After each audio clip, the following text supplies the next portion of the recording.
Hotel Monteleone, New Orleans timeless address. Capital One, no hassle banking. Chrysler, see your local Chrysler dealer. All-Star Electric, no job too big or too small. Jeep, see your local Jeep dealer. Southern Scrap Recycling, metal scrap recycler since 1900. The Allstate Insurance Countdown, also brought to you by these local sponsors. The Saints All-State Countdown on the Big 870 is brought to you by Hood Automotive Group. Everything automotive under one hood. People's Health Champions. Excellence through experience. Briggs Equipment. Quality forklift service. Subway. Eat fresh. River Parish Disposal. Our business stinks, but it's picking up. Coming up, the final word from Saints head coach Sean Payton as we count down to kickoff on Saints Radio. The Big 870 and 105.3 WWL FM.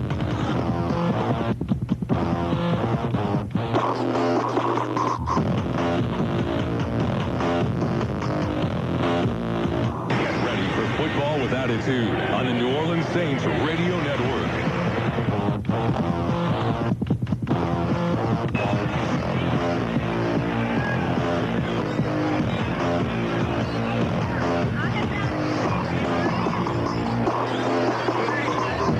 And welcome to the Allstate Insurance Countdown to kickoff here on the New Orleans Saints Radio Network. No other venue in the history of sports has hosted more classic events than the Louisiana Superdome. From baseball to basketball to football and boxing, the great white-topped wonder has seen it all. The Dome has seen Ali beat Spinks, Sugar Ray no mas Roberto, Michael Jordan's baseline jumper, the Super Bowl shuffle, and Adam Vinatieri's game-winning field goal in Super Bowl 36. But the Dome is much more than a place that houses the Bayou Classic, the Sugar Bowl, and the Super Bowl. It is home, and it is home to our New Orleans Saints. Last August 29th, a storm named Katrina tried to destroy our Dome and our great city, leaving the future of the New Orleans Saints in doubt. But just as strong as Katrina's winds were, so is the great spirit of all New Orleanians. So after 13 months of dealing with death, destruction, insurance companies, FEMA, and rebuilding, the citizens of New Orleans and the Gulf South have come back to the Big Easy to welcome home their beloved New Orleans Saints. I'm Deke Belleville, along with the Cajun Cannon, Bobby Hebert. And you know, Deke, the atmosphere surrounding this game is like nothing New Orleans has ever seen. It's like New Orleans is in the Super Bowl, and the Super Bowl is in the Superdome. The way the game is set up, it's like a movie script. Both teams are 2-0, a division game for first place, the reopening of the Dome post-Katrina, Monday Night Football, national stage, and to top it off, Martin Anderson is kicking for the Falcons. What drama. But like Coach Payton said, the only way to truly enjoy the moment and make it special is for the Saints to win the game. The Saints are a true underdog in this game. But with that being said, the 12th man, the Saints fans, can affect the outcome. So be loud, early, and long. Bobby, this atmosphere, and we were talking all during the week, when you came in from the airport over the weekend and you got in here, you could feel it then. You could feel it last Sunday when the Saints were down 13-0 and they came back and took a 14-13 lead and they won that ball game. It was like a puzzle. Things started coming together, and then now, I don't think you could have drawn it up any better. 2-0 Atlanta, 2-0 New Orleans, the best rivalry in the Deep South, two teams that hate each other, and it's for the first place in the division, and legitimately for the first quarter of the season, this team will have a leg up, whoever wins tonight, on everybody else in the NFC South. Well, you know, looking at the atmosphere, you know, it's like made for TV. You know, all this reality TV, this is the real deal. Talk about Friday Night Lights, well, this is Monday Night Lights. I mean, to be in this atmosphere, truly, the Saints fans have been waiting for this. You're going to see a lot of emotions out there. I mean, you have players, fans, you know, a tear is going to be shed. You know, the old French saying, you know, you get goosebumps, they can have frissons that are going to be flying on everyone's arms and their body just to be a part of the atmosphere. Is going to be electric, and hopefully the Saints will come off to and have a great start, because that's what it's going to take. The Falcons are really playing well right now, and that's the kind of effort it's going to take. They're going to have to, you know, control the tempo of the game, sustain drives, you know, the whole giveaway takeaway ratio. Right now the Saints are at 0 and the Falcons are at +3, so hopefully maybe they can tattoo Michael Vick a couple of times, make him cough up the football. Bobby, the rest of the country, and you hear national media, that this game may be being overhyped. But to me, this game is more than just about the Saints. It's about the people of New Orleans and the Gulf South coming back home, the images that were seen on TV, the articles that came out right after the Buffalo game. The Saints may have played their last game in New Orleans. It doesn't look like New Orleans is going to return. And every time adversity was stared in the face of these fans, they answered the bell, and they sold this dome out for the first time in team history. Now, that's telling the rest of the country, hey, we appreciate everything, but we know how to take care of ourselves down here. No, I mean, without a doubt, this game is not blown out of proportion, because to think the catastrophe that happened with Katrina is nothing like the nation has ever seen. So truly, no one thought the Dome would be ready for this upcoming season. So to have this atmosphere, you know, you have YouTube playing. It's a beautiful day. It literally is a beautiful day out here weather-wise. I mean, just to be here, I mean, this is what Saints fans have been dreaming about. And I just hope the Saints come to play from the get-go. And hopefully they're in the game at the end, because it's going to be a big challenge, because the Falcons right now are one of the best teams. You know, looking at last week, when I seen they rushed for 306 yards against Tampa Bay, I thought that was a misprint. But they have almost 600 yards rushing in 2 games. So I'm going to elaborate on that after the break. I think they literally have to put 8 in the box and make Michael Vick beat you with his arms. He's the Cajun Cannon. Bobby Abear, I'm Deke Bellavia. It's the 2-0 Atlanta Falcons taking on the 2-0 New Orleans Saints. Turn down the sound on that set and turn up Saints Radio right here on the Allstate Insurance Countdown to Kickoff on the New Orleans Saints Radio Network. Who dat? Told of the hostile and for the extraordinarily angry on the dark ages of banking. Before Capital One, banks could sack and pillage at will. Back then, customers really knew their places. Yeah. Which was usually face down in the dirt with food clutters squarely in their back. Those were the good old days. Yeah. No hassle banking from Capital One. We're bringing banking out of the dark ages. What's in your wallet? For details, call 1-888-755-BANK or log on to CapitalOneBank.com. Capital One National Association, member FDIC. Bell South Small Business asks, what makes your business go? Me? Yeah, I remember office fires were everywhere. My only employee? Tad Hines. My latest shipment that was supposed to arrive at 9 a.m. was in Albuquerque, and the download progress bar on my internet hadn't moved in 3 hours. I couldn't email clients or go update my website. But then I heard about Bell South Fast Access Business DSL, and how by switching my service to Bell South Small Business, I could get $45 a month in savings on Fast Access Business DSL for 36 months. So hey, I can't get rid of John's hives, but finally I have an internet that helps my business go. So go with Bell South Small Business and prevent office fires when you switch from your current high-speed internet provider to Bell South and save $45 a month off Fast Access Business DSL for 36 months. Call 866-497-SAVE. Bell South. Listening? Answering. Must switch from current broadband provider to Fast Access Business DSL and subscribe to Complete Choice for Business and qualifying Bell South long distance plan. Other conditions apply. Call for details. Offer expires December 31st, 2006. You wouldn't want your favorite team to play only one side of the ball. So when it comes to insurance, why settle for someone that can only handle your auto policy?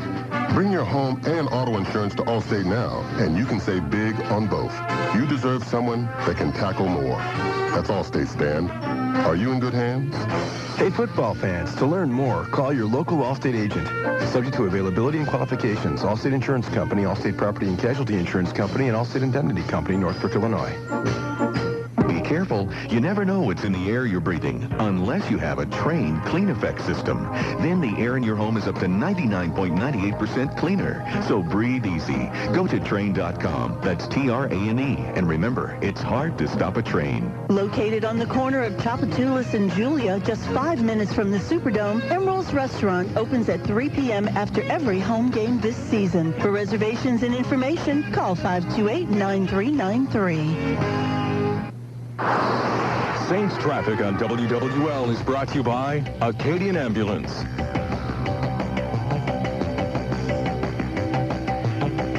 And taking a look right now at the I-10 inbound from the west, doing a lot better out there, folks. Just seeing slowing approaching D that are pretty much back around the approach side of Carrollton. So very thick going there. Some good news for you who were stuck at the Chalmette Ferry landing. The Chalmette Ferry back in operation. At least our WWL traffic plane has seen the boat leave the West Bank side and come to the East Bank side. So they may be able to try and clear some of that out around the refinery. Cleary had veterans in action to report. Airport, and still a problem, 610 westbound. Acadian Ambulance Company is proud to be the ambulance provider for the New Orleans Saints, covering 21,258 miles, employing 1,019 highly skilled medics, and serving 241,000 patients annually. The largest privately owned ambulance company in America. Acadian Ambulance, proud to serve your community and the New Orleans Saints. As New Orleans as the mighty Mississippi, WWL AM and FM. Keep the tradition alive, Saints fans. Turn down your TV and turn up Saints Radio on the New Orleans Saints Radio Network. And welcome back to the Allstate Insurance Countdown to Kickoff here on the New Orleans Saints Radio Network as we're coming to you live outside the Louisiana Superdome with tonight. The 2-0 Atlanta Falcons coming to town to taking on the 2-0 New Orleans Saints. He's the Cajun Cannon, Bobby Hebert. I'm Deke Bellavia. Let's go live inside the Dome where we're joined now by Saints color analyst Hokie Gajan. Hoke? Hey, Deke, how you doing, bud? Thank you very much. What you got, Hoke? Right now we got the Lennox weather report. And this is I don't know if Hokie's there, Zeke. Is he there? We'll get to Hokie in just a minute. You guys are on the outside, and you know all the hype that's going on out there. But right now, this is the Lennox weather report brought to you by Surgy's Heating and Air Conditioning, serving the greater New Orleans area. Visit surgyac.com. Lennox, it's not the heat, it's the humidity.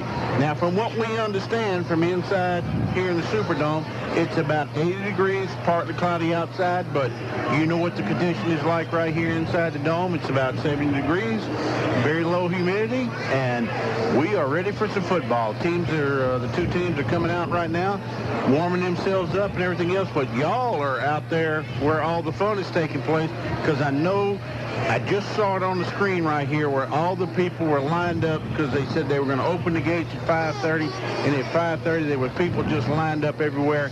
And when they opened the gates, boom, they came in. What's the atmosphere like on the outside, guys?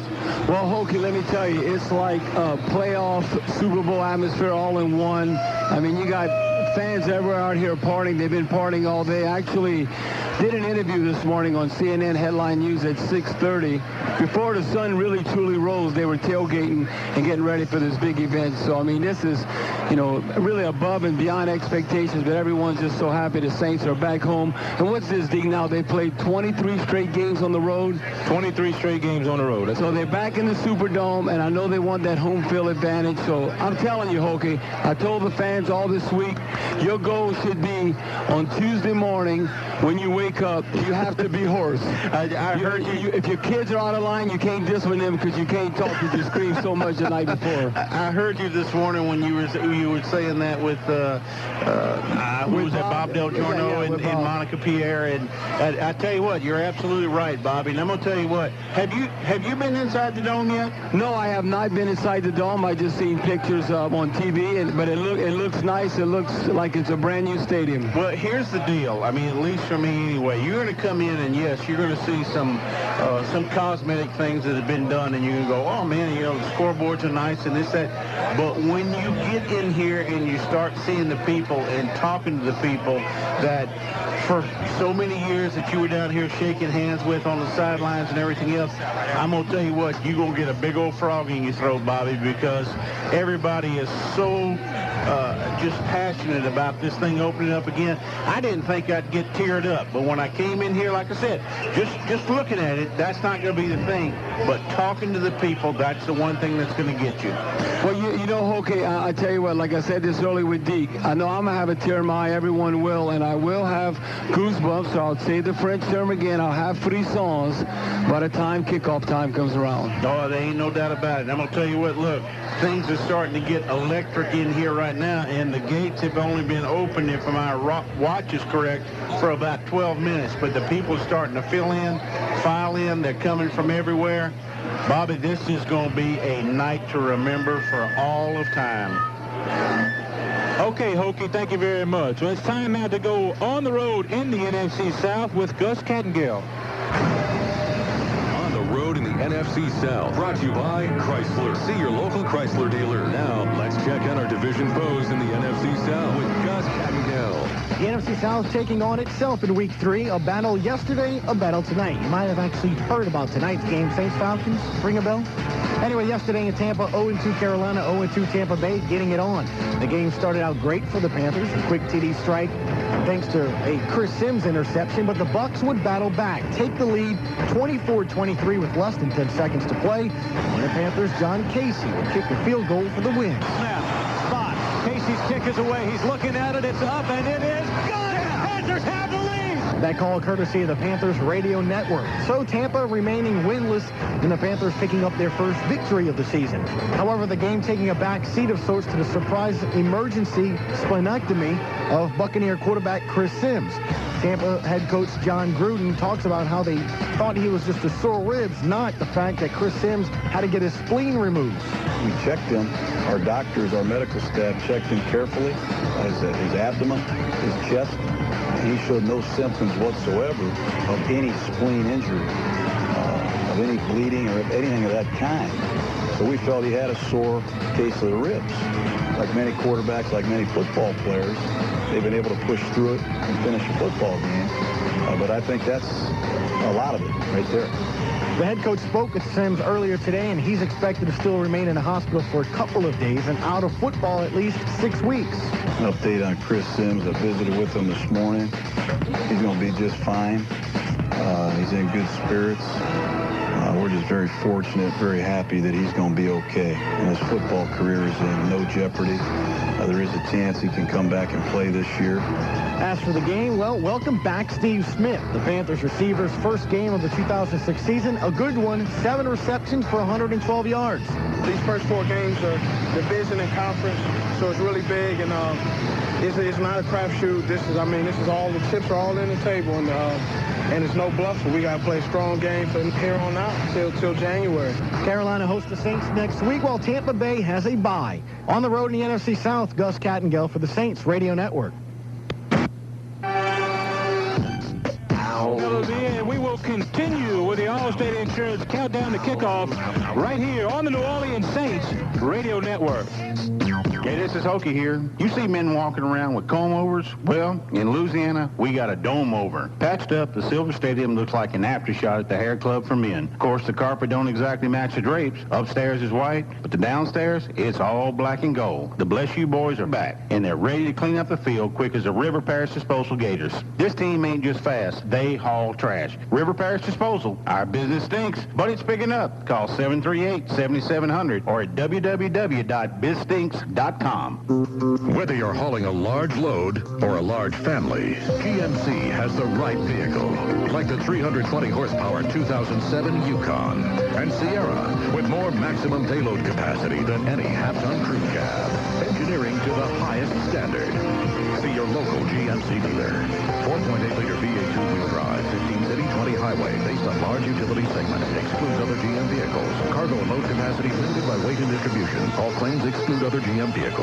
Central Progressive Bank is connecting you to 7% annual percentage yield on a 45-day certificate of deposit. That's right. Bobby Hebert is telling you CPB is paying 7%. For as little as $500, you can open your 45-day CD and receive 7% APY. Hurry into the CPB location nearest you. Do it today. This offer is limited and not available to other financial institutions and brokerage firms. CPB, now you're connected to 7% APY. Member FDIC. Offer available to new money only.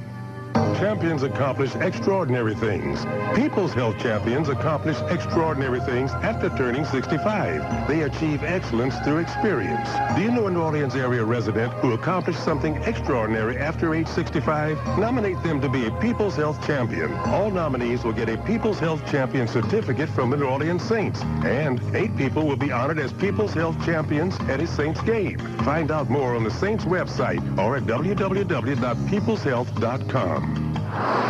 Saints traffic on WWL is brought to you by Acadian Ambulance.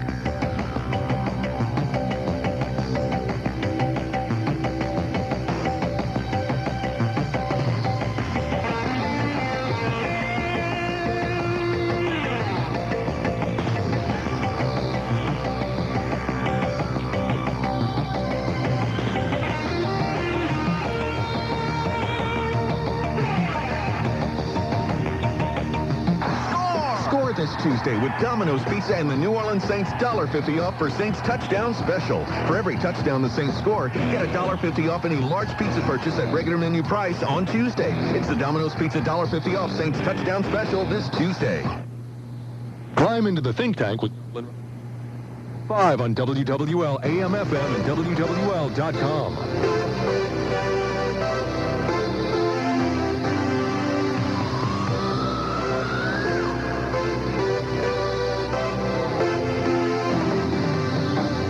Saints Nation, bring it.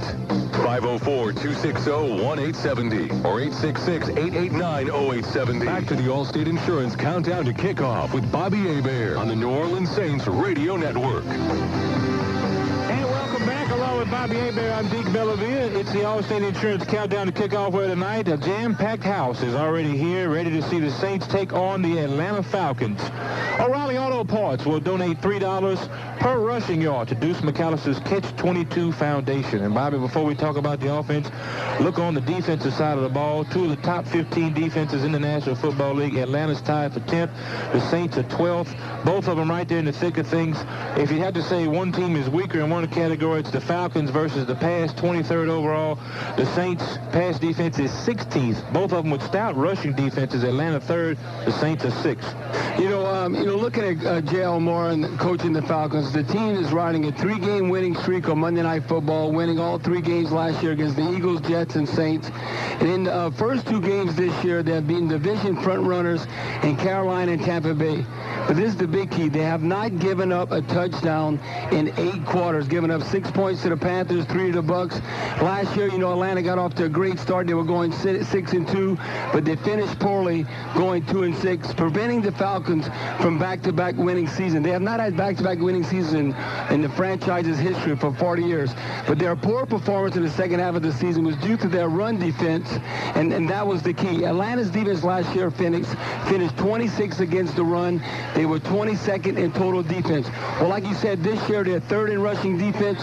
So far, they held the Carolina Panthers, who wants to run the football, to 65 yards rushing. Last week, they held the Buccaneers to 40 yards rushing. But the additions through free agency has made all the difference in the world for the Falcons. They added John Abraham, who was the top free agent defensive end. Grady Jackson, who all Saints fans know, who is a true run stuffer. Lloyd Malloy, one of the top safety, who plays with an attitude. He's a natural-born leader. Chris Crocker, one of the fastest safeties in the league. That all helped upgrade the defense. Then their mainstays, you got Patrick Kearney, Keith Brooking, Ron Coleman, who is an excellent pass rusher for an interior lineman. He had 10.5 sacks last year, giving Atlanta's D-line 3 of the 10 sack leaders in the league over the past 5 years. And that's why I'm saying the Saints O-line will have to be able to run the ball from the get-go better than they did against the Packers. Bush only had 5 yards on 6 carries. Deuce had 47 yards on 12 carries. So New Orleans, they need a sustained drive, control the tempo of the game, and the defense, they need a few 3-and-outs, because the Falcons right now, they're 3rd in the league at time possession. And whenever you can run the football like the Falcons, that's what you have to avoid. That's why I say you have to commit truly 8 in the box, make Michael Vick beat you with his arm, because I think that's the direction you got to go. Because if you there's nothing more demoralizing, Deke, than let a team run over you. So that's why the Saints from the get-go have to commit to the run. But then on the bad part of that, then you put in McKenzie, Fred Thomas, Jason Kraft all on the island. And so can they cover one-on-one? And that's one of the Falcons' weak points, is the wide receiving core. They got Jenkins, Roddy White. But Algie Crumpler always kills the Saints. Well, no, that's why it's going to be exactly Algie Crumpler, a go-to tight end. That's why it's going to be a big challenge. That's why they drafted Roman Harper and Josh Bullock, to see if they can hang with Algie Crumpler. Now, you seen the first game against Cleveland with Winslow. He kind of had Roman Harper's number. So that's going to be a challenge, and hopefully he learned something just in 2 weeks to show that, I have to be able to play against the top tight ends, or they'll continue to pick on me. It looks like J.L. Moore and his staff have finally realized, or it looks like they're overcoaching and forcing things on Michael Vick. They've given him more options out there. He and Warwick doing both well over 120 yards against the Bucks a couple of weeks ago. Is this the best setting that Michael Vick has had? Is it off to his best start in his first 2 games in his career since he came into the league in 2001? He looks more comfortable back there. If you look at Michael Vick, I mean, like I said, if the Falcons are going to beat you, make them beat you with the pass, because Michael Vick has not been an accurate quarterback in the NFL. When he stays in the pocket, he truly struggles. But this year, he's returning to his scrambling style. You know, when he ran for almost 1,000 yards last year, you know, they kind of put the reins on him, wanted to be more a pocket passer. And, you know, he had about 600 yards rushing. But truly right now, with that spread offense, very similar to what you've seen Vince Young doing the shotgun against, you know, at Texas and also West Virginia. That's how they're trying to attack defenses, where if the defensive end crashes down, you take the ball out of Warwick Dunn's belly and keep it. The defensive end plays honest, and Warwick Dunn right now is running like a 25-year-old. But the bottom line, Deke, Vick is a winning quarterback. He's 33-19-1, and he's 2-2 in the playoffs. So Michael Vick's a winning quarterback. Doesn't matter how accurate he is throwing the ball. That's the Cajun Cannon, Bobby Abe. I'm Deke Bellavia. It's a 2-0 New Orleans Saints playing host to the 2-0 Atlanta Falcons. And it's the All-State Insurance Countdown to Kickoff, coming to you live outside of the Louisiana Superdome here on the New Orleans Saints Radio Network. It's going to be a long, hot summer. Hi, Bob Del Giorno for Welch Generators and Equipment Rentals. If you're a plant maintenance manager, a contractor, or a big-time event planner, Welch is a name for 12.5 to 80-ton mobile air conditioning units and chillers from 60 to 400 tons. The cool-down experts from Welch, pronounced like the grape juice, powering the Gulf of Mexico for years, and now cooling too. Call my friends from Welch today, 1-985-693-3351. Here comes Welch. Whether it's a football team or a community hospital, it's what's inside that matters. Like the cancer team at Slidell Memorial Hospital, who treat cancer with the most advanced and precise treatment known. Image-guided radiation therapy, IGRT.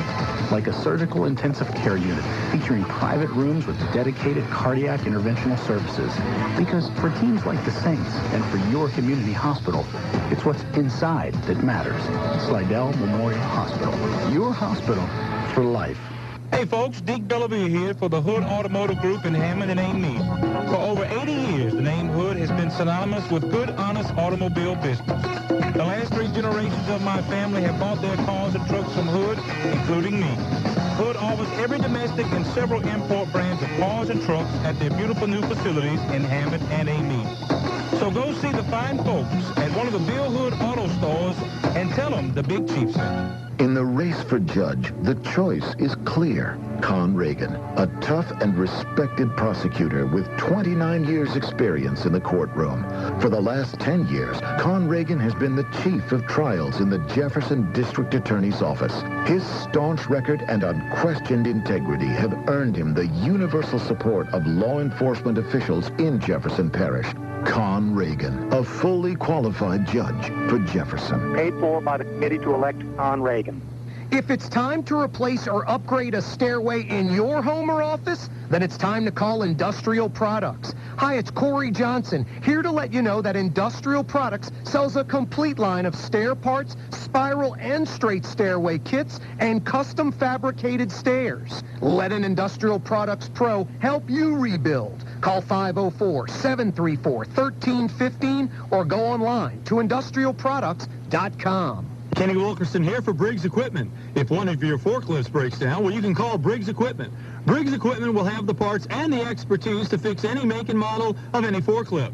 Briggs Equipment. Quality service is not an accident, it's a promise. Briggs Equipment. Would you like to be in a new home by Christmas? Phoenix Home Solutions can get you there. To find out how, visit our website, phoenixhomesolutions.net. Call 866-590-MODS, M-O-D-S, or go to phoenixhomesolutions.net.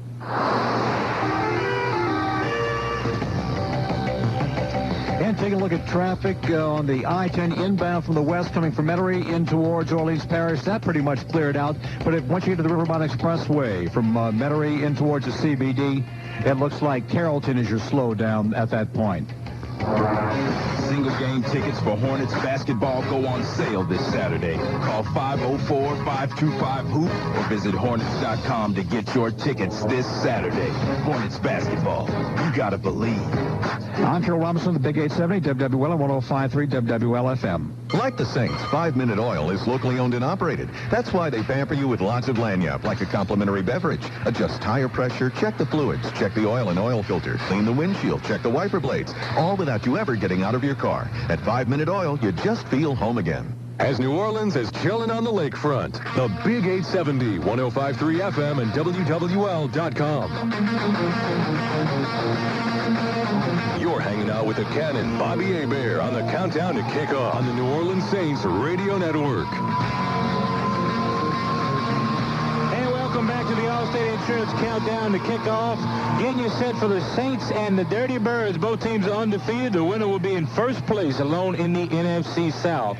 Let's pause 10 seconds for station identification right here on the New Orleans Saints Radio Network. From the heart of the Crescent City, it's Entercom Communication Stations, the Big 870 WWL New Orleans, and 105.3 WWL FM Kenner New Orleans. And let's go back inside the Louisiana Superdome. Time now for Hokies Call, and we're rejoined by Saints color analyst and former Saint Hokie guy, John. Hokie?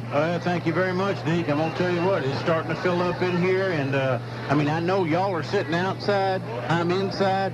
I'm a little bit curious as to the atmosphere's got to be the same on the outside, whether it's the inside. But right now, people are getting lively in here. And usually, we're talking right now. It's not even 6 o'clock yet. We got an hour and a half to go before the ball game. But people have come in here to take a look at this stadium, what's been done on the inside. It's a lot of fun in here. How is it out there? Well, Hokie, I can tell you what, it's probably as many people outside as in. I don't think everybody has a ticket. I think just coming around for the atmosphere.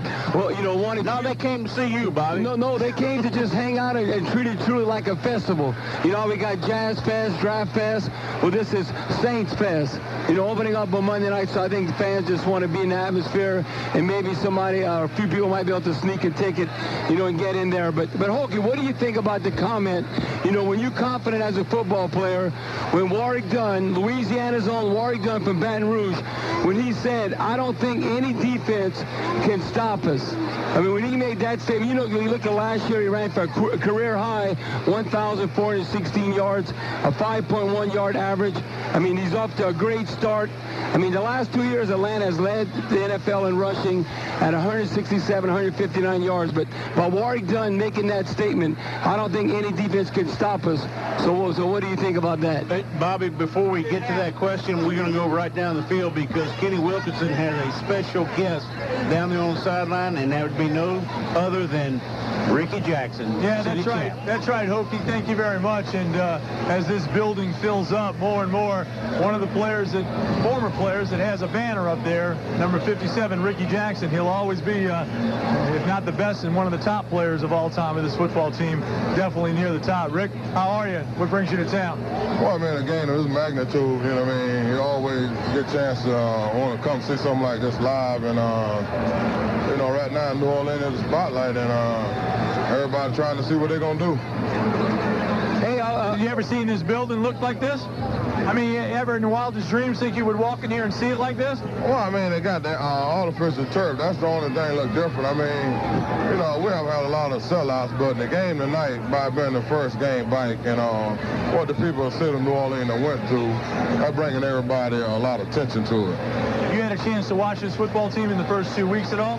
Yeah, I watched them both weeks. They still, seem like to me they're a young team, but they got a coach that know what he want to do. And they got the guys working hard. And that's one thing I like about it. He's not going to let them be slight. And that's the key to building a championship football team. They're going to take him a while to mold the players to be the type of caliber players that he wants, but you can see he's setting a good foundation down. Have you had a chance to watch the linebackers at all? I know it's tough on television, but have you watched them? Well, my thing is, the linebackers, they got to make a little more plays. They got to be the key to the defense.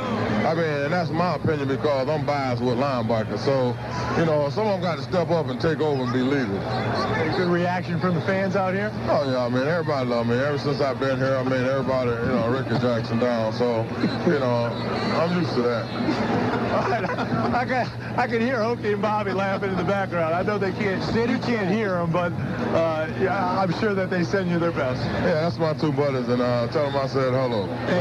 Hey, Kenny, if you wouldn't mind, do me a favor. Tell him to look up here where this WWL banner is, and I'll be waving at him. Look straight up there, Rick. You'll see Hokie waving to you up there in the press box. Yeah, all right. One of my favorite guys of all time. Thank you, Rick. Ricky. Thank you. All right, sugar. See you later. That's Ricky Jackson down here on the field. You know, guys, he gets in town every now and then, and it's always great to see him here. But I don't know. I had a feeling maybe that we would run into somebody like this for a night like this. And I got to tell you, the Saints, if I could just take 2 seconds here, the Saints came up with an idea, and from what I've heard, it was head coach Sean Payton, where they now have valet parking. I talked about it a little bit during the week in some of the shows, outside for the players where they arrive at ground level, gate A. It was a madhouse down there. I mean, there's barricades and everything where the fans can't rush the players, but it was a absolute madhouse of fans greeting all the players. It was like a Hollywood opening. It was unbelievable how loud they were and how many were there. And I know the players were very, very appreciative of it. So very, very nice to see, and a good idea. Whoever, like I said, I think it's Sean Payton, but it was a great idea. Also, this entire building is sold. Entire building is sold. Not just tickets, suites. Every single suite, every single seat in every suite has been sold for this game. It's the first time in club history. Right, Kenny? Ever. Yeah. No, they could never say that ever in the past. Yeah, and I think that's terrific. And, I mean, for the fact that you're talking about a city that's only got maybe a little more than half of its population back, to do something like that, outstanding. Well, I mean, I just got finished talking with the Saints and going through the details of what they did and how they did it. As of Saturday night, they were at 135 of 137 suites. They had them done, and they still needed to do 2 more, and they did it. They got it done, and then they sold every single seat for every suite. And they've never been able to say that. The entire this will be a record crowd. I don't know if they ever had an actual count on that Monday night game for the Rams, where they had the standing room only crowd, and then they got in trouble with the fire marshal for selling all those seats or selling all those tickets for people to come in here. But this will be a record crowd in here tonight, I'm sure.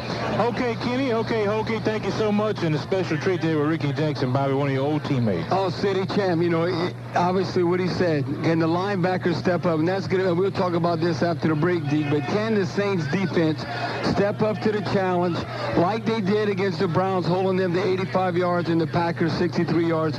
Because you're going against the real deal as far as a rushing football team. That's why I say, hey, to not get discouraged, make Michael Vick beat you with the pass, because that's the most humiliating thing is when a team runs the football and you know they're going to run and you can't stop them. So like Ricky Jackson said, he wants Scott Vegeta, he wants Semino, he wants Danny Clark. Watch Danny Clark. He'll be that X factor who they just got from the Raiders a couple of weeks ago. He's a run-stuffing linebacker. Watch if he don't play a lot of snaps against the Falcons tonight. That's the case of Kenny and Bobby Hebert. I'm Deke Bellavia. It's the Allstate Insurance Countdown to Kickoff right here on the New Orleans Saints Radio Network.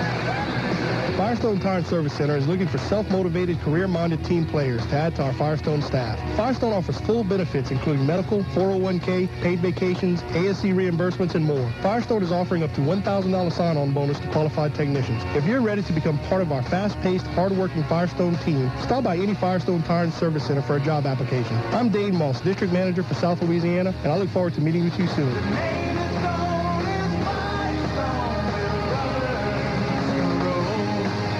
We've all heard the expression, charity begins at home. Truth is, while charity begins at home, it doesn't always stay at home. But when you donate money or a car or truck to Bridge House, your donation stays in your community. That's because Bridge House is a local organization, and every year they help hundreds of people in Louisiana recover from substance abuse problems. Want to feel great and get a tax break? Donate. Call Bridge House today at 598-3355. That's 598-3355. Prepare to come about. The Rolex Cup Regatta in the Virgin Islands attracts the finest racing yachts in the world.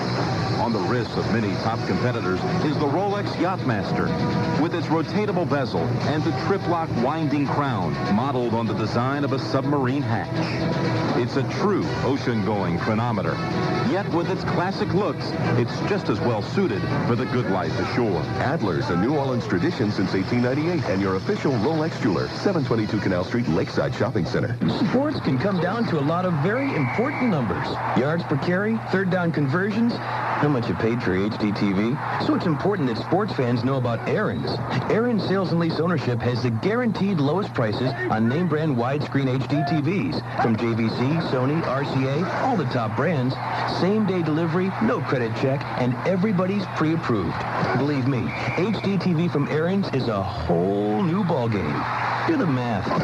Nobody beats Aaron's.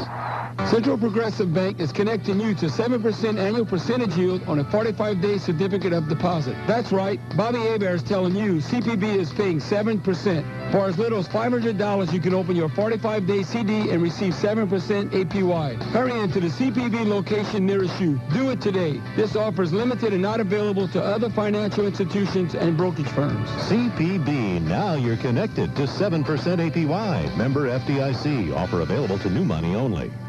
Champions accomplish extraordinary things. People's Health Champions accomplish extraordinary things after turning 65. They achieve excellence through experience. Do you know a New Orleans area resident who accomplished something extraordinary after age 65? Nominate them to be a People's Health Champion. All nominees will get a People's Health Champion certificate from the New Orleans Saints. And 8 people will be honored as People's Health Champions at a Saints game. Find out more on the Saints website or at www.peopleshealth.com.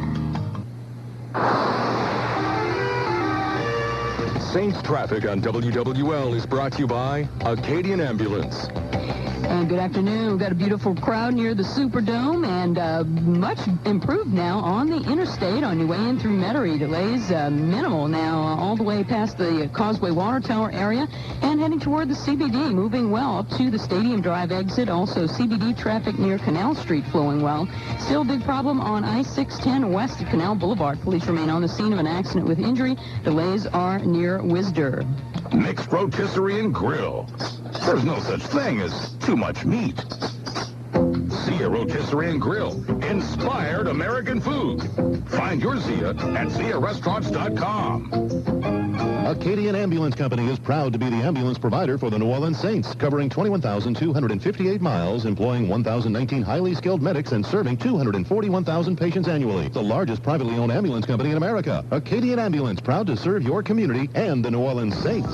As New Orleans is the mighty Mississippi, WWL AM and FM. Get mobile, 504-260-1870 or 866-889-0870. Back to the Allstate Insurance Countdown to Kickoff with Bobby Hebert on the New Orleans Saints Radio Network. Community matters. Caring is an attitude with the New Orleans Saints. Brought to you by Capital One. No hassle banking. Here's Big Chief. Players in the National Football League are called on to do much more than run, pass, block, tackle, and kick. They are also asked to help to give back to the community. Willis Whalen of the NFL Players Association says that he helps players in finding ways to help reach out to their area communities. And basically what I do is just find, the players, through relationships and agents and find out who has an interest in what community projects and what community partners, and we basically put them together. Whalen says that number 25 Saints running back Reggie Bush has been very generous in helping rebuild New Orleans, and Bush recently helped out another organization in Feed the Children. Reggie was very interested in doing anything in New Orleans to help rebuild, so that's how we put Reggie together with Feed the Children. Deke Bellavia, New Orleans Saints Radio Network. Join us next week for another look into the heart of the New Orleans Saints on Countdown to Kickoff, Community Matters to Capital One, and the New Orleans Saints Radio Network. And it's the Countdown to Kickoff here on the New Orleans Saints Radio Network. He's the Cajun Cannon, Bobby Hebert. I'm Deke Bellavia. And now, Bobby, just about an hour and 17 minutes away from kickoff in the Louisiana Superdome as the number 1 rushing team in the National Football League comes to town tonight. The Atlanta Falcons are averaging about 64.5 plays per ball game in their first 2, Bobby, but they are rushing the football 45.5 plays a game. That means that they're only passing 19 times, and nobody has been able to stop the run. Now, have you seen a team out of 60 plays run it not half the time, but 3/4 of the time already, and basically they're dominating opponents with no sell or fake of the passing game? You look at a top guy, a strong safety defensive back, run support guy like Jermaine Phillips, plays at Tampa Bay. Tampa the last 10 years has always had a stout defense. Well, this is what he had to say about the Falcons running the ball. He says, everybody knows they're going to run. They could put up a neon sign that says run, but they're hard to stop, even though there's no great mystery to it. It's a matter of going out there and stopping them, and that's why I said truly, I think the Saints will have to mix it up and put 8 in the box. That means 8 defenders playing up against the run. But the big negative with that is that you put cornerbacks on an island. You have McKenzie, Fred Thomas, Jason Kraft, and also they're being challenged having to play man-to-man defense against one of the top 10 tight ends in the NFL, and Algie Crumpler. So that's why either Harper or Bullock's going to have to step up. But Atlanta's weakness on offense has been their receiving core, where they have invested 2 first-round picks in the past 3 drafts of Michael Jenkins and Roddy White. And, you know, big losses go to receiver. You know, Crumpler is the guy tight end, but his wide receiver, Brian Finner, is out for the season. And you look at last year, and even this year, Atlanta's passing offense, they are ranked 27th in the league. So truly, like I said, I keep repeating this, but you cannot let the Falcons run over you. You have to force them to pass the ball, and hopefully McKenzie will step up to the plate, him and Fred Thomas, when they are left out there one-on-one. Michael Vick is off to his best start in his career since 2001 in the National Football League. Bobby's 20 of 37, 232 yards, 3 touchdowns in the air, and 1 interception. But he had 175 yards rushing on 21 carries. He is an 8.3 average yards per rush, which is 2-3 yards better than anybody else in the National Football League. The Saints, how can they anyway try to contain Michael Vick? They've never been able to do it before. Well, they had a pretty good game, though, against him in San Antonio last year. So, I mean, you almost got to try and box him in. Scored 34 points. Yeah. Well, and what it is, you can't take the approach against Michael Vick that you're looking for that kill shot. Because when you're trying to catch a chicken or a rabbit, you never can grab him. They're always getting away. No, you got to kind of corral him and corner him. So that's going to be the key, where they're just trying to basically get him down instead of trying to put that kill shot on him and force Michael Vick to stay in the pocket and beat you with his arm, because he hasn't been as accurate. Now, he is accurate with the long ball, but it's going to be up to the DBs to be able to stay with the receivers, and hopefully we have a strong enough pass rush that maybe we can knock the ball out and cause a turnover that way. That's the Cajun Kid and Bobby Abe. I'm Deke Bellavia, counting down to the Saints and the Falcons live tonight on Monday Night Football right here on the New Orleans Saints Radio Network.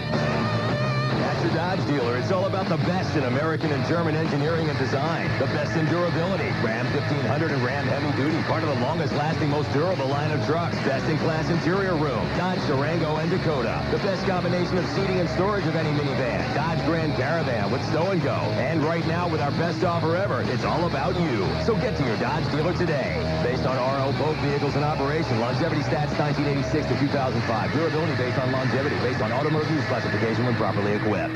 Tolga the hostile and Thor the extraordinarily angry on the dark ages of banking. Before Capital One, banks could sack and pillage at will. Back then, customers really knew their places. Yeah. Which was usually face down in the dirt with boots cluttered squarely in their backs. Those were the good old days. Yeah. No hassle banking from Capital One. We're bringing banking out of the dark ages. What's in your wallet? For details, call 1-888-755-BANK or log on to CapitalOneBank.com. Capital One, National Association, member FDIC. Bell South Small Business asks, what makes your business go? Me? Yeah, I remember office fires were everywhere. My only employee had hives. My latest shipment that was supposed to arrive at 9 a.m. was in Albuquerque, and the download progress bar on my internet hadn't moved in 3 hours. I couldn't email clients or go update my website. But then I heard about Bell South Fast Access Business DSL and how by switching my service to Bell South Small Business, I could get $45 a month in savings on Fast Access Business DSL for 36 months. So hey, I can't get rid of John's hives, but finally, I have an internet that helps my business go. So go with Bell South Small Business and prevent office fires when you switch from your current high-speed internet provider to Bell South and save $45 a month off Fast Access Business DSL for 36 months. Call 866-497-SAVE. Bell South. Listening, answering. Must switch from current broadband provider to Fast Access Business DSL and subscribe to Complete Choice for Business and qualifying Bell South long distance plan. Other conditions apply. Call for details. Offer expires December 31st, 2006.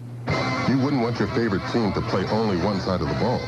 So when it comes to insurance, why settle for someone that can only handle your auto policy? Bring your home and auto insurance to Allstate now, and you can save big on both. You deserve someone that can tackle more. That's Allstate, Stan. Are you in good hands? Hey, football fans, to learn more, call your local Allstate agent.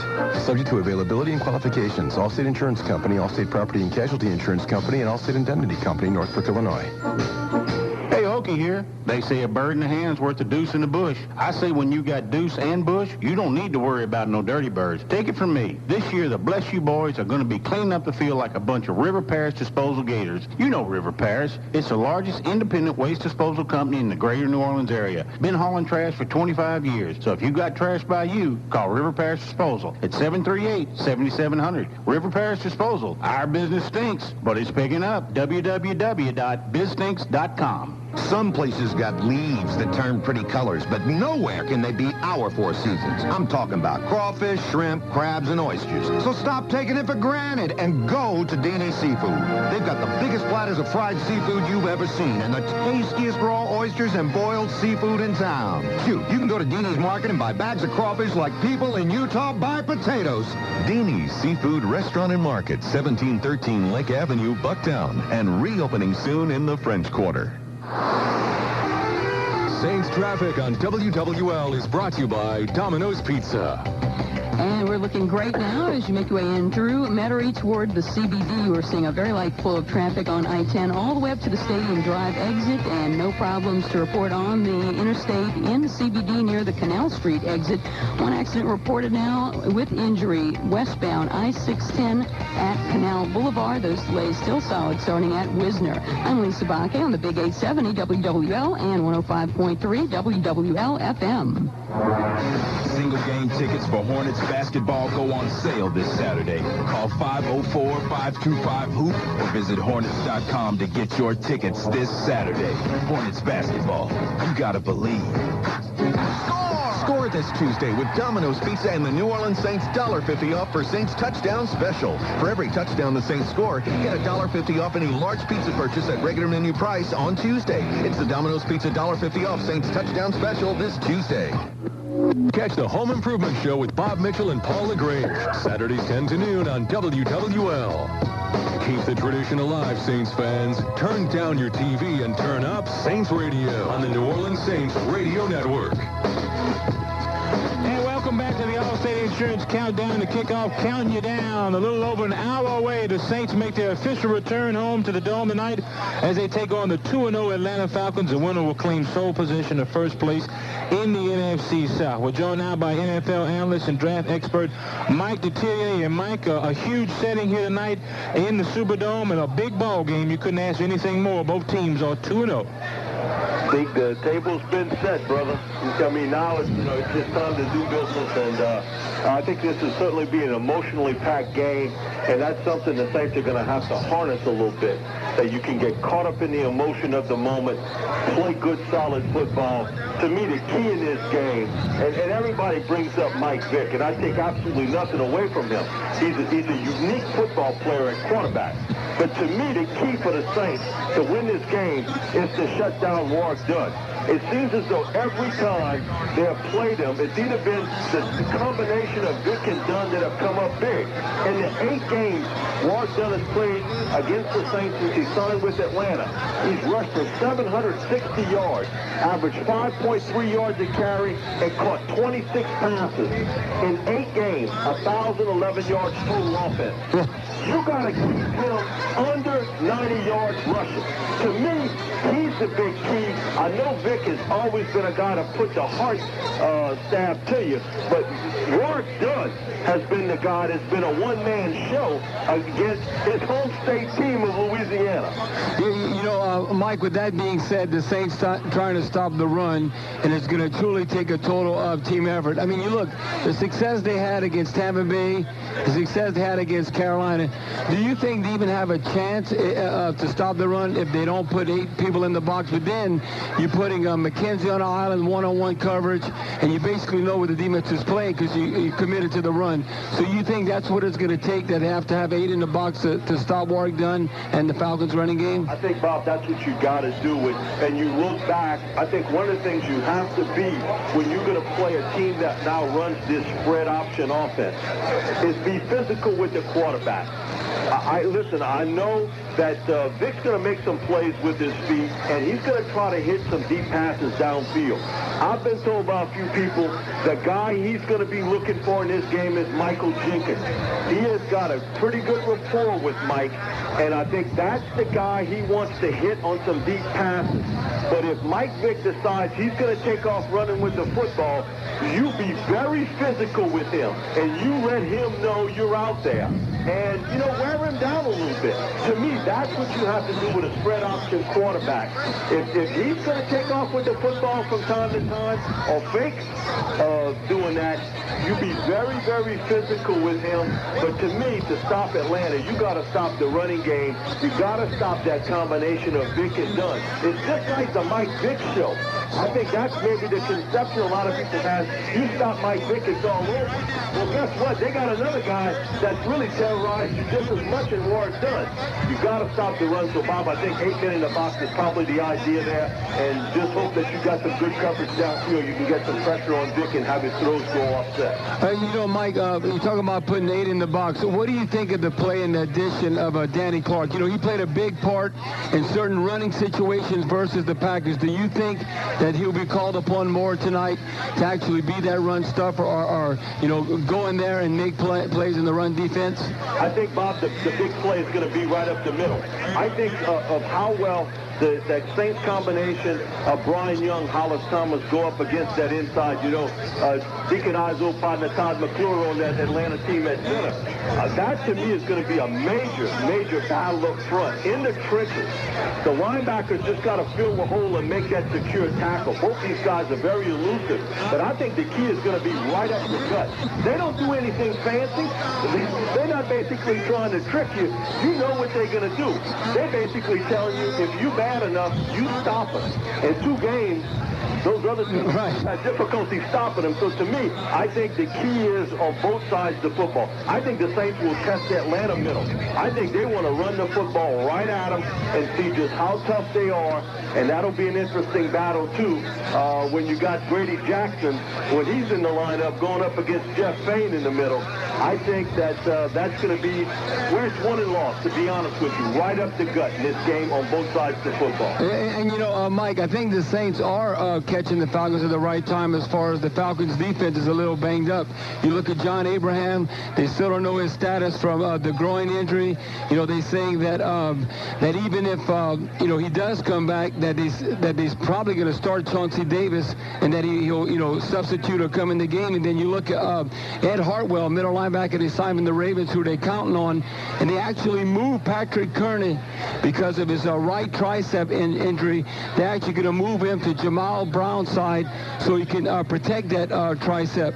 So, I think as far as the Saints trying to sustain drives, control the tempo, that's 3 main guys that aren't as healthy as they would like to be in Abraham, Hartwell, and Kearney. Yeah, and Abraham's the big key because as a quarterback how disruptive a pass rusher of his ilk can be. Bob, I think the key for Atlanta, too, has been the acquisition of Lawyer Malloy. He gave them some character and some tenacity as a defensive team.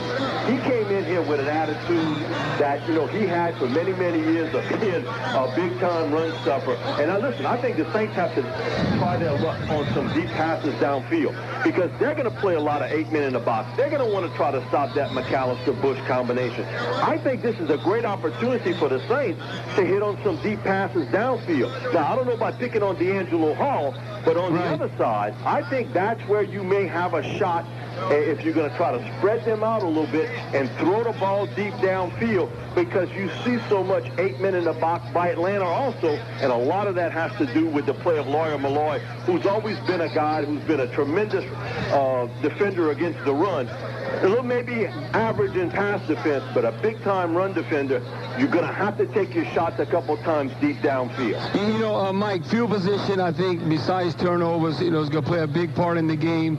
And to me, the X factor in the special team games, New Orleans will have to contain Allen Rossum, because in the return game right now, he's like 5th, and he's in punt returns, 3rd in kickoff returns.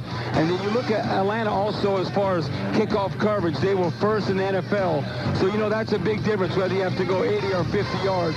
So hopefully the Saints can win in the special team play. Mike, before we let you go, give us your prediction. Deke, my heart and my emotions all pull for New Orleans, but my head tells me Atlanta 24-20. Atlanta 24-20. All right, Mike, we look forward to talking to you next time. All right, partner.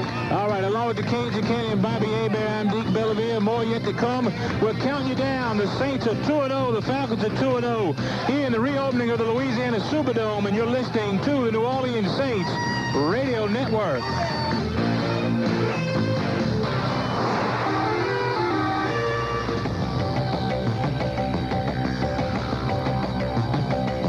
And good afternoon. Traffic is very light now through Metairie all the way into the CBD, and we're looking smooth as well on the I-10 in the downtown area right near the Canal Street exit. Traffic is flowing well coming in from the West Bank on the Crescent City connection. No advisories out on the causeway. Police remain on the scene of an accident with injury westbound I-610 at Canal Boulevard. And delays still pretty solid, starting around Wisner. Traffic flow is good on the UEP Long Bridge. The ferry boats are back at Shellnet Ferry Landing. We also have one boat operating at Canal Street, one at Jackson Avenue, Gretna. Drive carefully out there. I'm Lisa Bakke on the Big 870 WWL and 105.3 WWL FM. Mixed Rotisserie and Grill. It's like winning the meat lottery. Zia Rotisserie and Grill. Inspired American food. Find your Zia at ZiaRestaurants.com. The Saints Radio Network All-State Insurance Countdown continues. Brought to you by All-State Insurance and your local All-State agents. Hotel Monteleone, New Orleans Timeless Address. Capital One, No Hassle Banking. Chrysler, see your local Chrysler dealer. All-Star Electric, no job too big or too small. Jeep, see your local Jeep dealer. Southern Scrap Recycling, metal scrap recycler since 1900. The All-State Insurance Countdown, also brought to you by these local sponsors. The Saints All-State Countdown on the Big 870 is brought to you by Hood Automotive Group. Everything automotive under one hood. People's Health Champions. Excellence through experience. Briggs Equipment. Quality forklift service. Subway. Eat fresh. River Parish Disposal. Our business stinks, but it's picking up. Coming up, the final word from Saints head coach Sean Payton as we count down to kickoff on Saints Radio. The Big 870 and 105.3 WWL FM.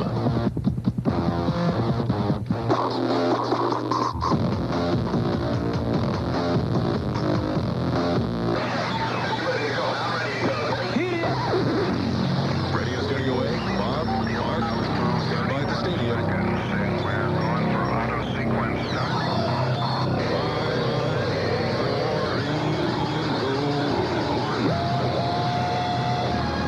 Get ready to rock. Get ready to rock. Countdown to kickoff with Big T, Deke Bellavia, and the Cajun Cannon, Bobby Hebert.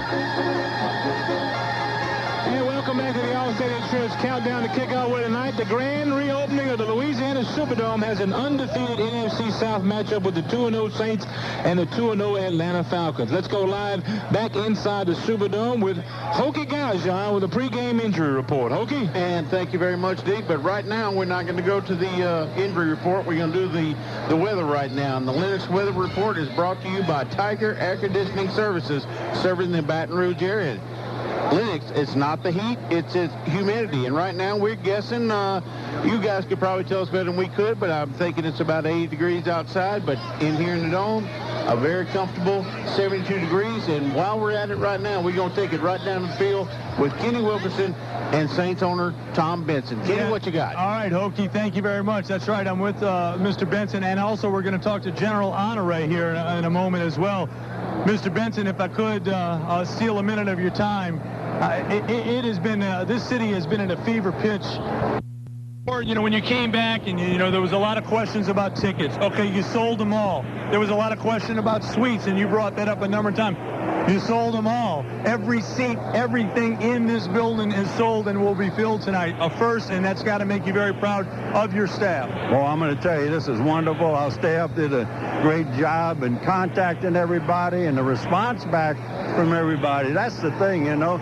We're showing the world right now that, hey, New Orleans is the place, and we going forward. We're not standing still. We're not going backward. We're already going forward, okay? How many of the people, the international or national people that have come in, have you kind of briefed and told them, listen, there's a lot of great things here and a lot of places that have been redone, but there is still so much to do, and we still need a lot of help. How often have you been able to spread that word? Well, I'm going to tell you, after today, the last few days and then the night, the international and national PR we're getting about what's going on that's going to have this whole world wake up, and then they're going to be joining us, okay? Thank you, Mr. Benson. Good luck tonight. And with that, I'm also going to talk to General Honore, who is down here on the sidelines. And are you going to stay down here the whole game?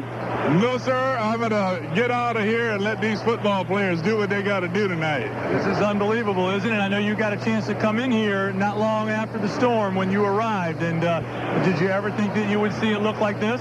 Yeah, we got here Wednesday morning. Was told Tuesday night to get here, and Wednesday morning, 9 o'clock, we arrived, and we got here. Most of the people were outside. The inside of the dome was just, you couldn't stay in here. I mean, people were in such miserable condition, and to see what they've done to it in a year is absolutely unbelievable. And with all the great things that the military has done on a worldwide basis, when you have a major part of the accomplishments that were made here in New Orleans, how does that compare to other things worldwide? Well, you know, most of the time our Army is used in the away game. We take the fight to the enemy. But to see this much of our Army, Navy, Air Force, Marines, led by a great National Guard here in Louisiana, having to apply our skills and our abilities here in America, it was, you didn't have to encourage anybody to go to work. They all wanted to do it, and they wanted to show back to the American people the appreciation that the American people have given to our soldiers over the years. How does the rest of the city look? It's coming back. You got the good, the bad, and the ugly. Yeah, some of the Saints players coming out on the field before. I know you've been in some, I don't know how to say this to you, but I know you've been in some very loud situations in your life. I don't know if you've ever been in anything like you're about to experience tonight. This is a lot different, and I'm proud to be here representing the soldiers, sailors, airmen, and Marine, and Coast Guardmen who came here to help the people a year ago. General Honore, thank you very much for your time. I know I can say on behalf of everybody in this building, you were one of the men that, not just in this building, but throughout this region, are extremely grateful for the work that you did. God bless you. Thank you for what y'all doing. Thank you very much. General Honore down here, and we all know who that is. If you remember, there was a time when the mayor, Ray Nagin, said, man, we got this general that showed up, and he started saying this and saying that and putting everybody in their place, and things started happening, and he's become a cult figure and very, very popular man and a very nice man, and glad to have a moment to talk to him. Hokie? All right, thank you very much, Kenny. And one of the things I remember him saying is, don't get stuck on stupid. But there's a gentleman right there that I would love to be down there and have the opportunity to kind of sit around and talk to him. And Deke, I apologize, we have not gotten any of the injury reports or who the inactive players are for either the Saints or the Falcons. And as soon as we get that, we'll get right back to you, buddy. Okay, Hokie, thank you very much. And Bobby, 2 weeks against there, Mr. Benson obviously got to be happy. He's got everything sold out now. Man, this is like a dream come true for him. I see people inside the paraphernalia stores. They're buying everything. Man, to be a part of the Saints scene right now, everybody wants to be in that number. And, you know, I think Mr. Benson is finally keeping it in perspective and realizing that the Saints aren't just New Orleans. They're truly the Gulf South Saints. And that's why you have to regionalize it. It made sense to me, very similar to what they do in Green Bay. We just have the same type version in the South, and that's why Mr. Benson is above his expectations. That's why it just proves the Saints belong here, right? The Saints belong in New Orleans, right? Who that? That's the Cajun Cannon, Bobby Hebert. I'm Dick Bellavia. We're counting you down to the Saints and the Falcons. Turn down the sound on that set and turn up Saints Radio on the New Orleans Saints Radio Network. At your Chrysler dealer, it's all about the best in American and German engineering and design. Like the most awarded new car ever, Chrysler 300C. One of the best in safety, the 5-star government crash test rated Pacifica. The Consumer Guide Best Buy PT Cruiser. And Town & Country, the highest ranked van in initial quality according to J.D. Power & Associates. And right now, with our best offer ever, it's all about you. So get to your Chrysler dealer today. Based on major automotive awards won with an introductory model year. When equipped with side curtain airbags. For J.D. Power & Associates award information, go to jdpower.com. He's at the 20, the 10, the 5, touchdown Saints! How'd you like to win a Saints autographed football? Just log on to AbitaSprings.com and register. No purchase required. Winners will be chosen by drawing after every home game this season. And here's another way to win. Sign up for great-tasting, healthful Abita Springs water and get a case of convenient Go-Anywhere half-liter or 12-ounce bottles free. Delivered to your door by the Abita Man.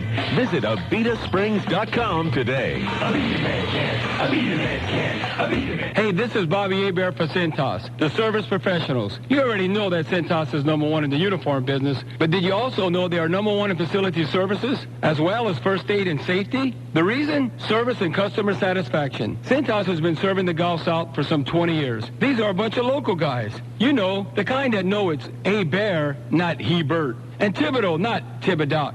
Cintas is a local team committed to helping your business grow. Call Cintas at 1-800-CINTAS-1. At your Jeep dealer, it's all about the best in American and German engineering and design. Like the best-selling SUV in its class, Jeep Liberty. The most capable 7-passenger 4x4 SUV, Jeep Commander. The fun and freedom machine, Jeep Wrangler. And the 5-star government crash test-rated Jeep Grand Cherokee. And right now, with our best offer ever, it's all about you. So get to your Jeep dealer today. Based on overall static scoring of available features versus 2005 competitive models. Based on Automotive News classification sales data. Jeep is a registered trademark of Daimler Chrysler. Central Progressive Bank is connecting you to 7% annual percentage yield on a 45-day certificate of deposit. That's right. Bobby Hebert is telling you CPB is paying 7%. For as little as $500, you can open your 45-day CD and receive 7% APY. Hurry into the CPB location nearest you. Do it today. This offer is limited and not available to other financial institutions and brokerage firms. CPB, now you're connected to 7% APY. Member FDIC. Offer available to new money only. Like the Saints, 5-Minute Oil is locally owned and operated. That's why they pamper you with lots of lanyard, like a complimentary beverage. Adjust tire pressure, check the fluids, check the oil and oil filter, clean the windshield, check the wiper blades, all without you ever getting out of your car. At 5-Minute Oil, you just feel home again. What's the best part of your day? It could be melting your worries away in a new Cal Spa from the Spa Shop. With 6-person spas starting at only $19.95, now is the time to make the best part of your day a new Cal Spa from the Spa Shop in Mandeville. Call 800-289-SPAS. Home of Sunday and Monday Night Football. These sports leaders, WWL, AM and FM. Saints Nation, bring it. 504-260-1870 or 866-889-0870. Back to the Allstate Insurance Countdown to Kickoff with Bobby Hebert on the New Orleans Saints Radio Network. Here's the Dodge Ram update. A look at the opposing team. Brought to you by Dodge. Grab life by the horns. Welcome back to the Louisiana Superdome. Kenny Wilkerson with you for the Dodge Ram update down on the floor of the Dome with Brian Baldinger of Fox Sports. And Brian, thank you so much. This is, I mean, it's overwhelming, isn't it? Yeah, it is. And I talked to Bobby earlier today, and just coming in today and seeing the Dome. I mean, just seeing it completed after what we saw last year. You know that, the effort that had to go on all year long behind the scenes from the league, from everybody. To see it here, be in here right now, it looks like a brand new stadium. It feels like a brand new place. All right, let's talk about this football game, because that's what this is all about. You had a chance to see the Saints a number of times last year, and I'm sure that you've studied their first 2 games this year. Your impressions of them, and then also your impressions of what we've seen what you've seen out of the Falcons. Well, I'll start with the Saints here first, Kenny. You can just tell that they're a well-coached football team. They're not beating themselves.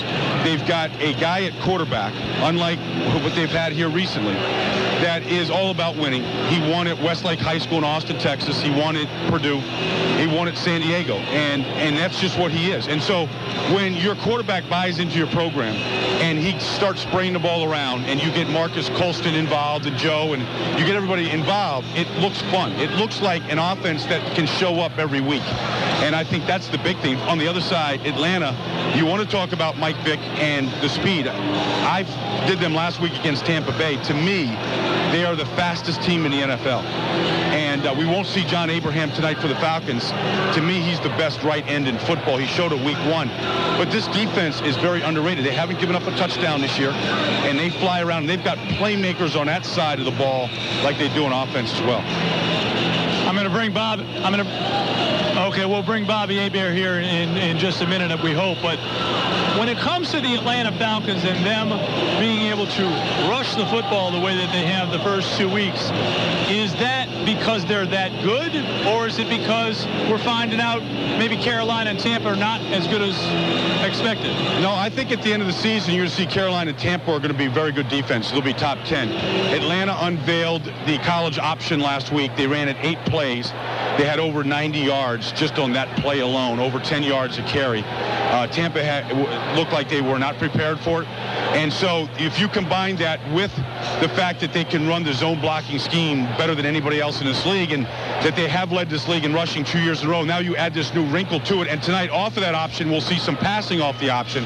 It almost is an unstoppable offense. Let me ask you one more quick question, then we're going to have Governor Blanco coming on. I will ask you this. Since they ran that play, and they've run that now, how much, once they show that tape, how much... They've given away their secret now. Well, they've given away, but now you have to still stop it. I mean, that is Mike Vick out there, and that is Warwick Dunn, and, that is, a lot of good talent out there. So it's still one thing to practice it and rehearse against it, and you just can't assimilate that speed in practice. So I would think that they're still going to have a very difficult time stopping this particular offense. Brian, great to see you. Thank you, and have a good time tonight. All right, Kenny, enjoy it. You bet. Hey, Brian Baldigger down here with the Dodge Ram update. With that, I'll send it back to, I believe, our own Hokie Gajon. Oh, okay, we're going to go to the governor. Governor Blanco is now with us. And Governor Blanco, thank you very much for taking time with us in our countdown show. I know it's been an extremely busy day for you, but a day that has to make you very proud. Well, it is. I'm on the floor of the Superdome right now, and this building is electrifying. I know that everyone is turning their TV down and turning their radios up right now because this is more than a football game. This really is history. It's a great night for the Superdome. It looks better than ever, and the Saints also look better than ever. You got to believe that Buddy D is up there somewhere looking down with a huge cloud tonight. The Saints are running out on the field right now. It's very nice of you to say, Governor, and I'm sure our audience appreciates it. As more players come out onto the field, a lot of the secondary players are coming out. Governor Blanco, I don't know how many times you've ever been in here for Saints games, but if you've ever been in here before, there have been some nights, a lot of them, where it's been very loud, not like what we're going to see tonight. You came in here, I'm sure, at some point after they got everybody out in a couple of weeks maybe, or whenever it was after the storm. Did you ever think that, when you look around at it and look at it today, it doesn't even look like the same place. Not at all. There was a time there when we thought we were going to have to tear the building down because there was so much destruction. But we had it reevaluated, and we decided along with expert advice, that it could be renovated. And here we are tonight. I'm glad we made the decision because this is an icon. This building, this Superdome, is world famous. It's as famous as the Eiffel Tower. It's as famous as the pyramid. It's just us. And it saved a lot of lives. It also was a very difficult place to live in the days after the storm. But, tonight I think it represents rebuilding, rebirth. We're able to come back, able to do something big. We did it fast, but, because it's such a huge project, and we did it well. I'm very proud of my team of people who were able to pull this off, and I know everybody in this building is excited tonight, and people all across Louisiana are watching and listening to the game. It's a beautiful, beautiful testament to how hard people in Louisiana can work and how talented they are, that they can do something really big. Governor, in your tenure as a governor of this state, it seems as though things have changed, at least from your public statements and the way your actions towards this football team, as to maybe that you've learned more or understand more about what this team means to the region, not just to the city, but to the region and to the state, not only from a sentimental value, but from a economic value as well. Would that be an accurate statement that you feel a lot different today than you did maybe 2 years ago? Well, 2 years ago, I was a Saints fan. We had a very difficult time fulfilling the terms of the contract. It's an unusually generous contract, as you know, for state. We finally found a way to do it without having to struggle year after year. I think that the big decision will come, though, if the business community comes back alive and supports the Saints. This is what I've heard from them from the very, very beginning. And I believe that we've got that chance. We're building new businesses in Louisiana as we speak. We're rebuilding the city. The Government Third Home Program is helping people get their houses back. We're giving grants out to rebuild, to fix their homes, to come back.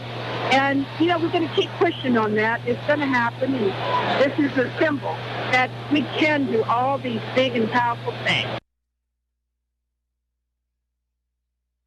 It's an opportunity for the city and the region to put their best foot forward, and I'm sure they will tonight. And when you talk about the business community stepping up, the fact that every single seat in this building has been sold and every single suite, along with all the seats that go in those suites, have been sold, says a little bit about the business community and how they already have stepped up. Absolutely. And if they continue to do that over the years, then we'll never have another problem keeping the Saints here. It will not be a question. Thank you, Governor Blanco. We appreciate you taking time with us on Countdown to Kickoff, and we look forward to talking to you a lot more on WWL AM and FM, the Saints Radio Network. All right, guys. Thanks so much. Bye-bye. We will continue with more of Countdown to Kickoff, live from the Superdome, inside and outside. And inside, it is bedlam already, and we're still an hour from kickoff, or a little less than an hour. We'll be back, folks. Don't go anywhere. Whether you're an all-pro, a student athlete, or just a weekend warrior, all our hopes and dreams started out as little boys and girls on the playground. This is Bobby Hebert. Sometimes organized sports may be the first time a youngster is introduced to goal setting, discipline, and teamwork. That's why every time the Saints score a rushing touchdown this season, Shell will donate $500 to the Deuce McAllister Catch-22 Foundation to help rebuild local playgrounds. Shell, committed to helping rebuild a greater community. Good things come in threes. Triple fortune. Triple fortune. Play Triple Fortune, the new $2 scratch-off from the Louisiana Lottery. Win up to $12,000. Over 129,000 doubled and triple prizes. Stop and ask for Triple Fortune today. Scratching, you can see what your fortune will be. Good things come in threes. Must be at least 21 to purchase. All-Star Electric, your dependable regional electrical contractor serving 4 states, is proud to help bring New Orleans and the Gulf Coast back. Commercial, industrial, and residential electrical work. No job is too big or too small for All-Star Electric. Here's CEO Todd Trosclair talking about their service. We have a 24-hour emergency service department. We have well-trained technicians to do the work, and our vans are stocked with most materials we need to complete any residential job. Get your project started. Call All-Star Electric. Proud to be lighting up New Orleans. At your Dodge dealer, it's all about the best in American and German engineering and design. The best in durability. Ram 1500 and Ram Heavy Duty, part of the longest-lasting, most durable line of trucks. Best-in-class interior room. Dodge Durango and Dakota. The best combination of seating and storage of any minivan. Dodge Grand Caravan with Stow and Go. And right now, with our best offer ever, it's all about you. So get to your Dodge dealer today. Based on RL both vehicles in operation. Longevity stats 1986 to 2005. Durability based on longevity. Based on automotive use classification when properly equipped. Saints Traffic on WWL is brought to you by Domino's Pizza. Good afternoon. Traffic is looking great now in the CBD, and most of the traffic now is of the pedestrian kind as the fans make their way into the Superdome. Crowd is looking great there. Traffic is also improving now on I-610 west at Canal Boulevard. Our pilot, Rob Nelson, says that an earlier accident on 610 west is clear. Residual delays in that area. I'm Lisa Bakke on the Big 870 WWL and 105.3 WWL FM. Single game tickets for Hornets basketball go on sale this Saturday. Call 504-525-HOOP or visit Hornets.com to get your tickets this Saturday. Hornets basketball. You gotta believe. Score this Tuesday with Domino's Pizza and the New Orleans Saints $1.50 off for Saints Touchdown Special. For every touchdown the Saints score, get $1.50 off any large pizza purchase at regular menu price on Tuesday. It's the Domino's Pizza $1.50 off Saints Touchdown Special this Tuesday. Join Don Dubuque for Louisiana's Great Outdoors, Saturday mornings 5 to 7 on WWL. You're hanging out with the Cannon, Bobby Hebert, on the countdown to kickoff on the New Orleans Saints Radio Network. And welcome back to the Louisiana Superdome countdown to kickoff. Kenny Wilkerson with you down on the field as we go upstairs to our own Hokie Gajan with an injury update and all the news on who's playing and who's not. Oh, well, thank you very much, Kenny. And this is the Saints pregame injury report brought to you by Thibodeau Regional Medical Center, dedicated to bringing you the best of health. The inactives for the Atlanta Falcons tonight. DJ Shockley will be the number 3 quarterback. Cam Newton, Edrin Hartwell, Jordan Beck, and here's a big one now. John Abraham will be inactive for this game. He is a special player. He is a great player on the Atlanta Falcons defense. Also inactive for the Falcons will be Frank Omial. I think that's the way you pronounce that. Close enough. And Tyson Clabo and Daniel Fells. Now, the inactives for the Saints tonight will be DeJuan Gross, Corey McIntyre, Donta Leach, Alfred Fincher, Zach Streif, Rob Petiti, Jamal Jones, and Antoine Lake. And that's your Saints pregame injury report brought to you by Thibodeau Regional Medical Center, dedicated to bringing you the best of health. And I'll tell you what, Kenny, I think the fact that John Abraham is not playing this game really suits well for the Saints because he is a special pass rusher. Well, I agree with you. I hope it turns out that way, but I'll say this, and I'll say this probably a few more times. This is a game in which they step up in class. This is a game in which they cannot, like against Cleveland, go down the field 4 times and get in the red zone and end up with field goals. This is a game they can't go like against the Packers and turn it over the first 3 straight times and come back and win the football game. It was admirable and it was honorable. It was great to see them do that against those teams. If you do that against this Atlanta Falcon team, I mean, you're going to turn. It's going to happen if turnovers. They can't play a perfect game, and I understand that. But you can't do it 3 straight times to start the game off because it'll be 21-0 against these guys, and you've got to get touchdowns instead of field goals. But Coach Payton has shown us when he says he's going to clean things up, they clean things up. It's not just lip service anymore. And the players know it. And I think the fans have learned it. I think the media has also learned it. And let's see how much they've cleaned up and how much they improve in this one. I mean, run the foot, get the ball going on the ground. Not many people have done it so far, but I think we find out a whole lot more about the Saints football team, and we find out just if the Falcons are that good. If you know what I mean. I know exactly what you mean. I tell you what I'm going to do is we've already had the opportunity to speak with so many important people, and none other than Lieutenant Governor Mitch Landrieu joining us now. And I think you go in the class of a lot of important people. I don't know about that, but I'm feeling pretty good right now. This is awesome. I mean, this is just a great atmosphere.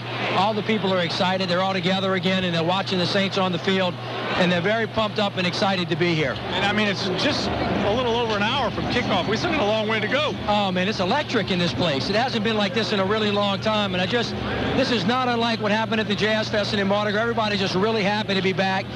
Everybody's happy with the product that the Saints putting on the field, and, of course, when they walked in this building, it's a first-class operation. They just did a great job, and we're really proud of our team. I asked Governor Blanco a few minutes ago if she felt in the last couple of years different about what the NFL means, what the football team means to this region. And she said that, in so many words, that years ago she was just a Saints fan. Now, who knows, and different things have changed and all that. I know that you're a man always gone to bat for them, understood and tried to preach, for lack of a better phrase, preach to the legislators about what this team means, not just from a psychological standpoint, from a business standpoint. Well, I think that's right. I think that they bring us a lot more money. I think that you can see here just the economic impact of their presence is tremendous. The spin-off from having this dome available for other major conventions, for other Super Bowls, for political conventions, for all kinds of major events is just huge. And plus, they're such an important part of our history. You know, you and I'm a little bit older than you, but not much. Can remember when we were kids at Tulane Stadium.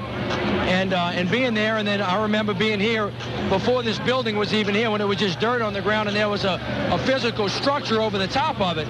And just to be here 37 years later is just an amazing feat, and especially since they're pulling us out of our really most difficult time. It's like a rebirth, it's a resurrection, it's a chance to start over again. We both have a long way to go together, and we're going to keep doing it until we get it right. Well, Mitch, I got to tell you, I came here as a Boy Scout on a field trip when they were building the place, and then there was all that talk about, it was, there was a cemetery here and all that, and then so many people would say, no, and I'm like, oh yeah, there was, because I saw it. Well, people don't remember, but this was a railroad yard and cemeteries, and there was nothing all the way from Parger Street to the river. The center of the city was at Canal Street. It wasn't here. And this Dome Stadium anchored one part of it, and the Hilton Hotel anchored the other part of it, and the entire city has grown up in between these two structures. That's what major economic development projects can do for the economic vitality of the city. So, it's something that is important. We're going to keep pushing it. The Saints win. It makes our life a lot easier. Final question for you, Mitch. In regards to the future, in regards to all the different negotiations that need to take place, that still will, the fact that they sold all the tickets, the fact that they sold all the suites, all the seats in the suites, I mean, that bodes awful well for the people. Well, one of the things that we kept trying to impress upon the folks that were watching us was if the Saints win and the fans buy the tickets, they'll be here for a very, very long time. And it seems like both of those things are happening now. Whether the Saint puts up money or the NFL puts it in, eventually it's the fans that make it work or not. And the same is true with the Hornets. If you can sell the seats and the team can make money and put a great product on the field, then you have a good partnership. And that's what it's really all been about. So if we can hit that mark, eventually we can get over the bigger issues of a new stadium versus an old stadium. Eventually we're going to have to build a new one. I don't know if it's 5 years or 10 years from now, but every major city that's got an NFL team will eventually build a new stadium, and we're going to be in that number one day too. Today's not that day.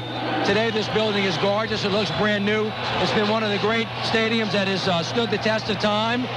And tonight, if the Saints do what they're supposed to do, I kind of predicted they'll be here for a long time. You ever been down here for a game? I mean, down on the sidelines like this? I haven't been down here for anything quite like anything like this. Tonight's going to be a special night. It'll be close to the night that Dempsey kicked that 64-yarder. That was a wonderful day. I think we blew the electricity out after he did that one, so we'll see how we do tonight. Mitch, thank you very much. It's great to see you. Take care. Thank you very much. Okay, Lieutenant Governor Mitch Landrieu. And let's pause 10 seconds for station identification on the New Orleans Saints Radio Network. From the heart of the Crescent City, it's Entercom Communication Stations, the Big 870 WWL New Orleans and 105.3 WWL FM Kenner New Orleans. And stay with us, folks, as we continue to count down to kickoff. The New Orleans Saints and the Atlanta Falcons, both teams on the field warming up as we speak. There are about 10 minutes or more of this before they head off. And then, of course, the performances of Green Day and U2. All that coming your way here on Countdown to Kickoff on the New Orleans Saints Radio Network. You wouldn't want your favorite team to play only one side of the ball. So when it comes to insurance, why settle for someone that can only handle your auto policy? Bring your home and auto insurance to Allstate now, and you can save big on both. You deserve someone that can tackle more. That's Allstate, Stan. Are you in good hands? Hey, football fans, to learn more, call your local Allstate agent. Subject to availability and qualifications. Allstate Insurance Company, Allstate Property and Casualty Insurance Company, and Allstate Indemnity Company, Northbrook, Illinois. At your Chrysler dealer, it's all about the best in American and German engineering and design. Like the most awarded new car ever, Chrysler 300C. One of the best in safety, the 5-star government crash test rated Pacifica. The Consumer Guide Best Buy PT Cruiser. And Town & Country, the highest ranked van in initial quality according to J.D. Power & Associates. And right now, with our best offer ever, it's all about you. So get to your Chrysler dealer today. Based on major automotive awards won with an introductory model year. When equipped with side curtain airbags. For J.D. Power & Associates award information, go to jdpower.com. There's never been a better time to plan a luxurious getaway to the historic Hotel Monteleone, the oldest and largest hotel in the New Orleans French Quarter. Now through September 30th, guest rooms are as low as $89 per night, Sunday through Thursday, and $99 during the weekend. This special rate is exclusive of taxes and based on availability. For reservations, call the Hotel Monteleone at 1-800-315-6199 or email to reservations@hotelmonteleone.com. It's not the heat, it's the humidity. Marcelli here. Only at Lennox can you make your AC system a whole house dehumidifier. Humiditrol from Lennox means more comfort for less money. Tiger Air Conditioning, serving the Baton Rouge area. Located on the corner of Tchoupitoulas and Julia, just 5 minutes from the Superdome, Emerald's Restaurant opens at 3 p.m. after every home game this season. For reservations and information, call 528-9393. Saints Traffic on WWL is brought to you by Acadian Ambulance. And we're looking great now as you make your way in the CBD on I-10. Looks like everyone's finding their seat now at the Superdome, and the traffic flow is very light all the way around town, and still some pedestrian traffic around the dome, but most of the people have made their way into the Superdome area. Traffic is also improving now on I-610 west of Canal Boulevard. Our pilot, Rob Nelson, says the earlier accident there has been cleared. I'm Lisa Baquet on the Big 870 WWL and 105.3 WWL-FM. Single game tickets for Hornets basketball go on sale this Saturday. Call 504-525-HOOP or visit Hornets.com. Acadian Ambulance Company is proud to be the ambulance provider for the New Orleans Saints, covering 21,258 miles, employing 1,019 highly skilled medics, and serving 241,000 patients annually. The largest privately owned ambulance company in America. Acadian Ambulance, proud to serve your community and the New Orleans Saints. As New Orleans as red beans and rice. WWL AM and FM. Get mobile 504-260-1870 or 866-889-0870. Back to the Allstate Insurance Countdown to Kickoff with Bobby Hebert on the New Orleans Saints Radio Network. Now, from the sideline with Coach Sean Payton, the final word with the voice of the Saints, Jim Henderson. What kind of atmosphere are you expecting in the Superdome tonight in this game? You know, I think the fans will be excited. I know I've heard a lot about their reputation here and how loud it can get, and I'm counting on it. I know our team is, and I know the staff is. We're excited. We're looking forward to this game, and their excitement is obviously contagious. They can be a big factor, and that's something we're counting on.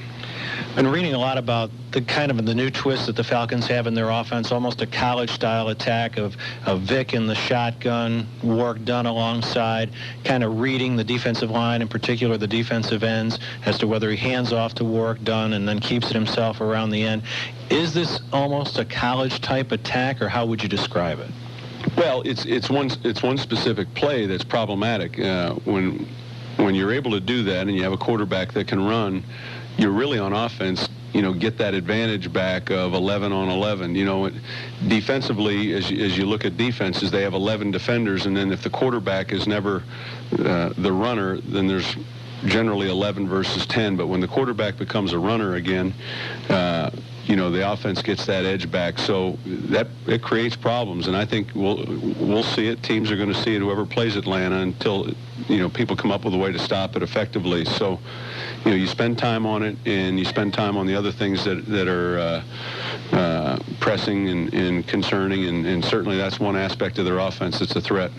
Does it put the most pressure on your defensive ends as far as reading what the tendency is and then him reacting to what he sees? Well, it can be the end, it can be the outside linebacker, and it could be a weak safety depending on how you want to defend it. So it puts pressure on the edge of your defense.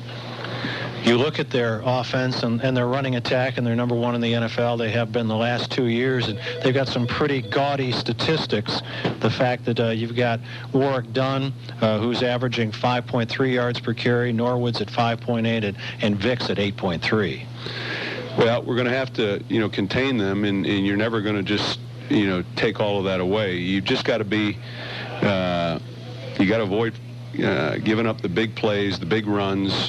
They've done a good job on defense of keeping teams in check from not allowing big plays against them. So it's going to be hard to eliminate all of that. They've got a lot of talented players and a great scheme, and they're well coached. We've got to do a good job tonight of slowing that down. And this Falcon defense has added Grady Jackson and John Abraham, along with Lawyer Malloy, and all those guys seem to have contributed to a better defense for them. I think so. There's leadership there. You can see it. There's experience. There's players that have played in big games. They're playing with a lot of confidence. They haven't given up a touchdown. So, we'll have our work cut out for us tonight. What will Reggie Bush learn as a running back as his career in the NFL continues? He's obviously got all the physical talent, but what will he learn as far as being a runner at this level? Well, sometimes it's finding a way to make this game slow down some in regards to your reads. And when you first get into the league, everything's moving pretty fast. You hear quarterbacks use that term all the time. And as you play and you gain experience, things begin to slow down because you get used to certain looks. So I think that comes from experience. I think the length of the season is something that's always a transition for a young player, and it's something that's always important in being in great shape. He's done a good job with his conditioning and his weightlifting, but that whole stamina, durability, those are all important things that a running back has to have. To us, at least, the play of your offensive line has really been gratifying and surprising. I'm not sure they've been penalized through 2 games. How would you rank what they've done thus far? Well, we've got a group now with some new faces in it. I've been pleased with the first couple of weeks. There's still a lot of little things that we're working on in regards to protection and run edges, but I think they've handled the transition pretty well. We've got, like I said, new players. Jari Evans is at right guard, Stinchcomb now playing at right tackle, Jamal going over the left side, and Nesbitt at left guard, Jeff Fain at the center. It's entirely different than when it was a year ago. And, you look for consistency there. I think when that group starts playing well, it permeates through your team, and that's the one thing that I look forward to. Good luck tonight against the Falcons. Thank you. All right, thank you very much. There's Jim Henderson with head coach Sean Payton. Hokie Gaijon, we're back here with Countdown to Kickoff. Kenny Wilkerson down on the floor of the Superdome. As I know you're looking out and you're seeing them roll the stages in here.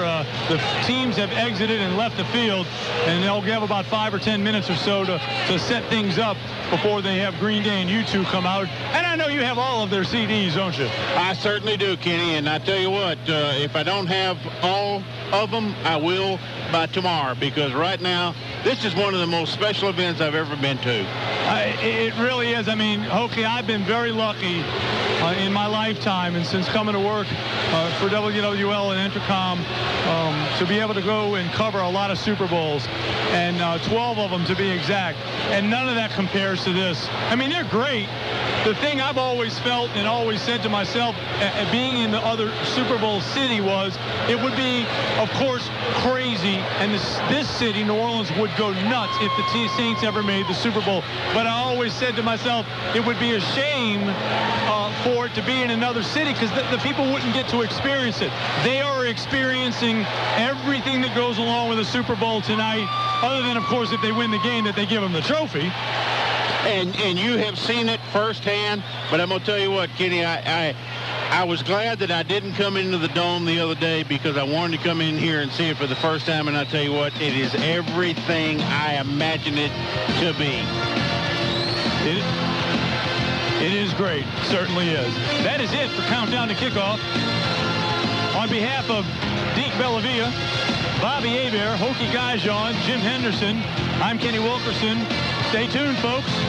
We've got a heck of a pregame show coming up your way on the New Orleans Saints Radio Network. The Allstate Insurance countdown to kick off on the New Orleans Saints Network. Brought to you by Allstate Insurance and your local Allstate agents. Hotel Monteleone, New Orleans timeless address.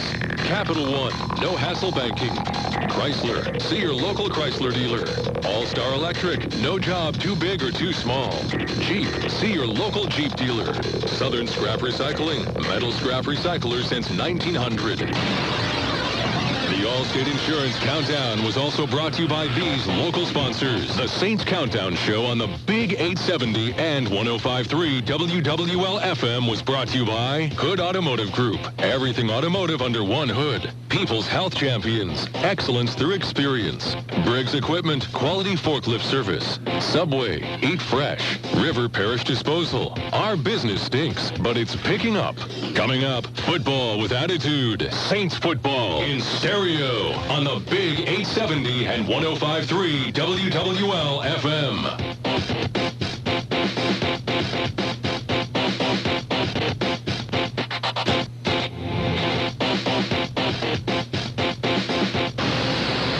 Saints Nation, you know the drill. Turn down your TV and turn up Saints Radio. Coming up next on the New Orleans Saints Radio Network. There's no way to rebuild the Gulf before you clean up, and there's lots of metal to be cleaned up. Hey folks, this is Joel Dupre with Southern Scrap Recycling, your partner in the cleanup. We pay the highest prices in the Gulf for your metals. We offer industrial container service, crane service, and torch cutting. With 15 Gulf Coast sites to help you in New Orleans, Baton Rouge and Port Allen, Lafayette, Morgan City and Houma, Lake Charles, Gulfport, and Auto Shred in Pensacola and Mobile, we are positioned to help the Gulf Coast rebuild. Southern Scrap Recycling since 1900. At your Jeep dealer, it's all about the best in American and German engineering and design. Like the best-selling SUV in its class, Jeep Liberty, the most capable 7-passenger 4x4 SUV, Jeep Commander, the fun and freedom machine, Jeep Wrangler, and the 5-star government crash test-rated Jeep Grand Cherokee. And right now, with our best offer ever, it's all about you. So get to your Jeep dealer today. Based on overall static scoring of available features versus 2005 competitive models, based on Automotive News classification sales data, Jeep is a registered trademark of Daimler Chrysler.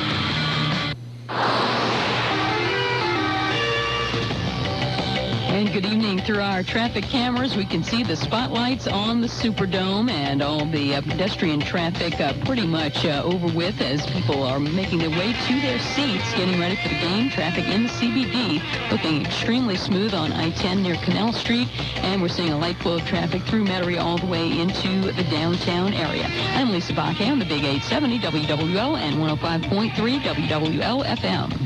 Asian almond shrimp. The almonds aren't Asian. Neither are the shrimp. But the sauce, that's a different story. Zia Rotisserie and Grill. Inspired American food.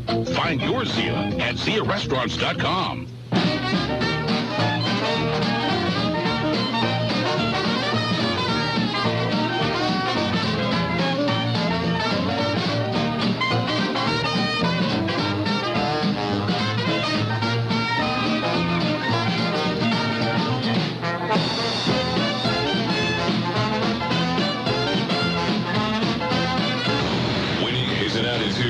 Saints in stereo. New Orleans Saints football. Brought to you by Dodge. Grab life by the horns. Louisiana Lottery Corporation. Need a reason to smile?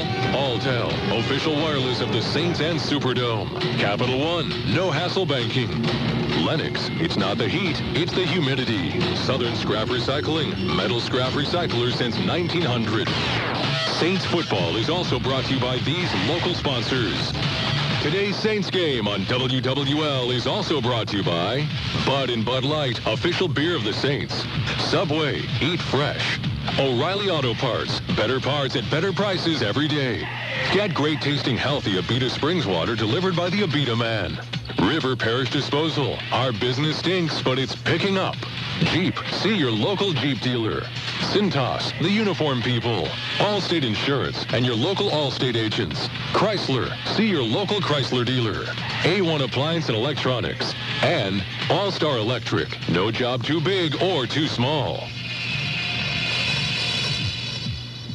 It's game time. It's game time. Time to turn it up. Keep running the ball. Keep running the ball. That can't stop us. Saints Radio. Saints Radio. Now, live to the stadium on the New Orleans Saints Radio Network. And good evening once again, everybody, from the Louisiana Superdome.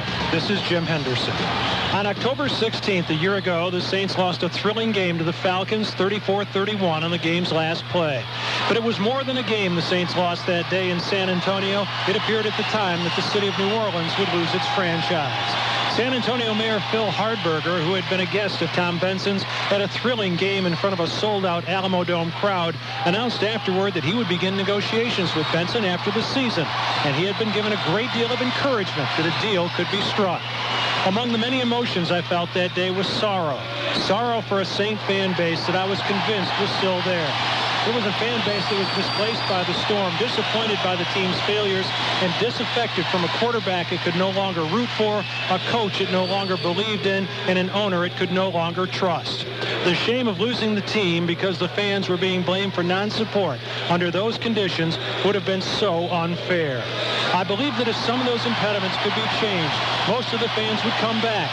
Never in my wildest dreams did I imagine that all of those impediments would be changed and all of the fans would be back in numbers greater than ever before. Tom Benson did the right thing in coming back. He did the smart thing in changing coaches and quarterbacks, and he did a lucky thing in being able to draft Reggie Bush. Now he's been rewarded by the rekindling of a love affair with this team that has been fanned by design, by fate, and by good fortune into an inferno of passion. Katrina could not blow it out. Katrina could not drown it. It's back, leading the way for a city, a state, and a region that will be back too.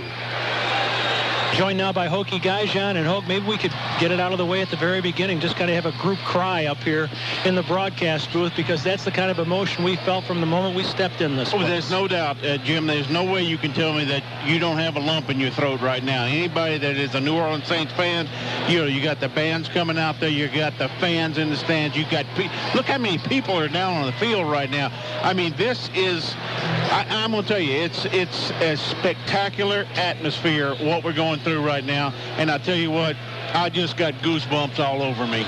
And you know how hard that is to do. And how hard it is to look at as well. Well, but that's your problem. Yes, it is. The stage has been set for U2 and Green Day, and when they're ready, we're going to go down and join them. But you see fans here that you haven't seen in a year, greeting each other, tears in their eyes. Everybody hugging one another. I mean, you see people, I mean, they're coming up right here in front of us, and they're waving it. They're coming up here, and they want to give us a hug and a kiss, and it's just tremendous. Listen to that. Does it get any better? I can't believe that it can. There were some dark days last year, an awful lot of them. I don't think any of us could have imagined that this Superdome would be back in this shape and that it would be packed to the rafters with season ticket holders. And for the rest of the season, not just for this one particular ball game. It's going to be this way. I mean, those seats are sold. And we're going right down to the field right now, because I haven't the faintest idea who's playing right now, but you know what? It's going to be special. It's U2 and Green Day, and let's go down and listen to them. Now it's about creating enough energy among all those who care. And I'm Doug Engel. Thanks for joining us for this historic event here in New Orleans. Two of the greatest rock bands in the world, U2 and Green Day, have teamed up with the NFL and Music Rising to mark the reopening of the Louisiana Superdome. They've recorded a song together, a cover of the Skids' The Saints Are Coming. They're going to perform it here live in just a moment. And then after the performance, Real Networks will offer the song as an exclusive download at Rhapsody.com. And here's the really cool thing. All the proceeds from the download sales will benefit the Music Rising organization. Now, Music Rising is the charity co-founded by U2 guitarist The Edge. He went down to New Orleans after Hurricane Katrina, witnessed the devastation firsthand, and took immediate action. And now you can help too. Make a donation by calling 1-866-370-3403. That's 1-866-370-3403. Or go to musicrising.org and donate online. Every bit helps. So here you go, an extraordinary performance from an extraordinary pairing. U2 and Green Day, live from the Louisiana Superdome.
show will continue after these messages on the New Orleans Saints Radio Network. 5 to 9 on WWL AM and FM. Saints are about to take the field, be introduced to this sellout crowd. In the meantime, we want to hear from Drew Brees, who spoke with Kenny Wilkerson earlier in the week.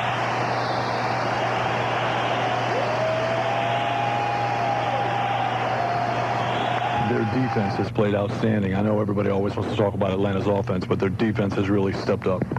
Yeah, and they've given up a total of, 9 points here in the last 2 weeks. So they're playing exceptionally well. That defense is built on speed. They playmakers. They, keep everything in front of them, rally up, tackle you, try to turn, get you to turn the ball over. So they're a very solid defense and got a lot of guys that, we're going to be cognizant of. Now, as far as what they were able to do against Jake and then against Sims, it sounds a lot more and more like what we're hearing is they've disguised their coverage as well. Is that how you see it? But yeah, they mix it up. They do a lot of things, but I think for the most part, they just know that they have very athletic, fast guys that, that are smart players and very talented. And they do disguise, but I think for the most part, even if you know what they're doing, you still got to beat them. How many more weeks or how much more time do you think that you guys will be able to throw stuff at people that they haven't seen yet? You know what I mean? I mean, eventually, after a while, everybody knows what everybody does, but you still have some stuff y'all haven't even used in games. Yeah, I mean, we continue to mix it up and obviously make things look different. And, everybody has their base concepts that they, continue to run and just make it look a little bit different. So, that's kind of the name of the game. Obviously you don't want to deviate too far from what you do best. And our philosophy is always going to be make them worry about us and not us about them. When you say deviate from what you do best, do you know yet what you guys do best? Or is it too early? No. I think we'll continue to learn those things as we go along. But I think we're definitely at a point where, in the run game we know what we do best. In the pass game we know what routes different guys run best and what protections we're best at, and we try to utilize those as much as we can. It's going to be a crazy one. It's going to be nuts. Thank you. Oh, gosh almighty, I'm going to tell you what, Jim, am I caught up in the moment right now. And I tell you what, here's your Briggs Equipment starting lineup. Is that where we're going to right now? And Briggs Equipment starting lineup. Briggs Equipment quality forklift service is not an accident. It's a promise, and I promise you, it's wild in here right now.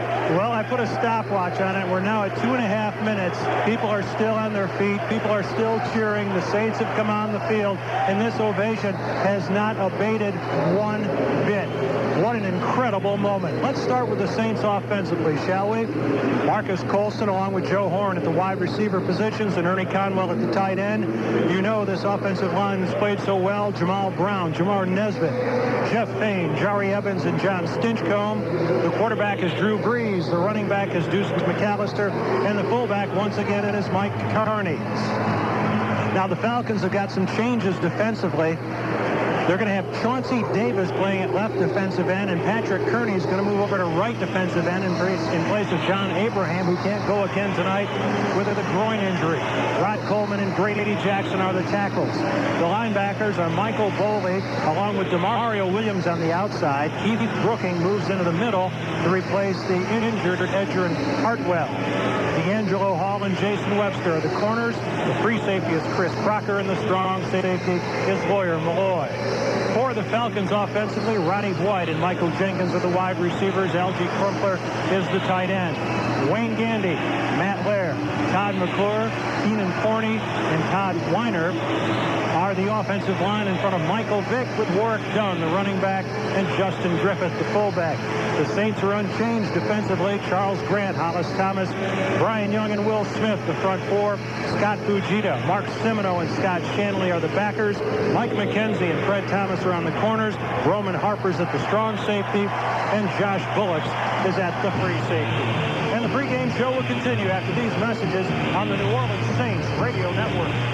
At your Dodge dealer, it's all about the Ford Armor Awards, the news, talk, and sports leader, WWL. Oak, I wish the energy in this place tonight could be bottled. We wouldn't have to worry about energy going bankrupt. Woo! I'm going to tell you what, Jim. I mean, it's everything that we thought it would be. And, we knew it was going to be a fired-up crowd. You couldn't have a better opponent to open this whole thing up with. And I tell you what, the game hadn't even started yet, and I'm worn out. We got a long and hopefully exciting night ahead. Down on the field, Irma Thomas and Alan Toussaint are preparing to give us their rendition of our national anthem. Sidelines are packed. Fans are still on their feet. Nobody has sat down from the moment the Saints were being introduced. Including me, and that's not because of my hemorrhoids. It's just because I'm going to tell you what, this is about as electric as you will ever find this Superdome. And I mean, I've been in here for a lot of great football games, but I'm going to tell you what, something very special is taking place tonight. No question about that. Listen to the fans as some more introductions are being made down on the field below. Some of the first responders are being honored. And now let's go down on the field and listen to two native New Orleanians who represent this city so well, Alan Toussaint and Irma Thomas. And on piano, the legendary songwriter, arranger, producer, and member of the Rock Hall of Fame, Mr. Alan Toussaint. And now to honor America, the veterans of all of our armed forces and the women and men in uniform serving the cause of peace and freedom throughout the world, would everyone please rise, remove their hats, and join Irma Thomas and Alan Toussaint in the singing of our national anthem.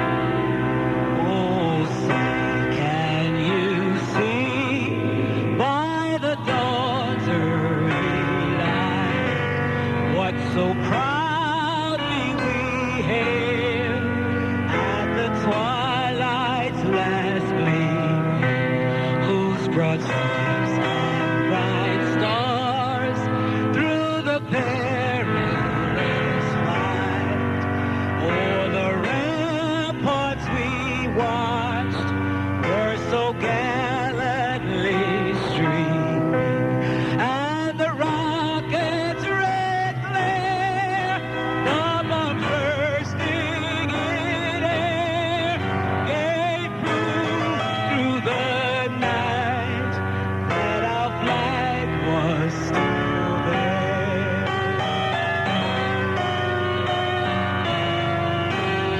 Oh, say does that star-spangled banner yet wave o'er the land and of the free and the home of the brave.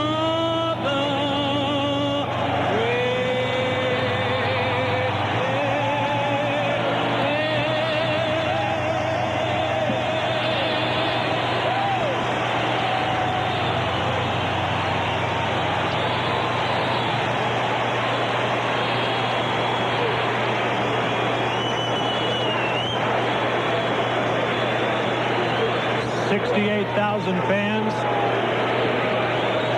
68,000 emotions.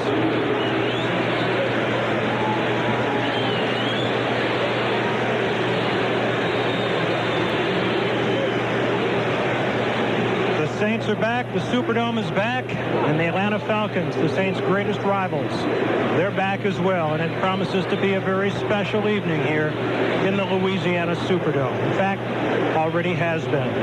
Well, I'll tell you this, if the game is half as good as what we've witnessed in these 15 minutes right here, we are in for one heck of an evening. Put yourself in uniform on that Saints sideline. I can't. Can you do it? No, I really can't. And I was hoping you wouldn't ask that question because I have no idea. I mean, you look at the guys walking out there right now. You got Deuce McAllister, Joe Horn, Drew Brees, Fred Thomas, Scott Vegeta walking out there. It's something that I can't. I mean, I can't do it. I mean, there's absolutely no way I could put myself in the shoes of those football players right now. I wish I could, but I can't. Alan Rossum is out there along with former Saint Wayne Gandy and Lawyer Malloy for the Atlanta Falcons. Ed Hockley is our referee. He's one of the best.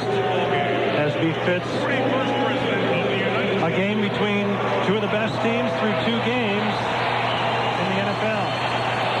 Former President George Bush on hand. Of course, he, along with the President Clinton, did so much to raise funds for our city and the Gulf Coast in the wake of Katrina. You know what? He's a big man. You look at him out there. I mean, he's right there on par with. Good evening, gentlemen. Atlanta, it's your choice. Who will call the toss? What is your call? Tails. Tails is the call. Tails is the call. Mr. President, if you'll do us the honor of tossing the coin and letting it hit the ground, tails is the call. It is tails. Atlanta has won the toss. You wish to receive. Which direction? Let's switch around, please. Wayne Gandy with the correct Atlanta call. has won the toss and will receive. Good luck, gentlemen. You know, yesterday I watched the Saints game, and they're talking about how loud the crowd was in Seattle. I think it's going to sound like a library compared with what we're going to hear tonight in the Louisiana Superdome. I think that's a good way to put it, because I'm going to tell you what. I mean, just the electricity as we were driving in to the stadium and see the way that the fans were acting. I mean, they know what's on the line here, and I don't think you could have a better opponent to open your very first home game with than the Atlanta Falcons. And these were the opponents in the last game in the Superdome on December 26th of 2004. Falcons lead the overall series 42-31. A year ago, the Falcons won 34-31 in the Alamo Dome, 36-17 at the Georgia Dome. It's one of the great rivalries in the NFL, made even more so by the events of the past 13 months. Well, I've got to say a little hello to my buddy Lance Stewart out there in Coleman, Texas. He's been removed from the Baton Rouge area. He's out there. I know he's listening tonight. Lance, turn up that radio, buddy, because you fixing to hear one heck of a ball game. Lance, I wish you could be sitting up here with us, and I wish everybody within the sound of my voice tonight could be sitting up here with us as well, because this is a special moment in a special city that's on its way back. The dangerous Allen Rossum is back deep. He's returned 4 kickoffs this year for an average of 27.5. The longest of the season for Allen Rossum has been a return of 38 yards. Well, Jim, and one other thing I got to say, I got a couple of young ladies I'd like to say hello to, Miss Christy Bowen and Faye Matthews. They were with us on Saturday as we were promoting this game and promoting that fishing trip that I'm giving away with GMC. And before you get too carried away, you are invited on both of those fishing trips. Is that right? Yes, we need an anchor. Well, I'm an anchor, man. Well, you are now. I'm a sports anchor. Does that work? I don't know, but you just want somebody to use his show. That's what you want to do. All right, let's go right down to Kenny Wilkinson. Kenny, what you got, man? All right, guys, I tell you what, nobody in this building's ever seen anything like it, and I know none of us have. It's very fitting, and I think it's very in a great way that we will see the Saints defense first. They spent a tremendous amount of time this past week in practice working on contain. And when I tell you that they ran around Copper and a million other people to simulate Michael Vick, I can't even begin to tell you how many people did it. But they ran them all over the place, and all they did was work on contain, and do not be surprised to see them try to find a weak spot and send Fajita and those linebackers to try to get on top of him as fast as they can. This place is nuts. And football is back in the Louisiana Superdome as the kickoff tumbles down to Rossum at the 6. He's to the 10, the 15. He's up to the 20, the 25, and chopped down short of the 30-yard line as he's brought down after a 24-yard return by middle linebacker Danny Clark. So here come the Falcons and Michael Vick. Michael Vick, the #1 rushing attack in the NFL, averaging 279 yards per game, 30th in passing and 5th overall. The Falcons will start from their 29-yard line, moving it right to left. 1st and 10, Atlanta. They split out 2 wide receivers to the right. Ashley Lalou is one of them. One back in the backfield, that's Warwick Dunn. Vick up under center. This place is a madhouse. Handoff Dunn, sweeping right, strung out for a moment, and now he cuts it upfield close to the 35-yard line as he's brought down by Charles Grant along with Josh Bullocks. That's a gain of 6. Well, I think that's the thing right there that, the Atlanta Falcons, they do have a tremendous running attack. But the one thing that is so hard to account for is the yardage that Michael Vick picks up from the quarterback position, because he is probably their most talented running back. He's averaging 8.3 yards per carry, Dunn at 5.3. His first carry of the night was 6. They split Griffith out wide to the right along with Crumpler. And one receiver to the near side of the field. It's Michael Jenkins. Vick is in the shotgun.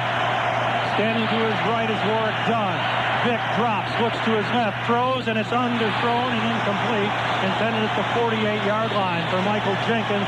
Freddie Thomas on the coverage. Of course, that's the formation that they'll run out of eventually, and it puts so much pressure on the defensive end and the outside linebacker. That stretch option where either Vick will keep it or hand it off to Dunn. And I think that is what Kenny was trying to relay to the fans out there, is that's the thing that you have to do with Michael Vick: containing. Don't worry about getting a sack. Don't worry about getting a tackle in the backfield. Containing. 3rd and 4 from his 35. Vick rolling right. He's being chased. Drop the ball. Oh! And it goes out of bounds. The Saints tried to pick it up on the fly. Brian Scott, the former Falcon, thinking he was going to be a hero, tried to pick that ball up and couldn't bring it down.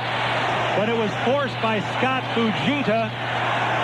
And the ball rolled out of bounds, so it'll still be in possession of the Falcons after a 6-yard loss. Well, I tell you what, I don't have a problem with Brian Scott trying to pick up that football, because it did bounce up.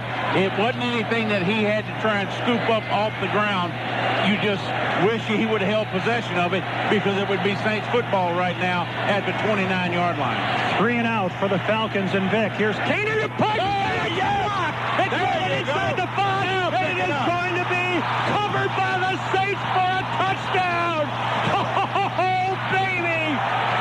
Covered by Curtis DeLoach in the end zone. Blocked by the Saints. Shades of John Gilliam. What a moment. Just listen to this crowd.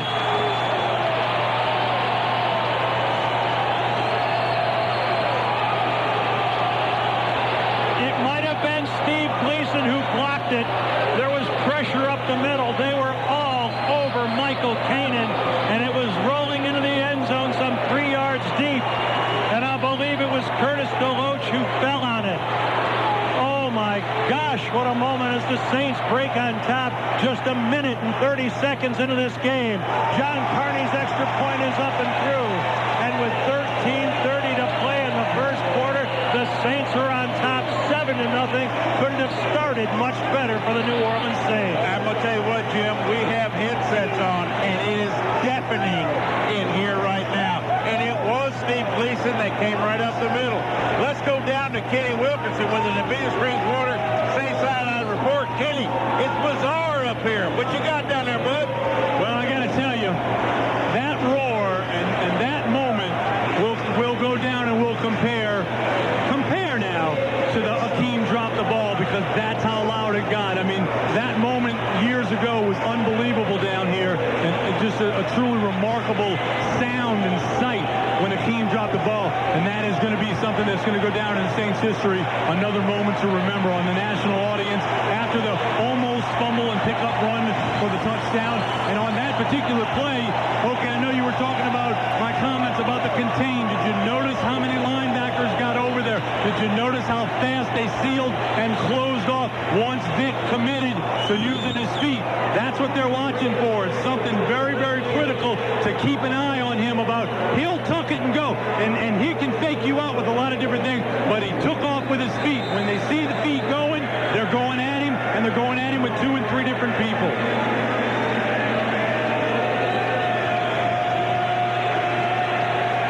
D'Angelo Hall, 1 of 3, back deep for the Falcons.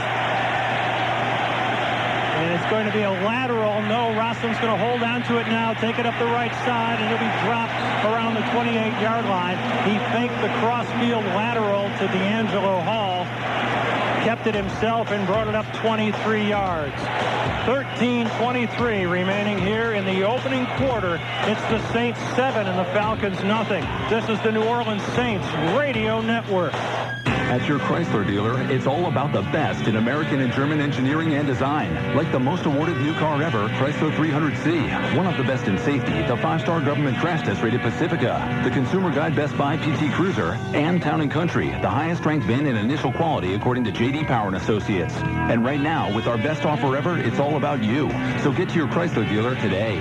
Based on major automotive awards won with an introductory model year, one equipped with side curtain airbags. For J.D. Power & Associates award information, go to jdpower.com. Alltel Wireless presents another My Circle dedication. I want to shout out to my sorority sisters. I don't care that you're all with different networks. We've been through so much. Like that situation on spring break in 03. You all kept your mouths shut. So you're all in my circle. Hey, friends are friends no matter what network they're on. Big My Circle from Alltel Wireless, America's largest network. You can call the people you talk to most and call for free. Any number, any network. Stop by your nearest Alltel store or visit AlltelCircle.com, baby. Come and get your love.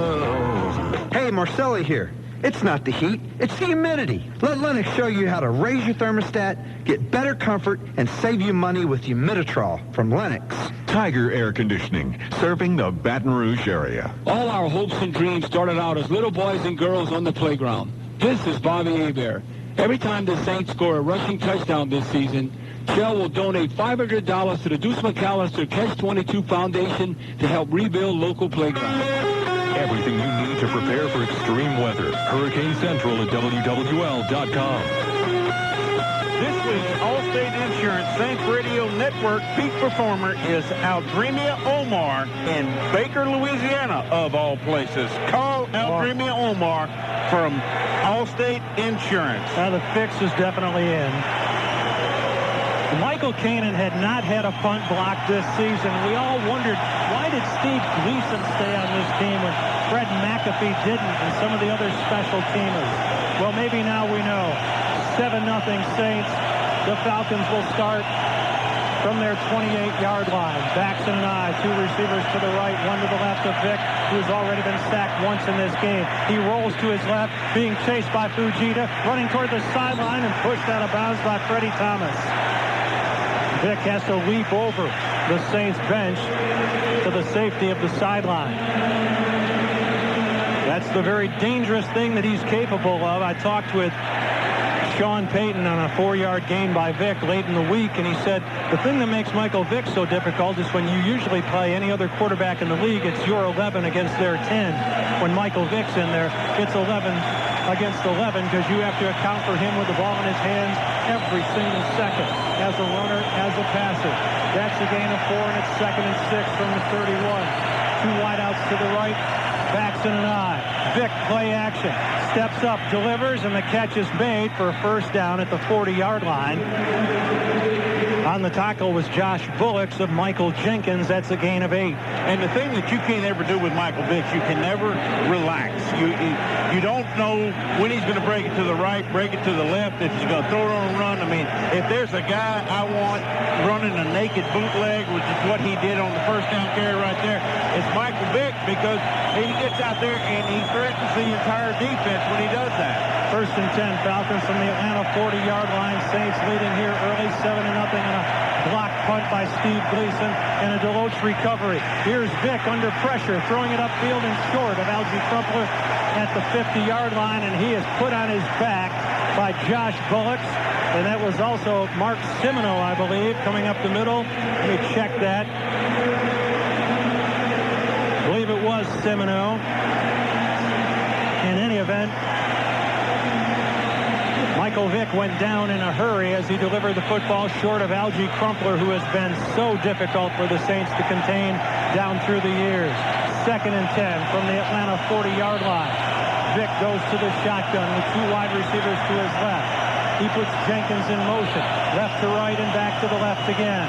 Handoff done, running straight ahead out of that spread option, and he'll be dropped short of the 45-yard line. That stretch option they run so well. Charles Grant pinches down from his left defensive end position and drops him after a 4-yard gain. And that's another guy that you can't go to sleep on right there is Warwick Dunn. I mean, he is still a terrific back in this league.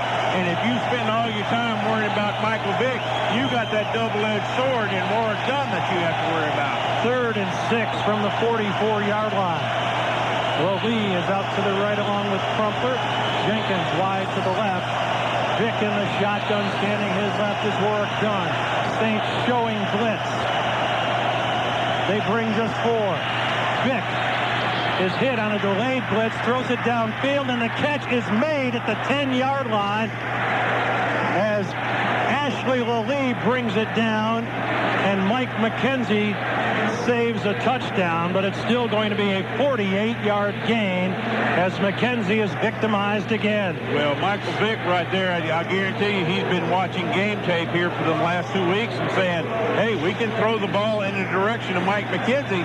And McKenzie actually had good position right there. I mean, you can't fault him for what he did. He just didn't make a play on the ball. 1st and goal for the Falcons from the 8-yard line. Vick up under center. Brings Jenkins in motion right to left. Hands it off to Dunn, cutting against the grain. Slips the tackle of Bullets, but not that of McKenzie. And he'll be dropped after a short gain, if any. Well, Mike McKenzie has been victimized a lot this season, as you mentioned. If there's one place people want to go on a deep pattern, it's against him.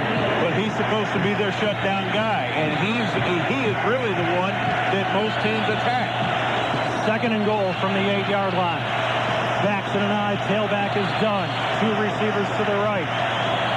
Vick, play action, looks to his left, going to throw it into the end zone, and it is incomplete, intended for Algie Crumpler, and give the rookie Roman Harper a lot of credit because it looked like that was going to be a completion right around the goal line, and he went up and got his hand in there and jarred it free. And that's what you got to do in that situation when you're going against a bigger opponent that's larger and stronger than you are.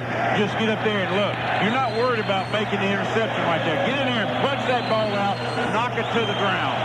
3rd and goal from the 8-yard line. Saints on top, 7-0. Falcons threatening. Vick has 3 receivers to his left, 1 to his right. He's in the shotgun. Dunn stands to his right.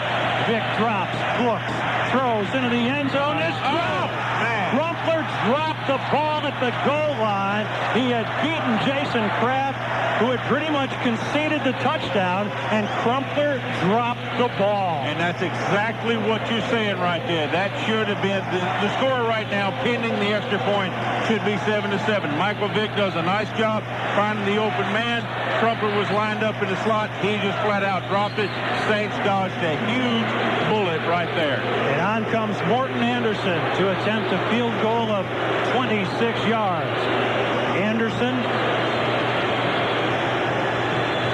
46 years old, the former Saint, who last kicked with the Vikings in 2004, lines up his first field goal upon his comeback, and it is up and it is true. And so, with 9:41 to play in the opening quarter, it's the Saints 7 and the Falcons 3. This is the New Orleans Saints Radio Network. Are you facing having to demolish your family home? Did you know that most flood policies have funds that are available that will pay 100% of those demolition costs? Demolition of your home with no cost to you. I'm Arlen Jenkins of South Winds Express Construction. Let us show you how to apply for your ICC money. We can help you solve the problems that are facing you today. We are a Louisiana company with local crews helping to rebuild New Orleans one home at a time. Call us today, 305-5014, 305-5014. South Winds Express Construction. Timeout, New Orleans. Bob Del Giorno Jr. at the biggest game the Saints have ever been in. 4th down, 3 to go, 2 seconds left. If the Saints score, they'll be world champs. Okay, it is a dream, but the prices at A1 are for real. Right now, make no payments and pay no interest until 2008 on all Sony store-wide. Get the best price on Sony big screen TVs and Sony LCDs. A1, your Sony headquarters. Here's the snap. Reggie dives into the end zone. The Saints are champions. A1 Appliance and Electronics. We believe. Like the Saints, 5 Minute Oil is locally owned and operated. That's why they pamper you with lots of lagniappe, like a complimentary beverage. Adjust tire pressure, check the fluids, check the oil and oil filter, clean the windshield, check the wiper blades, all without you ever getting out of your car. At 5 Minute Oil, you just feel home again. Okie here. I like shopping local, but I also like saving money. Rouse's is Louisiana's largest independent grocer with more than 2,000 employees. At Rouse's, you get everyday low prices on thousands of products. Every day on every aisle. Shop local, shop Rouse's. Everyday low prices. Talking to Spud is like talking to family. John Spud McConnell, weekdays 9 to 11 on WWL. And let's pause 10 seconds for station identification on the New Orleans Saints Radio Network. From the heart of the Crescent City, it's Entercom Communication Stations, the Big 870 WWL New Orleans, and 105.3 WWL FM Kenner New Orleans. It's a New Orleans Saints tradition. Turn down the sound on your TV and turn up the Saints Radio Network next Sunday at noon when the Saints take on the Panthers in Carolina. Turn up the Saints Radio Network. Falcons go 65 yards in 8 plays in 3 minutes and 49 seconds. A 48-yard completion, Vic to Lilly. The big play in that drive, they settle for a 26-yard Morton Anderson field goal and a 7-3 deficit. Here's Kanan to kick it away. Aaron Stecker calls for the football, takes it in at the 3. He's back to the 10, to the 15, and tripped up there. A nice coverage downfield by Omari Lowe, limiting Stecker to a 15-yard return. A timeout on the field with 9:37 to play in the opening quarter. Saints 7, Falcons 3. This is the New Orleans Saints Radio Network. Your Dodge dealer. It's all about the best in American and German engineering and design. The best in durability. Ram 1500 and Ram Heavy Duty. Part of the longest lasting, most durable line of trucks. Best in class interior room. Dodge Durango and Dakota. The best combination of seating and storage of any minivan. Dodge Grand Caravan with stow and go. And right now with our best offer ever, it's all about you. So get to your Dodge dealer today. Based on RL Polk vehicles in operation. Longevity stats 1986 to 2005. Durability based on longevity. Based on automotive use classification when properly equipped. He's at the 20, the 10, the 5, touchdown Saints! How'd you like to win a Saints autographed football? Just log on to AbitaSprings.com and register. No purchase required. Winners will be chosen by drawing after every home game this season. And here's another way to win. Sign up for great tasting, healthful Abita Springs water and get a case of convenient Go Anywhere half-liter or 12-ounce bottles free. Delivered to your door by the Abita Man. Visit AbitaSprings.com today. Get the good stuff. Hey folks, Hokey Guy Jump and Napa Auto Parts. Castrol GTX conventional motor oil is engineered to help your car beat the heat, and right now Castrol is on sale for just $2.19 a quart at Napa. And while you're at Napa, take a chance to win the Napa OCC Chopper, valued at $65,000. All proceeds from ticket sales benefit CCA in its efforts to rebuild the natural treasures of the Gulf Coast.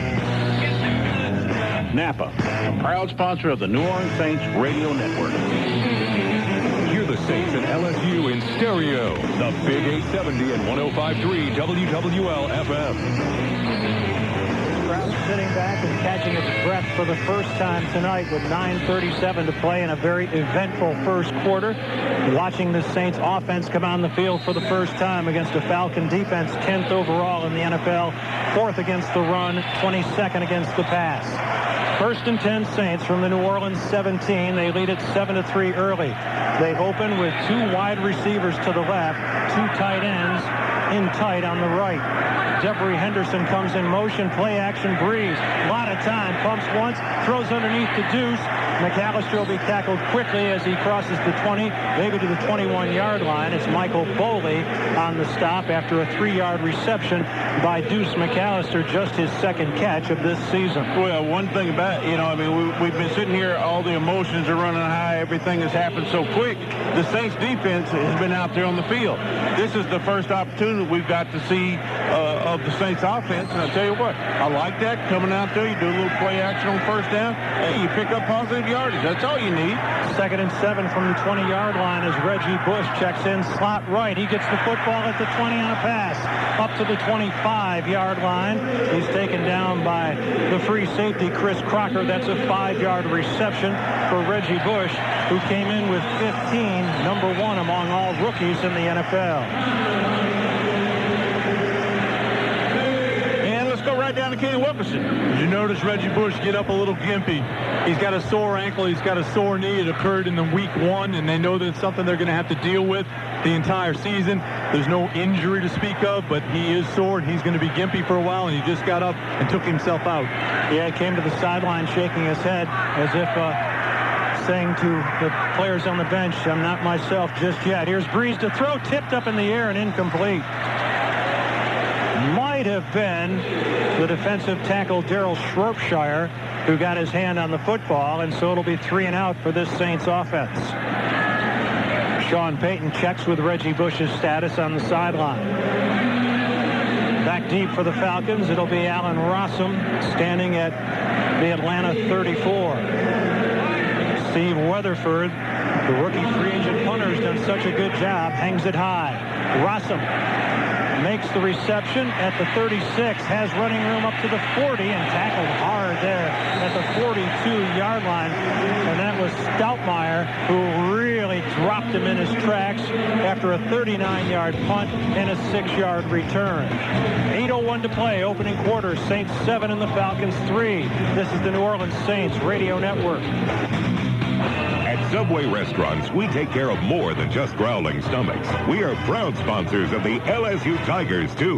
Now you can upgrade your fresh value meal and get an exclusive 32-ounce LSU football schedule cup. Go up by 3 with this great deal. Your choice of a delicious sub, chips, and a refreshing drink in an LSU Tigers Collector's Cup. But you better come rushing because this offer is valid for a limited time only at participating Subway restaurants. Subway, eat fresh. Subway is a registered trademark of Doctors Associates Incorporated. Don't miss the Bryan Chevytown year-end clearance sale going on right now at your little cheaper dealer on airline, Bryan Chevrolet. All 06 models must go. Get rebates up to $6,500 or 0% interest for 60 months on select 2006 Chevrolet cars, trucks, and SUVs. Don't miss the Bryan Chevytown year-end clearance sale because these prices won't last long. For great selection, prices, and service, visit Bryan Chevrolet, 8213 Airline Drive between Zephyrfield and the airport. Chevrolet and American Revolution. Sale ends September 30th. Hi, Bob Del Giorno for my friends at Fisher's Jewelry on Canal Street. At Fisher's, you can get a wide selection of Citizens EcoDrive watches fueled by light. A Citizens EcoDrive watch never needs a battery. Exceptional timepieces that are innovative and striking. Choose from the men's bold Calibre watches to elegant lady stiletto watches. Citizens EcoDrive watches, unstoppable, just like the people who wear them. Fisher's Jewelry, 1036 Canal, the best selection that you'll ever find. As New Orleans is the mighty Mississippi, WWL AM and FM. I know I've been waiting a long time to say this. Welcome back to the Louisiana Superdome. And let's go right down to Kenny Wilkinson with an Abita Springs Water Saints Sideline Report. Kenny? All right, guys, as I told you, Reggie Bush took himself out of the game, down on the sidelines, kind of reaching and stretching like he could be cramping up. Sean Payton downplayed it this week that he had some problems and that it was no big deal. But we'll find out in the next series. 1st and 10 Falcons from the Atlanta 42. Vick out of the shotgun, fakes it to Dunn, drops back, throws over the middle, and it is incomplete, almost intercepted by Bullock. Harper was there as well, and once more he tried to force the football to Algie Crumpler. That is the 4th throw that he's directed toward the tight end without a completion. Well, you know, and a lot of times you get that comfort zone. Number one, Algie Crumpler is a heck of a receiving tight end, but Michael Vick knows the success that he has had against the Saints, so therefore a lot of times he'll try and force some of those throws in there. He's 2 out of 7 for 56 yards, sacked once for a loss of 6. 2nd and 10 from his 42. Vick hands it off to Dunn, looking for running room out to his right, starting and stopping and settling for a gain of about 2 yards. And once more, it's Charles Grant exhorting the crowd after he continues to play the run extremely effectively. That's a gain of just 2 yards for the little slippery Warwick Dunn, the 3-time Pro Bowler. And he was helped out as well by middle linebacker Mark Simino, and so it'll be 3rd and pretty long for the Falcons here. 3rd and 8 from the Atlanta 44. Vick in the shotgun with a player to either side. 2 wide receivers to the left, 1 to the right. Calls for the football. Drops back. throws to the sideline, and it's incomplete. They tried to work on McKenzie, but the wide receiver on that side, Roddy White, fell down, and McKenzie got a hand on the football belatedly. But still, it's an incompletion that will force a Falcon punt. Very good coverage right there on the part of Mike McKenzie. He's right where he's supposed to be. Roddy White falls down. You'd love to see Mike McKenzie come up with the interception right there, but I'll take the punt. This time the Saints have a return on, and Kanan hangs it very high. It's going to hit at the 1 and back up. Oh! Go into the end zone. And a Falcon kicks the ball into the stands in disgust. That's a 56-yard punt. Omari Lowe couldn't cover it up, and another Falcon kicked the ball into the stands. That was Ike Reese, who was so unhappy with the fact that they didn't pin the Saints back to the 1. Instead, New Orleans will start at the 20 with timeout on the field and 6:59 to play in the first quarter. Saints 7 and Falcons 3. This is the New Orleans Saints Radio Network.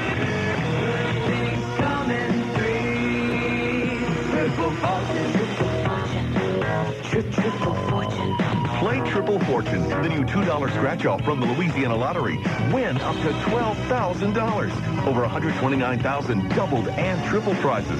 Stop and ask for Triple Fortune today. Scratch it, you can see what your fortune will be. Good things come in threes. Must be at least 21 to purchase. Alltel Wireless presents another My Circle dedication. I want to shout out to my sorority sisters. I don't care that you're all with different networks. We've been through so much. Like that situation on spring break in 03. You all kept your mouths shut. So you're all in my circle. Hey, friends are friends no matter what network they're on. Big My Circle from Alltel Wireless, America's largest network. You can call the people you talk to most and call for free. Any number, any network. Stop by your nearest Alltel store or visit AlltelCircle.com, baby. Come and get your love. At your Jeep dealer, it's all about the best in American and German engineering and design. Like the best-selling SUV in its class, Jeep Liberty, the most capable 7-passenger 4x4 SUV, Jeep Commander, the fun and freedom machine, Jeep Wrangler, and the 5-star government crash test-rated Jeep Grand Cherokee. And right now, with our best offer ever, it's all about you. So get to your Jeep dealer today. Based on overall static scoring of available features versus 2005 competitive models, based on Automotive News classification sales data, Jeep is a registered trademark of Daimler Chrysler. Saints Radio, home of extreme Saints coverage. WWL AM and FM. Listen to the Saints Coaching Show Monday nights from 6:30 to 7:30. Go to saintsradionetwork.com and email your Southern Scrap recycling question to Coach Payton.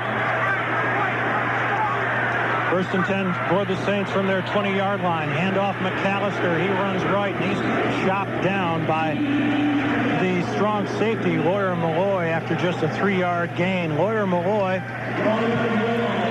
who is a veteran of some 11 years, one of the additions to this defense that has really bolstered it, along with Grady Jackson and John Abraham. Abraham, who had 2 sacks in his debut for the Falcons in the opener, hasn't played since with a groin injury, a problem that he had the sideline in much of 2003.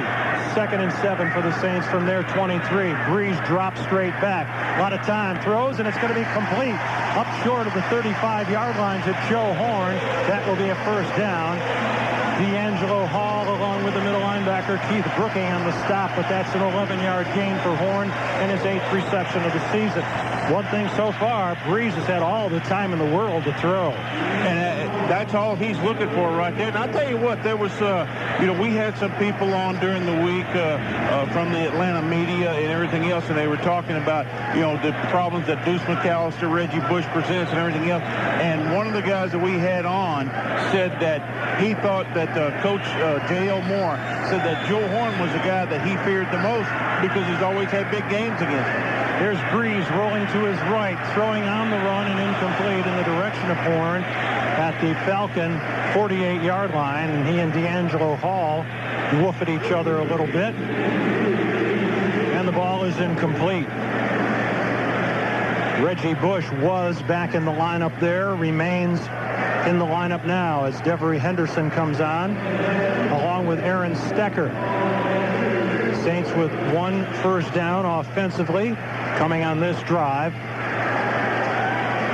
that right now has reached the Saint 34.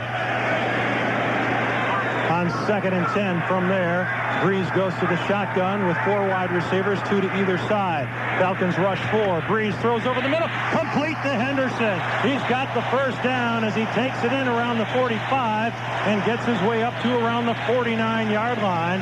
That's a gain of 14 yards. Outside linebacker DeMario Williams on the stop for Devery Henderson, his 7th reception of the season. You know, you talk about a guy that took a lot of heat and a lot of criticism early in camp because of dropping balls, but all he's done from the early part of training camp is get better and better and better throughout the preseason games and the first 2 regular season games. 1st and 10 for the Saints from the New Orleans 48. Saints leading at 7-3. Inside 5 minutes remaining in the first quarter. Pitch it to Bush. He starts, stops, going to be hit in the backfield and dropped for a loss. Taken down by the linebacker Michael Boley.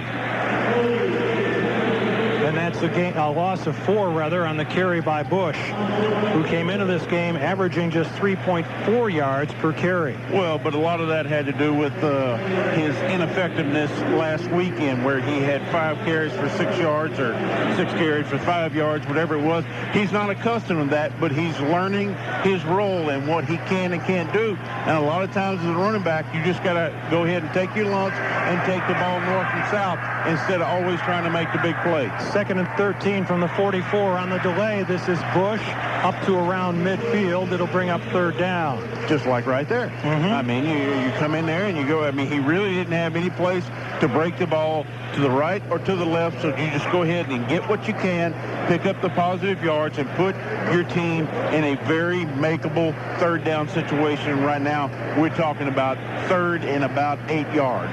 Gain of 6. Michael Boley once more on the tackle. 3rd and 8 from midfield. Breeze in the shotgun. 3 receivers to the right, a pair to the left. And the Falcons call timeout. It looked like the Saints timeout Atlanta. A bit confused. That's their first. But instead, the Falcons call timeout defensively with 3:31 to play in the first quarter. Well, I mean, make them burn the timeout whenever you can. And I really didn't see it. I was kind of like you. I thought the Saints were the one that was in a little bit of disarray on offense, but the Falcons, I think they were confused because they're trying to figure out where Reggie Bush is, where Joe Horn is Deuce McAllister in the ball game, whatever the case may be, and they were the ones that ended up burning the timeout. Falcon defense has not allowed a touchdown through the first 2 games. It was their special teams that allowed the first one of the evening. If you're joining us a bit late, it was one of the most electric moments in Saints history when early on Steve Gleason broke through and blocked the punt of Michael Kanan. It went into the end zone where Curtis DeLoach covered it up, and the Saints took a 7-0 lead just a minute and 30 into this contest. Ready to go again on 3rd and 8 from midfield. Breeze in the shotgun now with a bit different formation. Falcons are blitzing. Breeze throws, and it's going to be caught by Colston inside the 30, inside the 25-yard line. D'Angelo Hall brings him down. They'll spot the football at the 22-yard line, but there is a flag down back up at the field, back upfield to the 40, but Breeze might have been roughed. If so, there'll be some more yardage tacked onto this. Well, where the flag was thrown, it can only be personal foul, roughing the passer. Defense led with the helmet. 15-yard penalty from the end of the run. First down. It was Patrick Kearney who's starting on the right side of the defense for John Abraham. He himself playing with a tricep injury, but he led with the helmet and clocked Breeze after the ball was out of his hands. And so the Saints will pick up additional penalty yardage, and there's a timeout on the field. Man, I'll tell you what, there's been a lot of hoopla around this game, and in the first quarter, it has not disappointed anybody. This has been a fun game to watch on both sides of the ball. Marcus Colston victimizing former Saint Kevin Mathis, and this is a guy that's going to get a lot of mismatches. Colston at 6'4" and 231. Kevin Mathis at 5'9" and 185. Gives you all that he has, but the obvious size mismatch working again to Colston's favor whenever they can single him up on Mathis, or maybe Jason Webster, who's a 5'9" cornerback who starts on the right side. The Saints figure to have some success. Well, you know, Kevin Mathis really did the same thing when he was here with the Saints, and that was the fact that he would come up and throw his head in there and run support. Let's go right down to Kenny Wilkinson with an Bean Springs Water Saints Sideline Report. And guys, you just can't get enough of Sean Payton and his coaching staff. After the play, Payton immediately walking down the field, immediately already talking to Drew Brees about what he wanted and starting to talk to him about what the play he was going to call. And then as the flag, and looking back at the flag, and making sure that it wasn't going to be against the Saints or anything like that, unflappable, didn't budge him one bit, kept on walking down. They called the timeout there, brought the players over very calmly, discussed things over with Drew Brees. I can't tell you exactly what they're looking for in this spot. I haven't been able to pick up on that, but this is some situations, and these are the things that we saw in practice at camp and in this past couple of weeks, where they spend time going over certain situations, and they have done this. They've spent time going over certain situations where they get the opportunities in the red zone, a timeout. They've confused things. They've done things, or a penalty or whatever. In the meantime, while Atlanta looks over Hall here on the sidelines, it just gives these players, these Saints players, especially on offense out there on the field, more time to rest. I'm standing right behind Reggie Bush right now as we speak, and he's looking over at Ricky Porter and saying, I'm fine, I'm fine. So we will continue to keep an eye on that and keep an eye on his quickness and his speed. Jim? Thank you, Kenny. 1st and 10 Saints at the Atlanta 11-yard line. The Saints, who are 0-7 on Monday night since 1992. The Falcons were 3-0 last season alone on Monday night. And there is a Falcon who is shaken up.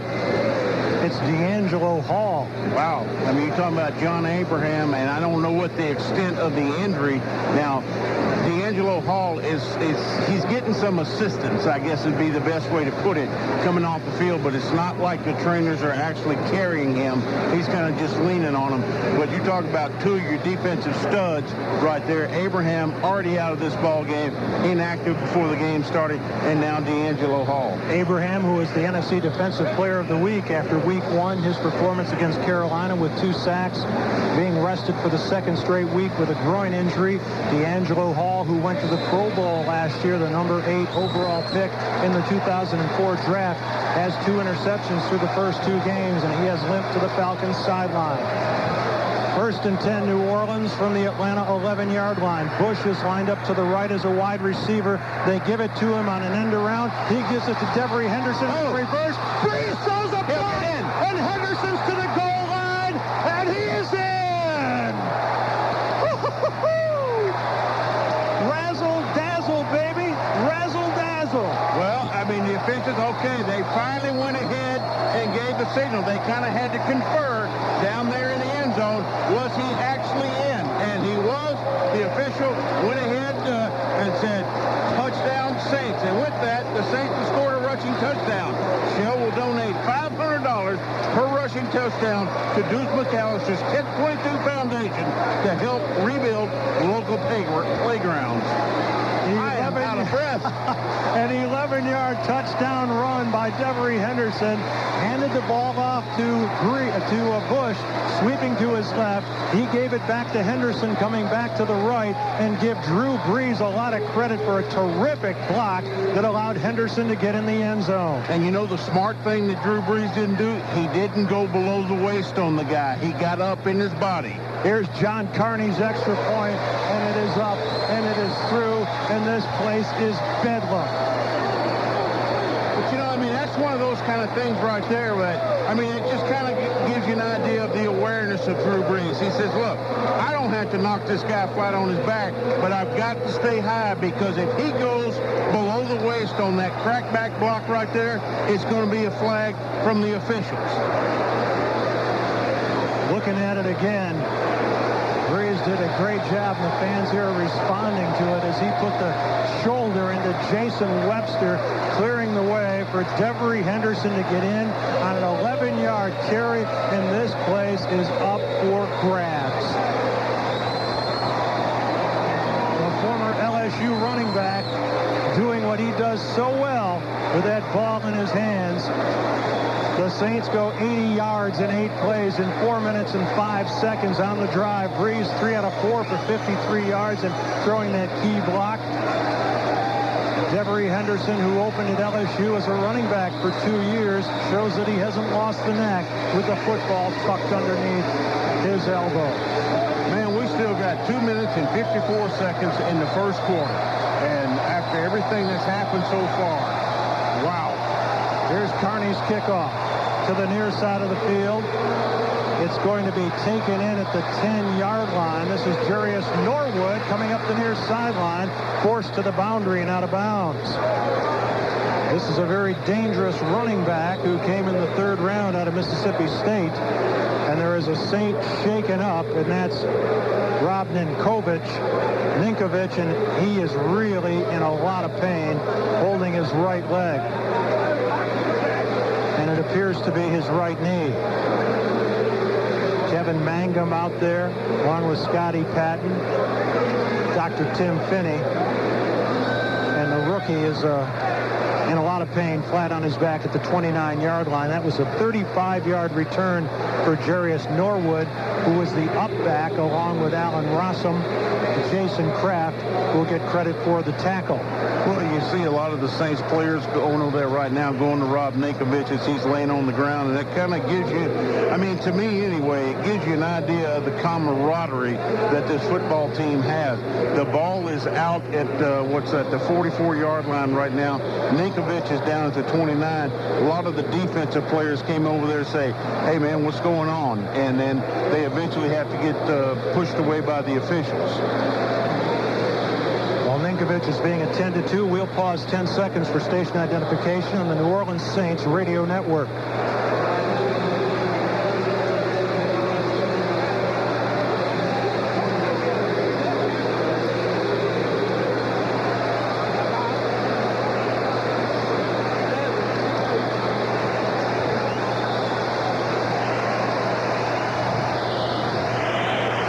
Go right down to Kenny Wilkerson. Kenny, what you got? All right, well, I'm sure it'll be a while before we know exactly what's going on, but never a good sign when they pick a player up after they've been tested and checking the knee, and they carry him off and don't let him put any weight at all.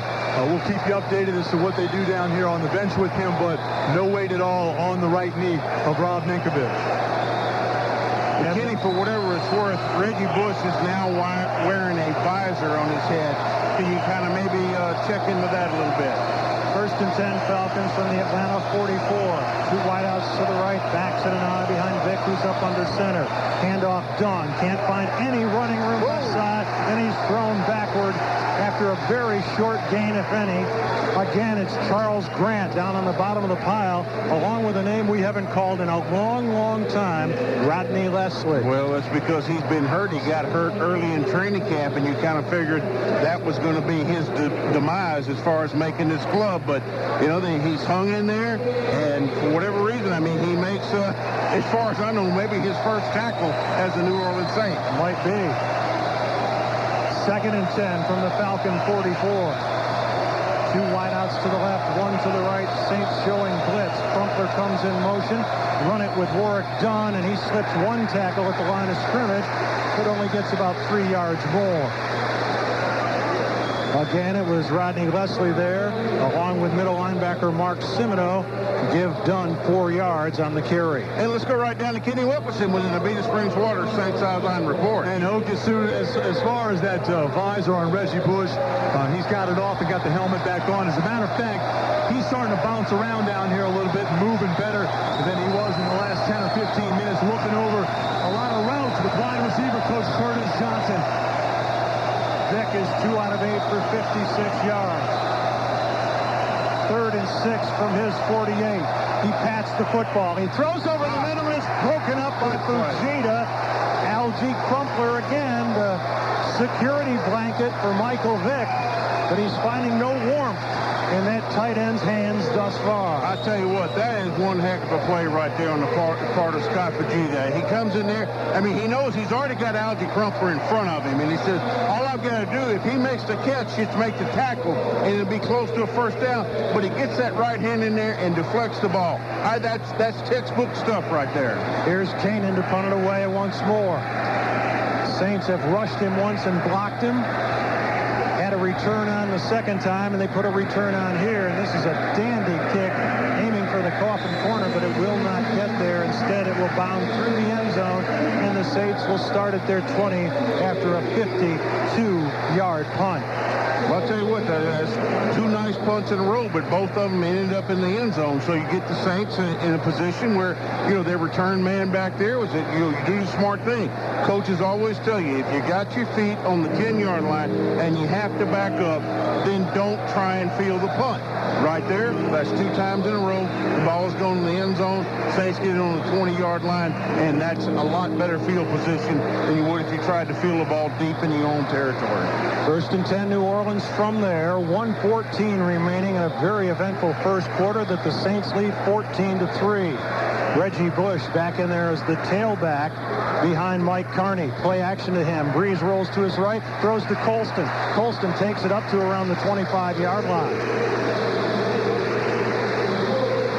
Marcus Colston, the last pick in the draft for the Saints, who's paid off so handsomely. That's a 5-yard gain. Lawyer Malloy, who went to the University of Washington 11 years ago at the same time that Ernie Conwell, the Saints tight end, did on the stop. But the Saints staying on schedule with a 5-yard gain, and it's 2nd and 5 from the New Orleans 25. Colston split out wide to the left. Bush will sweep it in that direction, and he will settle for a short gain just beyond his 28, it would appear, and it'll bring up 3rd and fairly short yardage. And this should do it for the first quarter of this ball game, which has been very entertaining, very upbeat, and we're talking about what did we say, about 45, 50 minutes for this first quarter? 3-yard gain for Bush, former St. Grady Jackson on the stop, and these fans pretty well pleased with what they saw in the 15 minutes here tonight that began this game.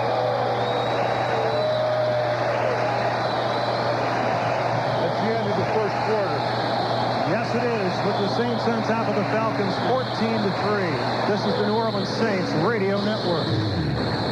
Some places got leaves that turn pretty colors, but nowhere can they beat our Four Seasons. I'm talking about crawfish, shrimp, crabs, and oysters. So stop taking it for granted and go to Dini's Seafood. They've got the biggest platters of fried seafood you've ever seen and the tastiest raw oysters and boiled seafood in town. Shoot, you can go to Dini's Market and buy bags of crawfish like people in Utah buy potatoes.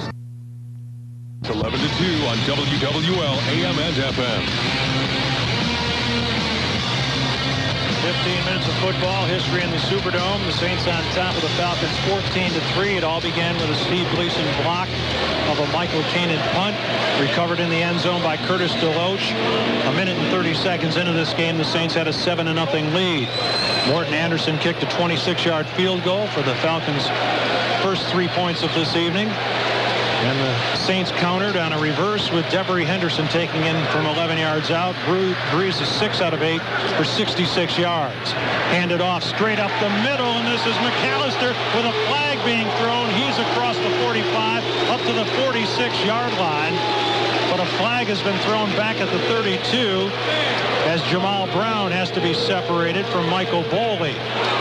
Well, you don't like where that flag is thrown because it's thrown right in the middle of the offensive line. Offense number 70, 10-yard penalty, repeat 3rd down. That wipes out an 18-yard gain by McAllister as Jamal Brown is caught holding. If I'm not mistaken, that's the first holding call by the Saints offensive line through 2 games in 1 quarter. You very well may be correct, but I know one thing. There have been very few penalties by this Saints team, offensively, defensively, or on special team.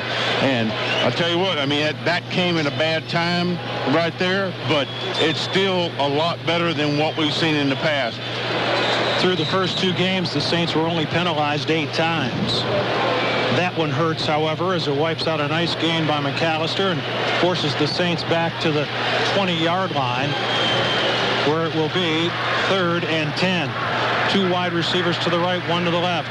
Breeze throws, and it's going to be swatted back in his face. He wisely chooses not to catch it himself, as the linebacker Michael Boley, who has been so active, didn't fall for the pump fake to the left. Breeze rolled to his right, and the linebacker swatted it away. So that's 2 passes so far that the Falcons have got their hands on at the line of scrimmage. Alan Rossum awaits the punt by Steve Weatherford. Falcons should come out of this with some good field position. The rookie, who's done such a good job, has some pressure on him, and it's a low line drive that will hit and take a Falcon bounce initially, then a Saint bounce, and roll to the sideline and out of bounds around the 37-yard line of the Falcons. 43-yard punt for Weatherford with nothing on the return. A timeout on the field with 14:21 to play second quarter. Saints 14, the Falcons 3. This is the New Orleans Saints Radio Network. At your Dodge dealer, it's all about the best in American and German engineering and design. The best in durability. Ram 1500 and Ram Heavy Duty, part of the longest lasting, most durable line of trucks. Best in class interior room. Dodge Durango and Dakota. The best combination of seating and storage of any minivan. Dodge Grand Caravan with stow and go. And right now, with our best offer ever, it's all about you. So get to your Dodge dealer today. Based on RL Boat vehicles in operation. Longevity stats 1986 to 2005. Durability based on longevity. Based on automotive news classification when properly equipped. Tolga the hostile and Thor the extraordinarily angry on the dark ages of banking. Before Capital One, banks could sack and pillage at will. Back then, customers really knew their places. Yeah. Which was usually face down in the dirt with spoons planted squarely in their backs. Those were the good old days. Yeah. No hassle banking from Capital One. We're bringing banking out of the dark ages. What's in your wallet? For details, call 1-888-755-BANK or log on to CapitalOneBank.com. Capital One National Association, member FDIC. It's not the heat, it's the humidity. Marcelli here. Only at Lennox can you make your AC system a whole house dehumidifier. Humiditrol from Lennox means more comfort for less money. Sergi's Heating and AC, serving the greater New Orleans area. SergisAC.com. Acadian Ambulance Company is proud to be the ambulance provider for the New Orleans Saints, covering 21,258 miles, employing 1,019 highly skilled medics, and serving 241,000 patients annually. The largest privately owned ambulance company in America. Acadian Ambulance, proud to serve your community and the New Orleans Saints. Hear it first. News, weather, and sports every half hour on WWL AM and FM. Falcon team that rushed for 306 yards last week against Tampa Bay for a team rushing record, held in check thus far. Dunn has carried 6 times for 17. Vick once for 4, 7 carries overall for 21 yards. Even Hokie will tell you that's an average of 3. I would. First and 10 for the Falcons from the Atlanta 37-yard line. 14:21 to play second quarter. Saints on top 14-3. Vick in the shotgun. Dunn stands to his left. Hand off to Dunn, and he is going to be slipping one tackle and still alive and brought down at the 50-yard line. And a first down for the Falcons. We know, now that's something that we haven't seen very much of from the Saints defense in the first 2 ball games. Missed tackles. Right. They had Warwick Dunn basically at the line of scrimmage, but I mean he's a good back. I mean you're going to have to hit him and wrap him up and bring him down to the ground. Otherwise, that's what you'll get. He'll make yards after contact. A 12-yard gain. First and 10 for the Falcons from midfield. 13:45 to play second quarter. Saints up 14-3. Here's Vick handing off to Dunn, and how does he get through those little crevices for positive yardage? He is into Saints territory to the 44-yard line. That's a gain of 5. Well, he's only 5'9" and 180, but he runs so well inside. He's got great balance, and he protects the ball so well, and he protects himself so well. And that's the key to the whole thing, Jim, is he's got, you know, a lot of people say, well, he's a small back, he jumps in behind his offensive lineman. No, he gets in there and uses that great quickness and speed of his to avoid people when he gets up there in the briar patch. 2nd and 5 from the 45, and there's movement up front by the Falcons' right guard. Might have been Keenan Forney. False start. Offense, number 65. 5-yard penalty. 3rd down. That's who it was, the 6th-year man out of Hawaii, Keenan Forney, and perhaps you can credit that to these fans. Well, I'm going to tell you what. Since that's the first, at least to my knowledge, that's the first false start in this ball game, and the way that this crowd has been into the ball game, I'm surprised that somebody hadn't jumped off before now. 2nd and 10 now from midfield. Vick in the shotgun. He hasn't shown much of an inclination to run. He's stayed in the pocket thus far for the most part. Calls for the football, hands it off to Dunn, and he's going to be slapped down at the 48-yard line. Taken down by Brian Young, the defensive tackle, after a 2-yard gain. Now on that play, out of the shotgun, Vick has to be reading probably the defensive end. If the defensive end pinches down, he's going to keep it. If he doesn't, he's going to give it off to Dunn. Now, to me, I know they run a lot of option stuff with him, but to me that didn't look like it was an option. That looked like it was a designed handoff to the running back. 3rd and 8 from the 48 of the Saints. Lee is split out wide to the left. Crumpler and Jenkins wide right.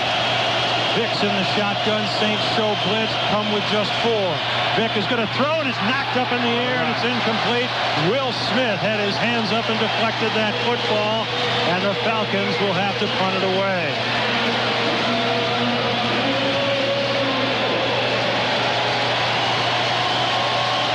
On will come Michael Kanan, and we glanced back in the media guide. Kanan only a 2nd-year man, but had not had a punt blocked through his rookie year and through the first 2 games. But the Saints obviously saw something they felt they could exploit, and they did, with Steve Gleason setting the tone for this game early on the block punt that the Saints turned into a touchdown. Low snap to him, and the Saints had some pretty good pressure. He hangs it high. A fair catch is called for and made by Lance Moore inside the 15-yard line of the Saints. A 33-yard punt with nothing on the return. 11:49 to play 2nd quarter. Saints 14, the Falcons 3. This is the New Orleans Saints Radio Network. Hey, this is the Big Chief here telling you about my friends Connie's Impressions in Hammond. Connie's is your advertising superstore and your headquarters for athletic team sports. Connie's has a full line of Adams football equipment, and they specialize in custom embroidery and silk screen printing. They can handle your corporate business needs as well. From T-shirts and caps to signs and banners, Connie's is your one-stop shop. Give them a call at 1-800-735-4909. That's 800-735-4909. So when quality and service matter, see the professionals at Connie's Impressions. Real man of genius. Today we salute you, Mr. Enormous SUV driver. Your mammoth machine strikes the perfect balance between the towing capacity of a tractor-trailer and the sleek styling of a tractor-trailer. Keep on trucking. You've got a tough choice to make. Fill up the tank or relieve the national debt. Fill her up. So truck on home and grab a Bud Light Enormous SUV guy. Enormous SUV driver. Bud Light beer, Anheuser-Busch, St. Louis, Missouri. We've all heard the expression, charity begins at home. Truth is, while charity begins at home, it doesn't always stay at home. But when you donate money or a car or truck to Bridge House, your donation stays in your community. That's because Bridge House is a local organization, and every year they help hundreds of people in Louisiana recover from substance abuse problems. Want to feel great and get a tax break? Donate. Call Bridge House today at 598-3355. That's 598-3355. Like what you heard on WWL? Catch it on demand at WWL.com. It's a New Orleans Saints tradition. Turn down the sound on your TV and turn up the Saints Radio Network. Next Sunday at noon when the Saints take on the Panthers in Carolina. Turn up the Saints Radio Network. Saints have not had the best field position to begin their drives. All 4 of their possessions have started at their 20 or worse. The 17, the 20 twice, and the 15. They'll begin from the 15 here. Breeze 6 out of 9 through the air for 66 yards. Bush has carried 3 times for but 5 yards. A catch for 5. Deuce 2 carries for 5 and a catch for 3. Of course, he had that long gainer wiped out on the last series by the holding call against Jamal Brown. First and 10 Saints from the New Orleans 15-yard line. Two wideouts to the near side of the field. They are Horn and Colston. Handoff Breed. Bush. Reggie Bush drops the football, but the Saints cover it up. And it looks like that would have been a fumble because Jamal Brown covered it up about a yard farther than where Bush went down. So apparently it was a fumble. Jamal Brown right on the spot, covering it up for the Saints. Whatever the case may be, whether it was a fumble or not, Jamal Brown heads up on the spot right there, sees the football laying on the ground. You can't take that chance if you're an offensive lineman or fullback, whatever else.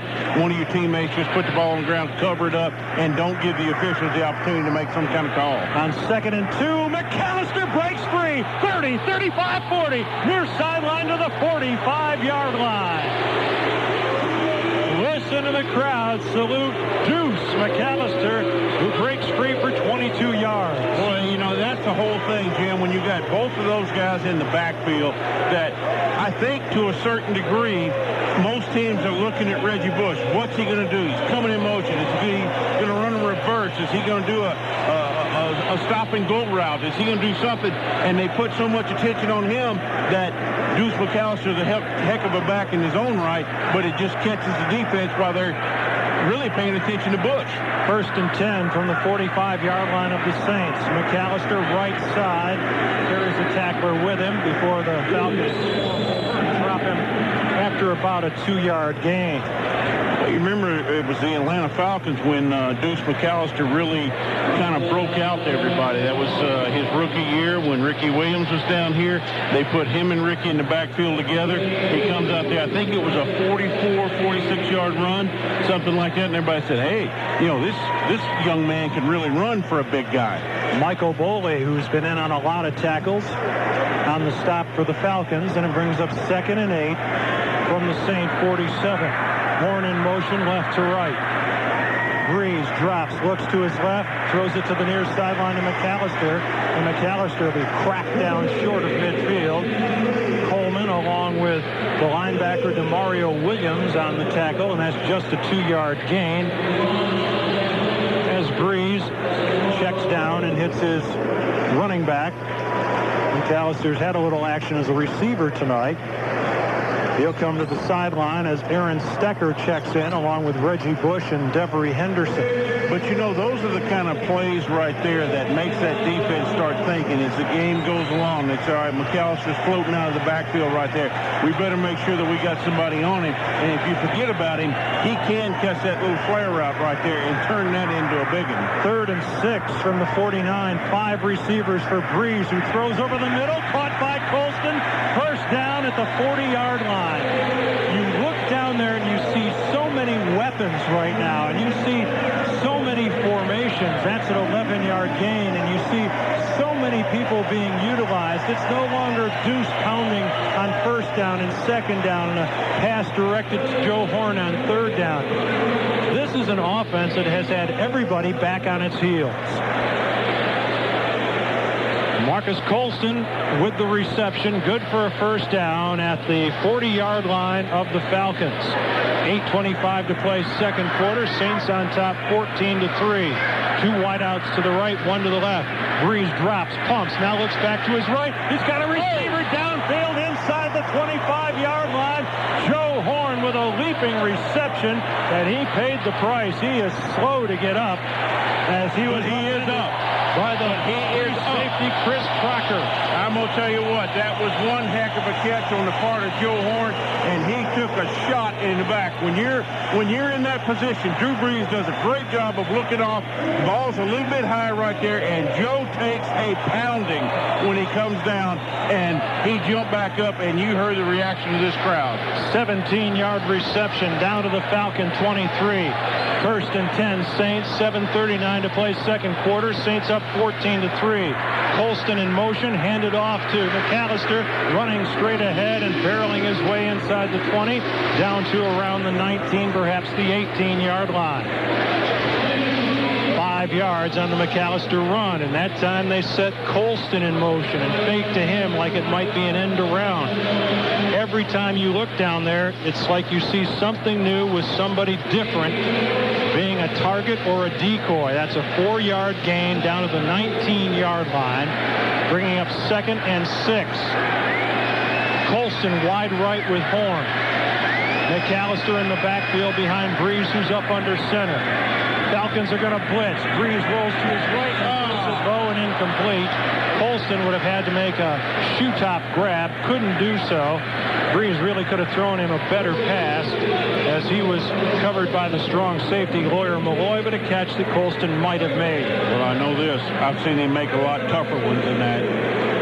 It's just, I mean, you know, that ball was about at his kneecaps, and that's something that, and look, I hate to complain about the young man, and I'm not, so I'm going to keep my mouth shut. Good idea. Because up to this point, he's done more than I think anybody would expect a rookie receiver to do for the Saints. Saints are 2 out of 4 on 3rd down. This is going to be 3rd and 6 at the Falcon 19. Breeze from the shotgun, flips to his left, and now kills the ball as the play is blown dead. The referee, Ed Hockley, is going to come to the near sideline to talk with the head linesman. As his whistle sounded, and we don't really know why, but we're about to learn. Breeze heard the whistle as well and just killed the football to prevent an unnecessary hit on him by the Falcons. There was no foul on the play. It's 3rd down. Okay. Yeah. Right. We blew the play dead at the beginning, so there was no play, and it's 3rd down. Well, if they blew it dead, then why did you blow it dead? Something should have. To tell us it's 3rd down? We already knew that, didn't we? It's one of the scoreboard operator, I guess, will catch up. Football is spotted at the 19-yard line, and it is 3rd down, 3rd and 6 for the Saints.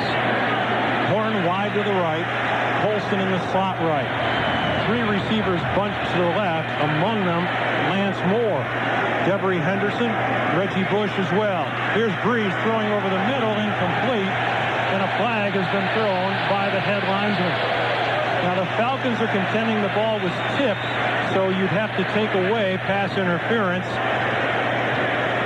At least Auburn thinks that way.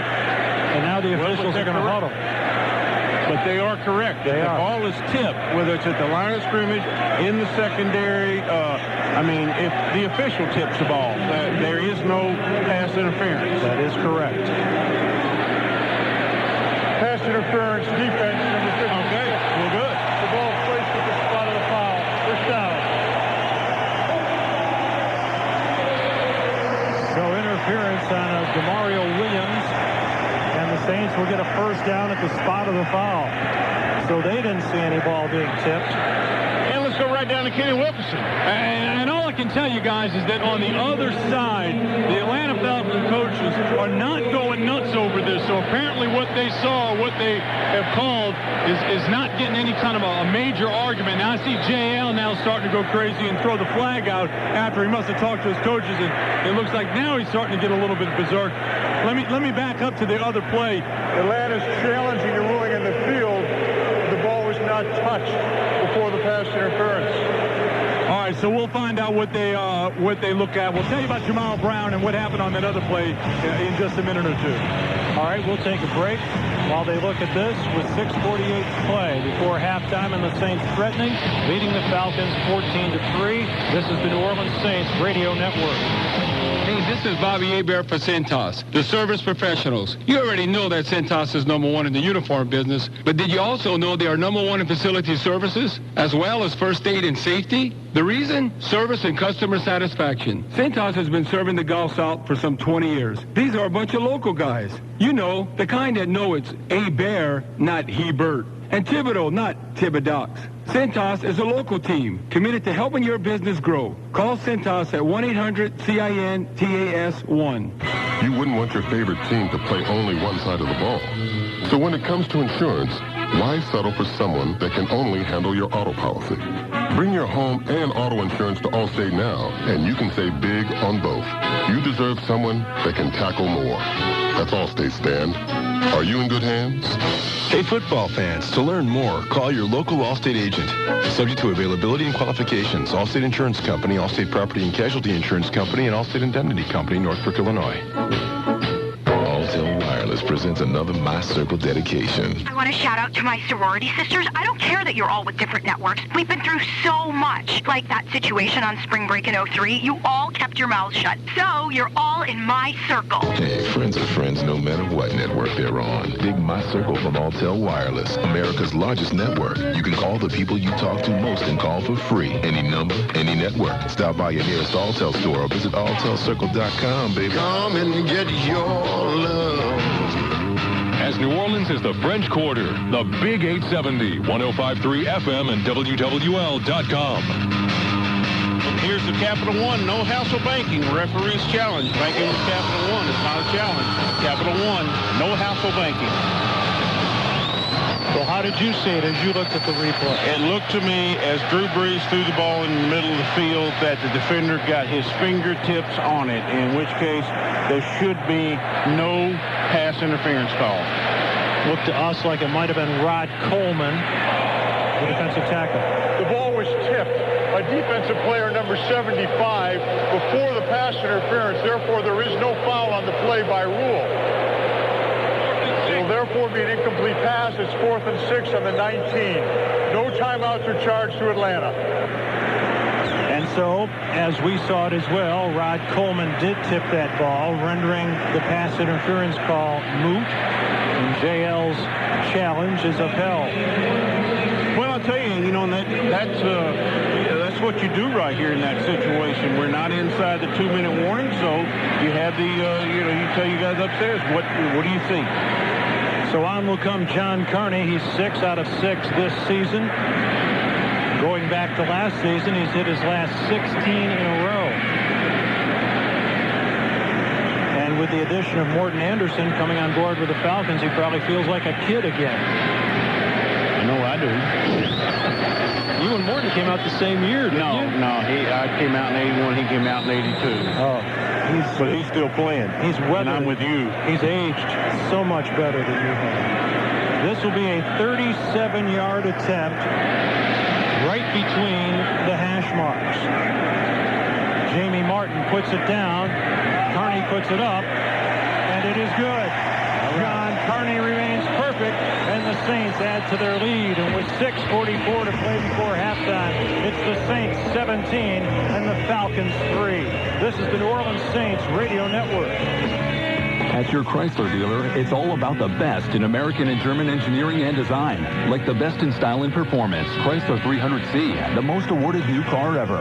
One of the best in safety, the 5-star crash test rated Pacifica, with more safety and security features than any vehicle in its class. The best in value, the unique and fun to drive PT Cruiser, a consumer guide Best Buy. And right now, for the first time ever, well-qualified buyers get 0% APR financing for 72 months on a new Chrysler Town & Country, the highest ranked van in initial quality according to J.D. Power & Associates, with exclusive stow-and-go seating and storage and a 5-star crash test rating. 0% for 72 on Town & Country ends September 30th. It's our best offer ever, so get to your Chrysler dealer today. Based on major automotive awards won with an introductory model year, when equipped with side-curtain airbags. For J.D. Power & Associates award information, go to www.jdpower.com. Excludes other Daimler Chrysler vehicles. 0% APR financing for 72 months equals $13.89 per month for $1,000 finance for well-qualified buyers through Chrysler Financial with 10% down. Must take delivery from dealer stock. All-Star Electric, your dependable regional electrical contractor serving 4 states, is proud to help bring New Orleans and the Gulf Coast back. Commercial, industrial, and residential electrical work. No job is too big or too small for All-Star Electric. Here's Todd Trostclair, CEO of All-Star Electric, talking about the All-Star team. Our employees are knowledgeable, well-trained, dedicated, and passionate. They help us cover the entire southern region. Get your project started. Call All-Star Electric. Proud to be lighting up New Orleans. Climb into the think tank with Garland Robinette, weekdays 2 to 5 on WWL AM/FM and WWL.com. With the sounds of Second Line in the background, let's pause 10 seconds for station identification on the New Orleans Saints Radio Network. From the heart of the Crescent City, it's Entercom Communication Stations, the Big 870 WWL New Orleans, and 105.3 WWL FM Kenner, New Orleans. Saints drive covers 66 yards in 10 plays in 5 minutes and 5 seconds. They settle for a 37-yard John Carney field goal and a 14-point lead over the Falcons. Breeze with 9 completions on the night to 5 different receivers. Carney to kick it away. It's going to be fielded by Norwood once more at the 9. To the 15, he's to the 20, bounces it outside to the 30, being chased by DeLoach. Stiff arms him, and DeLoach throws him down in front of the Saints bench. Dang it. And that's really not a very smart move.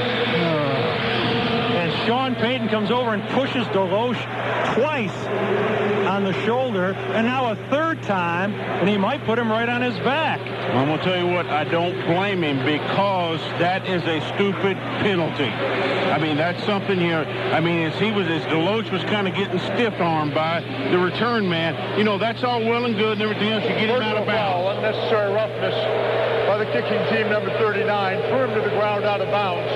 15-yard penalty. Atlanta's ball, first down. Yeah, Reggie Bush over there to give DeLoach some comfort along with John Carney, but that hurts a lot after a 34-yard run back, the additional yardage for the personal foul.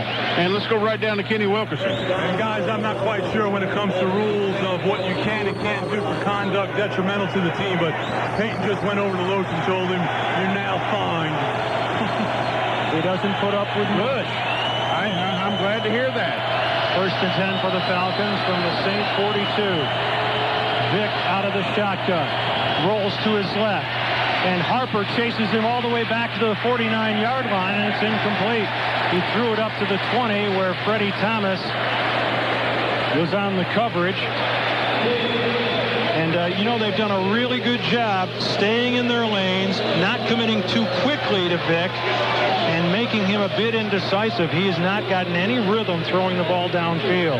Well, you can see right there, Sean Payton just went back over to DeLoach, and I'm quite certain he didn't apologize when he hit. I guarantee you what he told him, son, you've got to understand the circumstances and the situation of the ball game. Second and 10 from the Falcons at the Saints 42.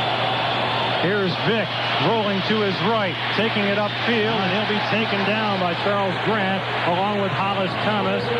They'll mark his progress to around the 37-yard line of the Saints, and it'll bring up third down. Yeah, I tell you what, Scott Vegeta did one heck of a job right there, too. He doesn't necessarily get an assist on this tackle, but he did not let Michael Vick break containment. You're right about that. Fujita's had himself a heck of a first half. You know, and you know, Jim, that's all you got to do. Play your responsibility. Third and 5 for the Falcons from the Saints 37. 3 receivers to the left. Vick up under center. Saints show blitz. They're coming. Handoff to Griffith, and he is inside the 35, down to around the 33-yard line, but short of the first down. It's going to bring up fourth down. And what do? They bring on Morton, or do the Falcons go ahead and try and attempt this? And the Saints are sending some of their defense out there in the field. I don't see Morton Harrison coming on the field, so apparently J.L. Morris says, I'm going for it on fourth and a long one. The Falcons are 0 of 1 on fourth down conversions.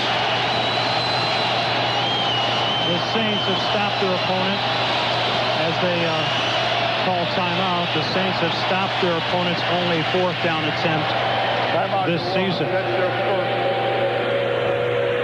And we will keep it here. It's a 30-second timeout. Well, smart move right there. The Saints were a little bit confused on the personnel package that they wanted to put in there defensively. And instead of getting out there, somebody doing the wrong thing, whatever else, let's call timeout. You got 5 minutes in the game. You just burned the timeout. No big problem. You get your guys out there. They've already kind of seen what Atlanta wants to do as far as offensively. So go ahead and get your right personnel package on the field. Falcons are just 1 out of 7 on third down tonight, and they've done a really good job on Michael Vick, as you mentioned earlier, staying in their lanes, forcing him to commit before they do. Well, to me, that's the key to Michael Vick. It's not whether, you get your name in the paper tomorrow for having 1 sack or 2 sacks. Keep him to where he doesn't break containment, get outside of you, and bust you up with a big running play. Saints bring in their heavyweight defense. Danny Clark at middle linebacker. Leslie comes on. Hollis Thomas is there as well. On 4th and 1 from the Saints 33. Faxon and I. Vick up under center. He's going to play action. Bring it down and throw it upfield complete to Crumpler for a first down. Working on the safety, Josh Bullocks. And there is a flag down in the secondary at the 13-yard line. There's another one on the far side of the field, so they had to be like a face mask or something at the end of the reception. Ed Hockley has sorted out for us. One flag is at the 13, the other's at the 16. The penalty is declined. The play results in a first down. Okay, so it was neither of the bunch. And the Saints, even after calling the timeout, they had too many people on the field. Rodney Leslie may have been the guilty party. It's he that the defensive line coach speaks with. So it is 1st and 10 for the Falcons at the Saint 15-yard line. 4:45 to play before halftime. Saints on top 17-3. Crumpler in motion left to right. Vick up under center. Faxon and I. There's the handoff to Norwood. He stops, starts, takes it back the other way, and is tripped up by Charles Grant. Now, Charles Grant has had himself one heck of a first half. He has been in on a lot of plays, and it's not that it's not things that he's being terribly disruptive or anything like that. But there again, I think it goes back. Hey, keep containment. Don't let these guys bounce it outside. Jarius Norwood was their 3rd-round draft choice out of Mississippi State, who ran a 4.3340, the fastest time at the combine. 2nd and 10. From the Saints 16. Vick throwing the hitch out to the left.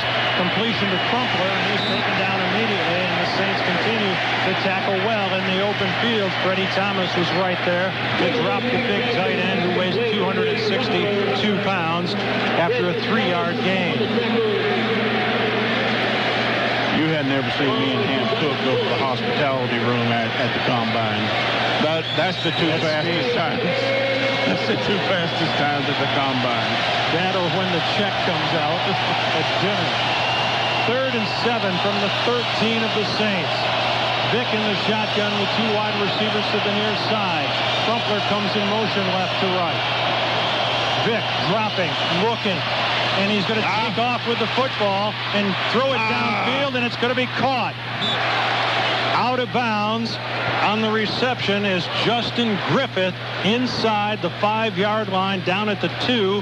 That's an 11-yard gain, and that's when Michael Vick can kill you when you don't know if he is a runner or he is a passer. And you have to honor both, and if you make a commitment on him, he just dumps it over your head as he did there for the reception to his fullback Griffith, his 2nd catch of the season. All I can say is good play on the part of Michael Vick. Yep. A good play on the part of the Saints defense.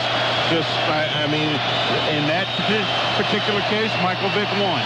1st and goal for the Falcons from the 2. Jenkins in motion right to left, and the Falcons jump off sides, but they call timeout first. So the Falcons take a timeout. 30-second timeout. Just before the whole right side of their offensive line jumped off sides. And let's go right down to Kenny Wilkerson with an Abita Springs Water Saints sideline report. Yeah, no, guys, if you noticed it or not, but J.L. Mora sprinted all the way down the sideline and all the way down to between the 10 and the 5-yard line to get the officials' attention that he wanted the timeout. Some uncharacteristic things of this defense and of this football team in these last few plays in this drive of Atlanta. Of course, the penalty on Deloach.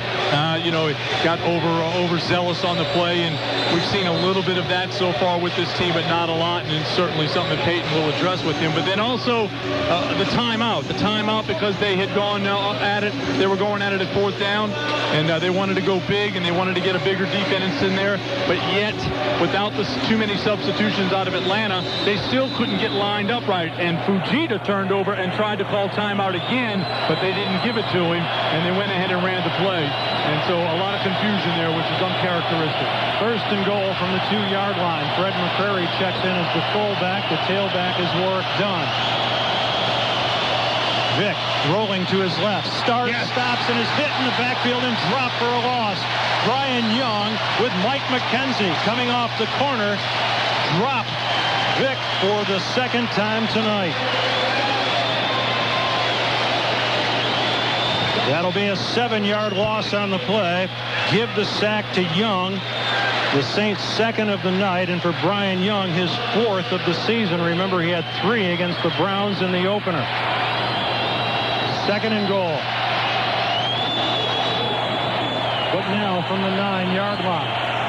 Vick with 2 wide receivers to the right, standing in the shotgun, calling for the football. Hands it off to Dunn. Dunn looks for running room right side, and he is punished by Brian Young after a short gain down to around the 7-yard line as we have reached the 2-minute warning. 2 minutes remaining in this first half with the Saints leading the Falcons 17-3.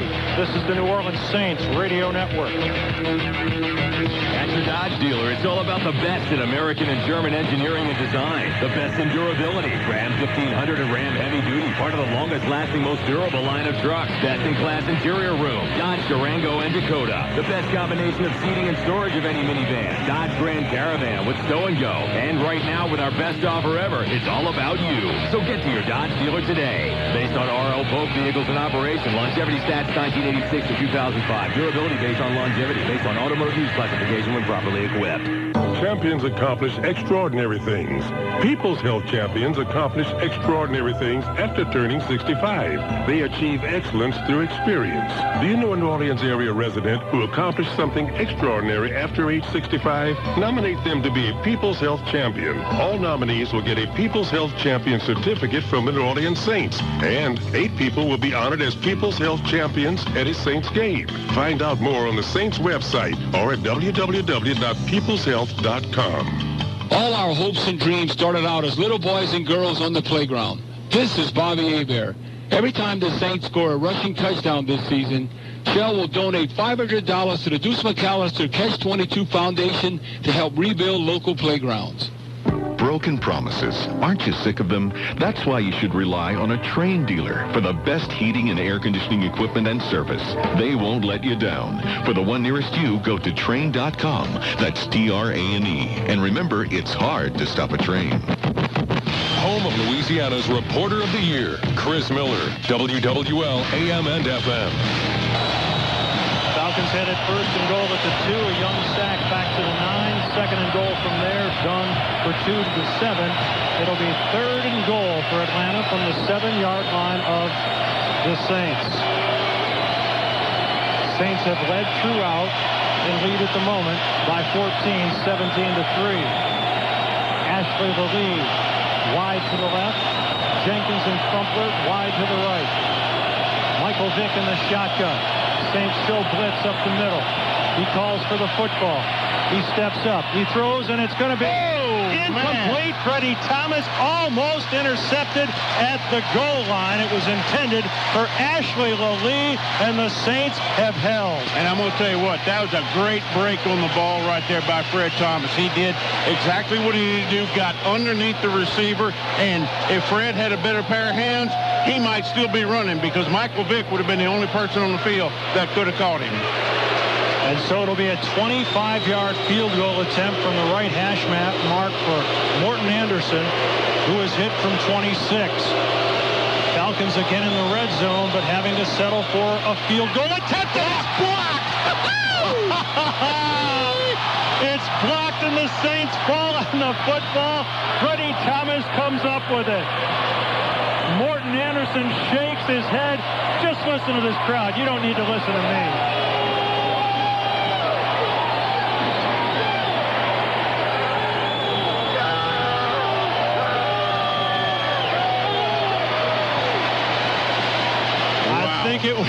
Josh Bullock, who got through to block it.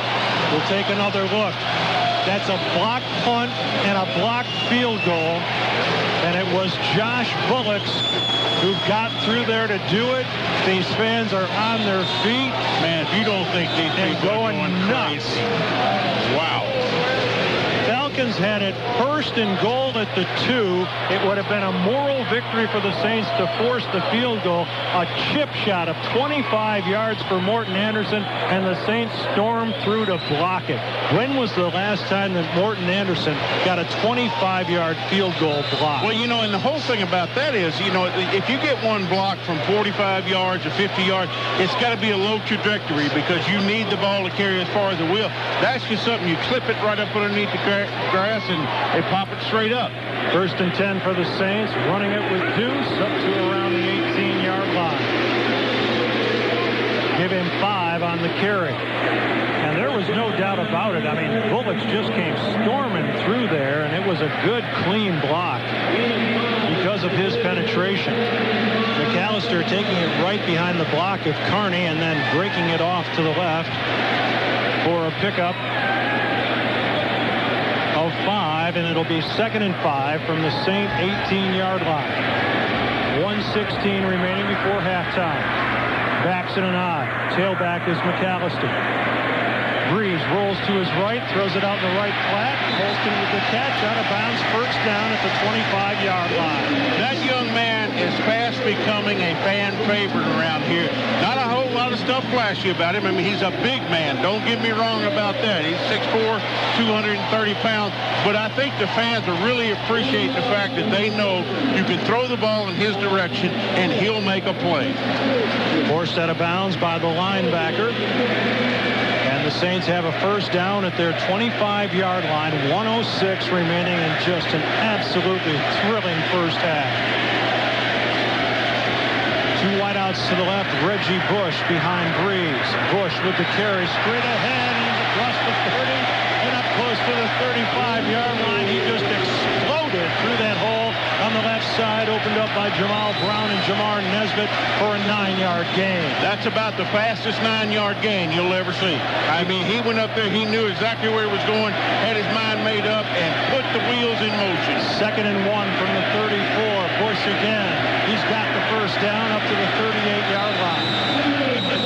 The Saints may have called timeout here, and they have, stopping the clock with 39 seconds left. Now, see, to me, I mean, this is good coaching. This is good clock management between the head coach / offensive coordinator, because that's what he is, and the quarterback out there that said, okay, let's just try and get this thing out of the shadow of our end zone, and if we get it into a situation on the field where we can move it, now I think you start looking at the Saints maybe taking a couple of pass plays down the field to get themselves in position possibly for another field goal. These fans have seen so much that they love through 2 victories in the first half of this game. The only thing that's missing is Reggie Bush in the open field. Will we see that here tonight? Perhaps sooner than later. Deuce has carried 6 for 38.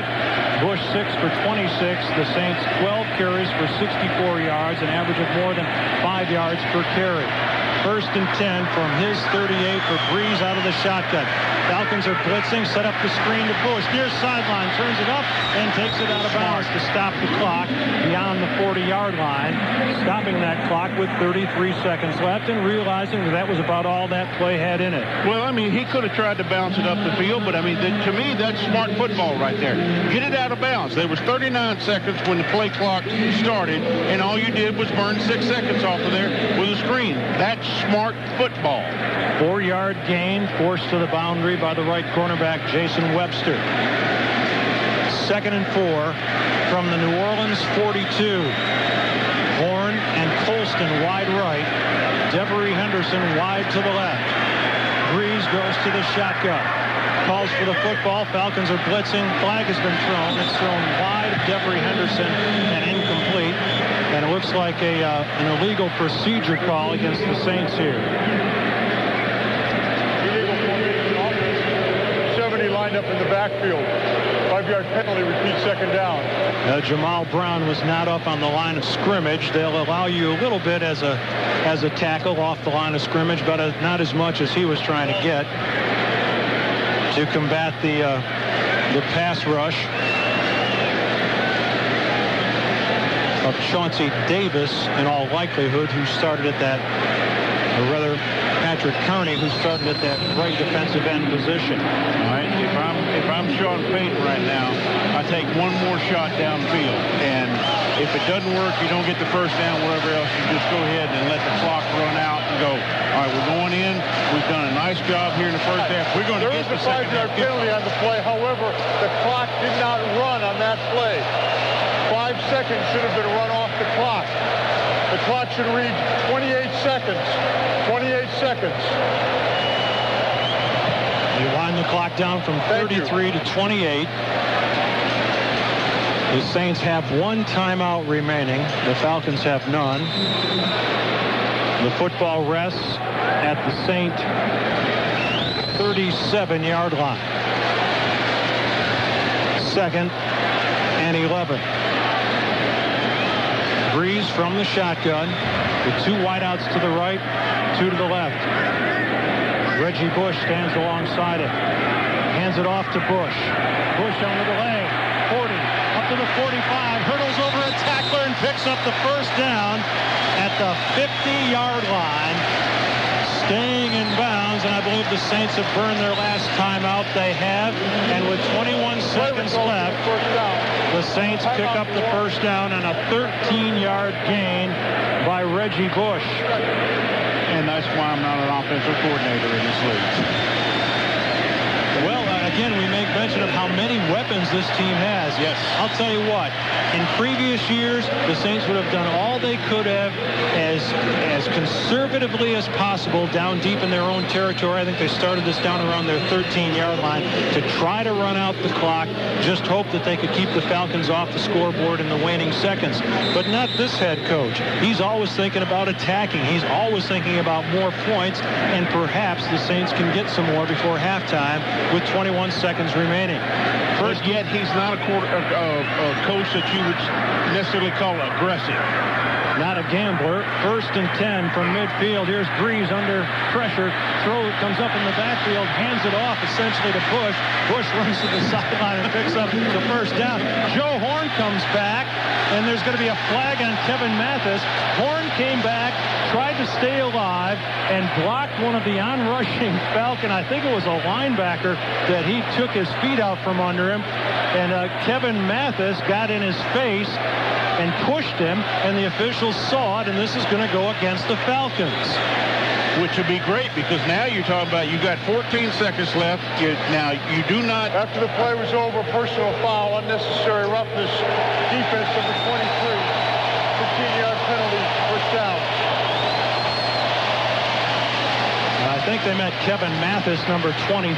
He and Horn seem to settle their differences, but the Saints will get the penalty call and additional yardage with 14 seconds left. And out of timeouts, this penalty will carry the football all the way down to the Falcon 34-yard line. All right, now what you got right now, here's the scenario. You got 14 seconds left. You need to just get something out to the boundary and then bring John Carney out there. 1st and 10 Saints at the Falcon 34. Colston is split out wide to the right against Jason Webster at 5'9" corner. Breeze out of the shotgun, looks to his left. Throws in the left flat, incomplete, intended for Lance Moore. Wouldn't have been much of a completion, maybe a couple of yards on the reception had he made it, but it stops the clock with 10 seconds left, and the Saints should be able to run one more play before attempting a field goal. And that's the best thing about it. It was a quick decision made on the part of Drew Brees, and as you said, if you catch that ball, you're not really going to get much out of it anyway, but you did give yourself an opportunity to run another play. 2nd and 10 from the 34-yard line. Now you would think that the Saints would have to throw the ball to the boundary. If a completion is made on the field of play, it might be unlikely they could stop the clock. Drees throws it to the near sideline. Henderson makes the reception, jumps out of bounds with 5 seconds left. It's a minimal gain on the play of just a yard, but the Saints do stop the clock and give John Carney an opportunity to add to their lead. Jeffrey Henderson catching that pass in front of Jason Webster. So on comes John Carney, who is 17 out of 17 extending back to last season, 7 out of 7 this season. This will be a 51-yarder. He did not attempt a field goal beyond 50 yards all of last season. So this is probably right at the boundary of his leg. He's got plenty into this one, though. And it's good! Yes, indeed. All right, just listen to this crowd as the Saints go off the field after one of the most perfectly played halves in their history. No doubt. No doubt.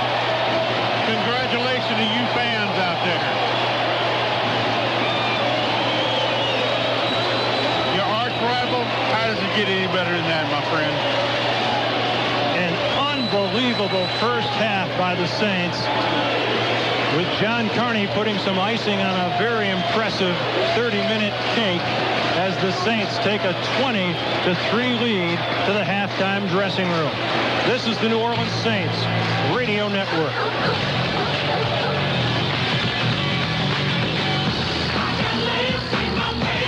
We're talking about Lance crackers. Why?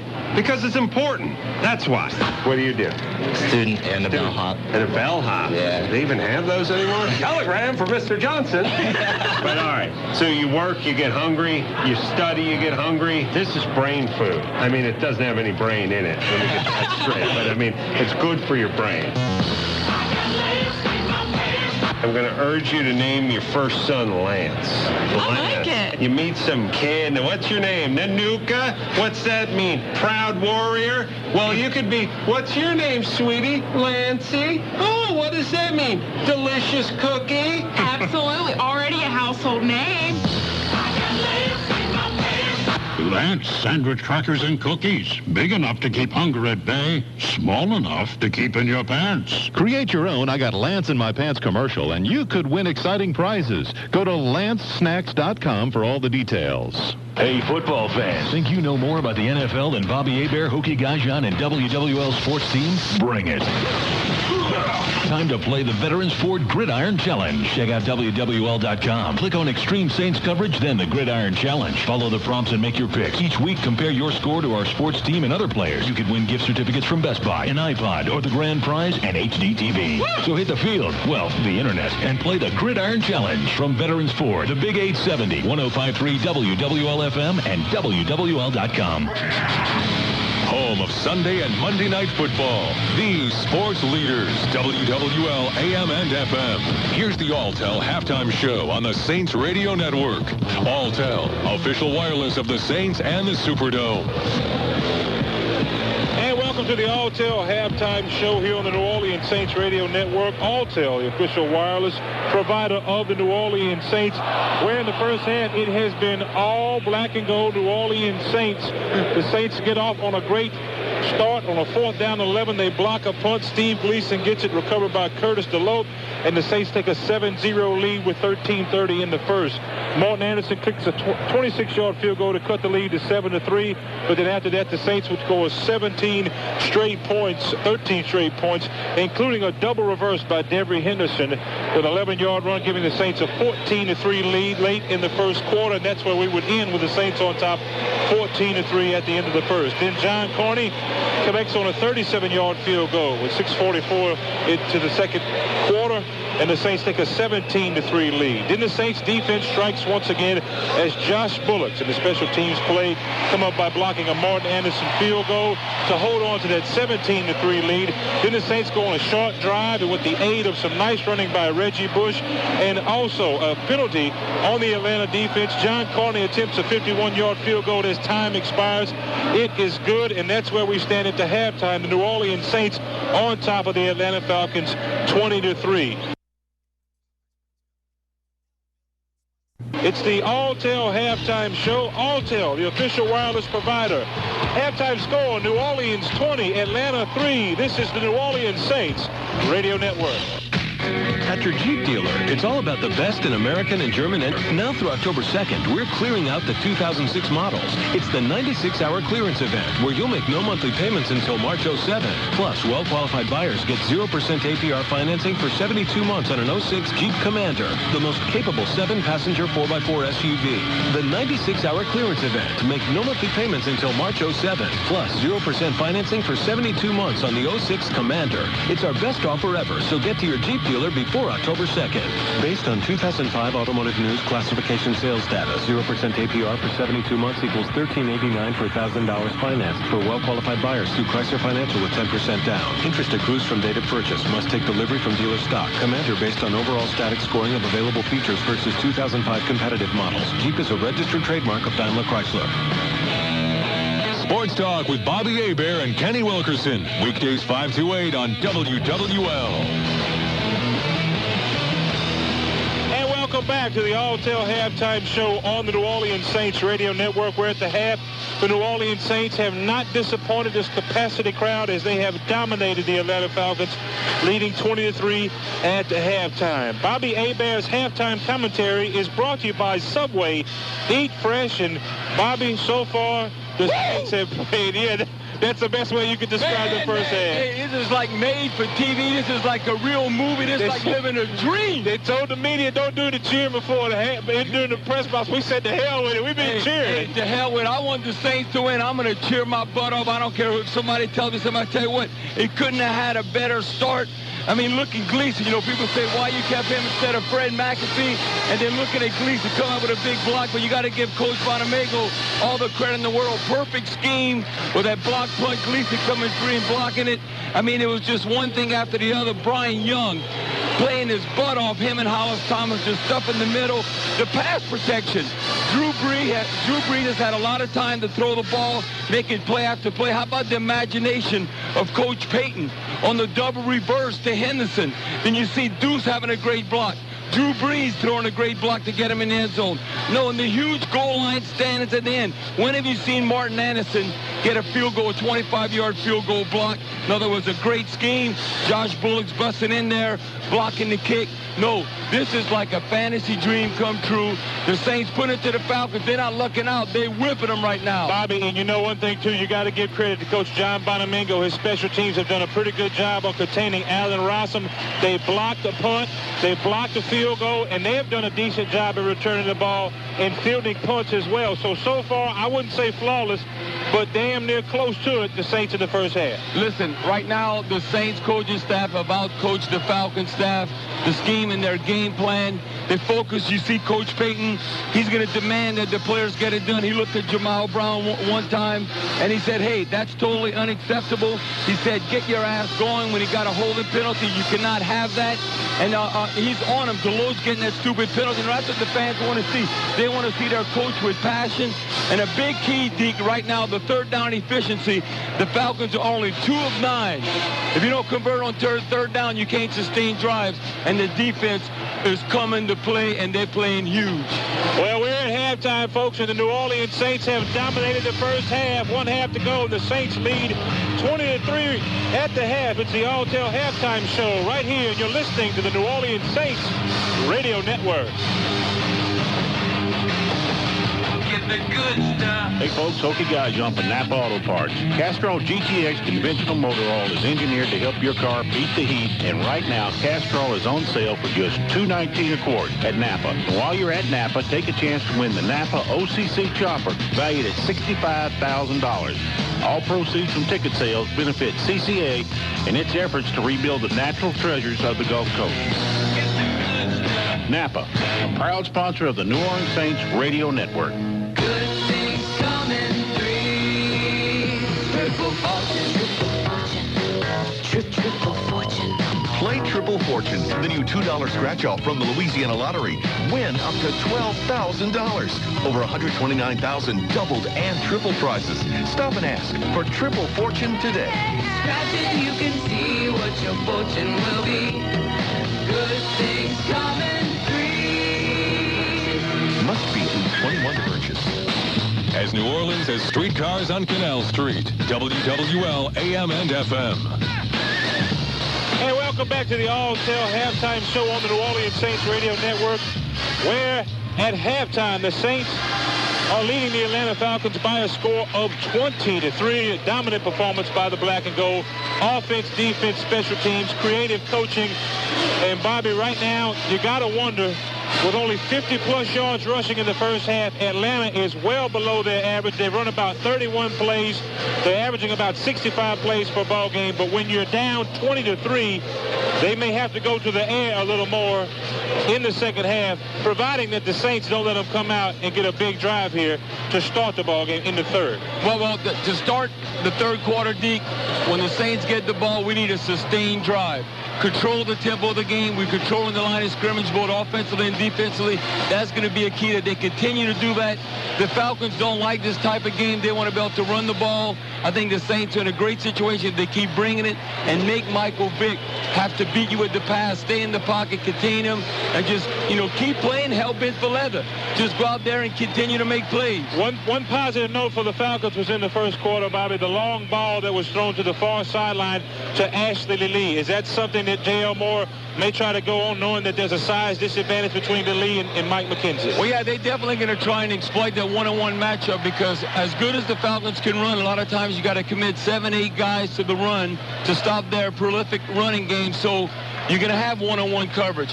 But Fred Thomas, the big play he did on the goal line, that was unbelievable. That's what you need to do. They need to continue to be able to challenge the Falcons receivers, and they can. If the Falcons have a weakness, it's that wide receiver. Jenkins, Ashley Lee just coming on. Crumpler's always been their guy, and we've had his number tonight. So they've got to continue bringing it and keep the passion going. And finally, Bobby, before we start the second half of play with the Saints on top 20-3, Gary Gibbs and obviously Doug Marrone know the J.L. Morris staff will come with some adjustments.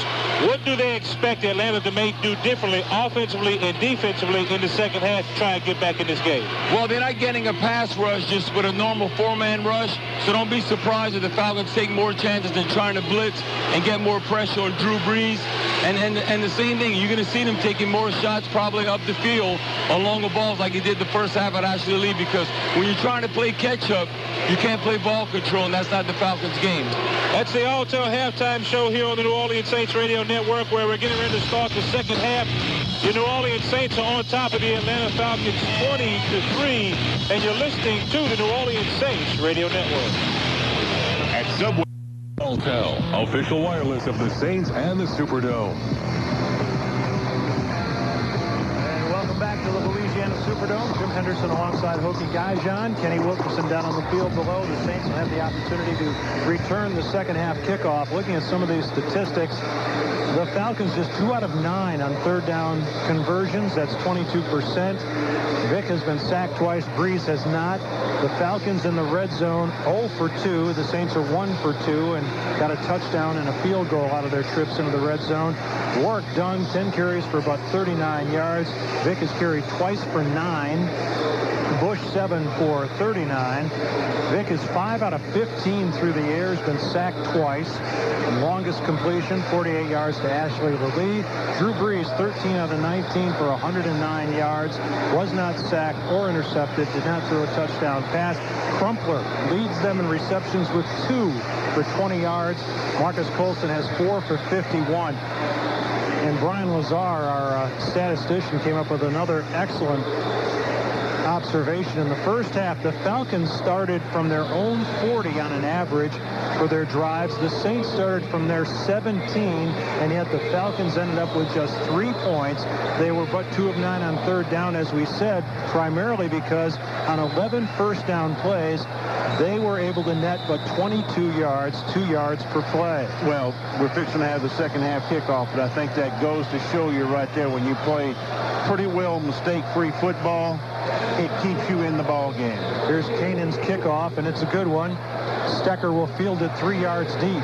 He's back to the 5, to the 10, he's to the 15, leaps over a tackler, still alive, to the 20, to the 25-yard line.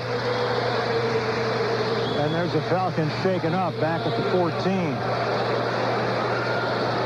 And that will occasion a stoppage in play after a 28-yard return by Aaron Stecker.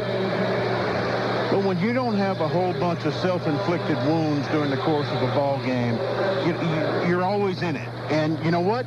The Falcons are in this ball game.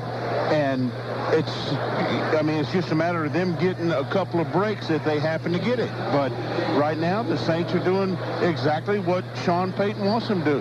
Hey, guys, we're not terrifically talented. I mean, we've got some great players at certain positions and everything else, but across the board, I would have to probably say that Atlanta is probably a more talented team than the Saints. But when you don't kill yourself, it keeps you in it. And it would require some research, but it'd be interesting to know if the Saints had ever blocked a punt and a field goal in the first half of a game. How about in a game? Yeah. How about in the season? I don't think the Saints had a single block all of last year. Well, I'm going to tell you what. Last year, such a blur to me. I remember that we won against Carolina going to the opening game of the season, and then after that, I couldn't tell you what they did. Linebacker John Leake is the shaken up Falcon. He's able to come off the field under his own power. Pretty remarkable job by the Saints special teams in the first half. Steve Gleason, the blocked punt, they turned into a touchdown on a Curtis DeLoach recovery.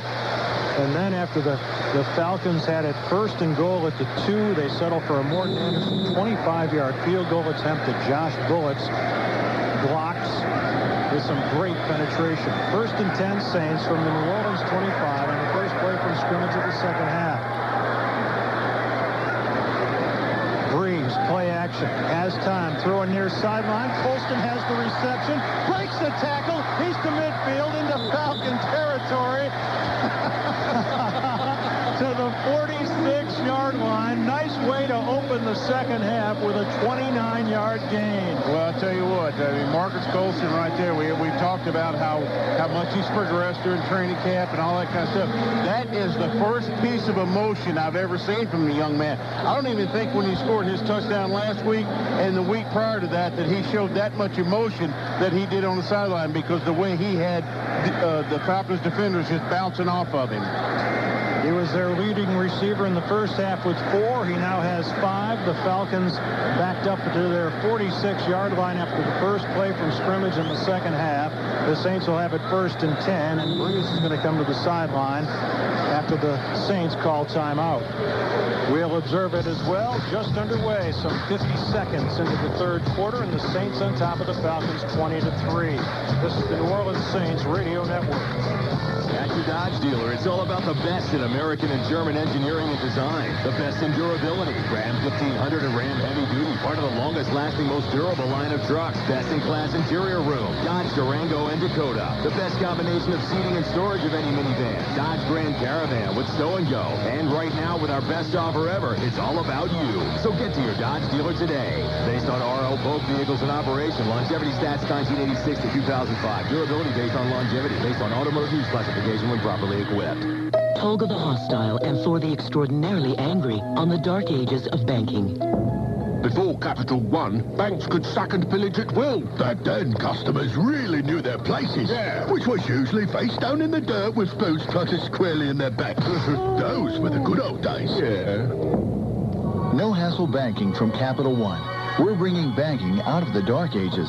What's in your wallet? For details, call 1-888-755-BANK or log on to CapitalOneBank.com. Capital One National Association member FDIC.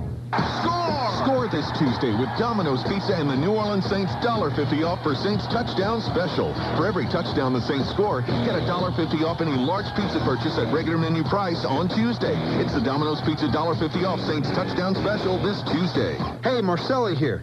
It's not the heat, it's the humidity. Let Lennox show you how to raise your thermostat, get better comfort, and save you money with Humiditrol from Lennox. Sergi's Heating and AC, serving the greater New Orleans area. SergisAC.com. Need work or looking for workers? Check out the Job Bank at WWL.com. It's the New Orleans Saints tradition. Turn down the sound on your TV and turn up the Saints Radio Network next Sunday at noon when the Saints take on the Panthers in Carolina. Turn up the Saints Radio Network. Drew Brees has thrown 7 passes in the direction of Marcus Colston. He's caught 5 of them for 80 yards. And throwing on first down, Brees is 7 out of 8 for 55.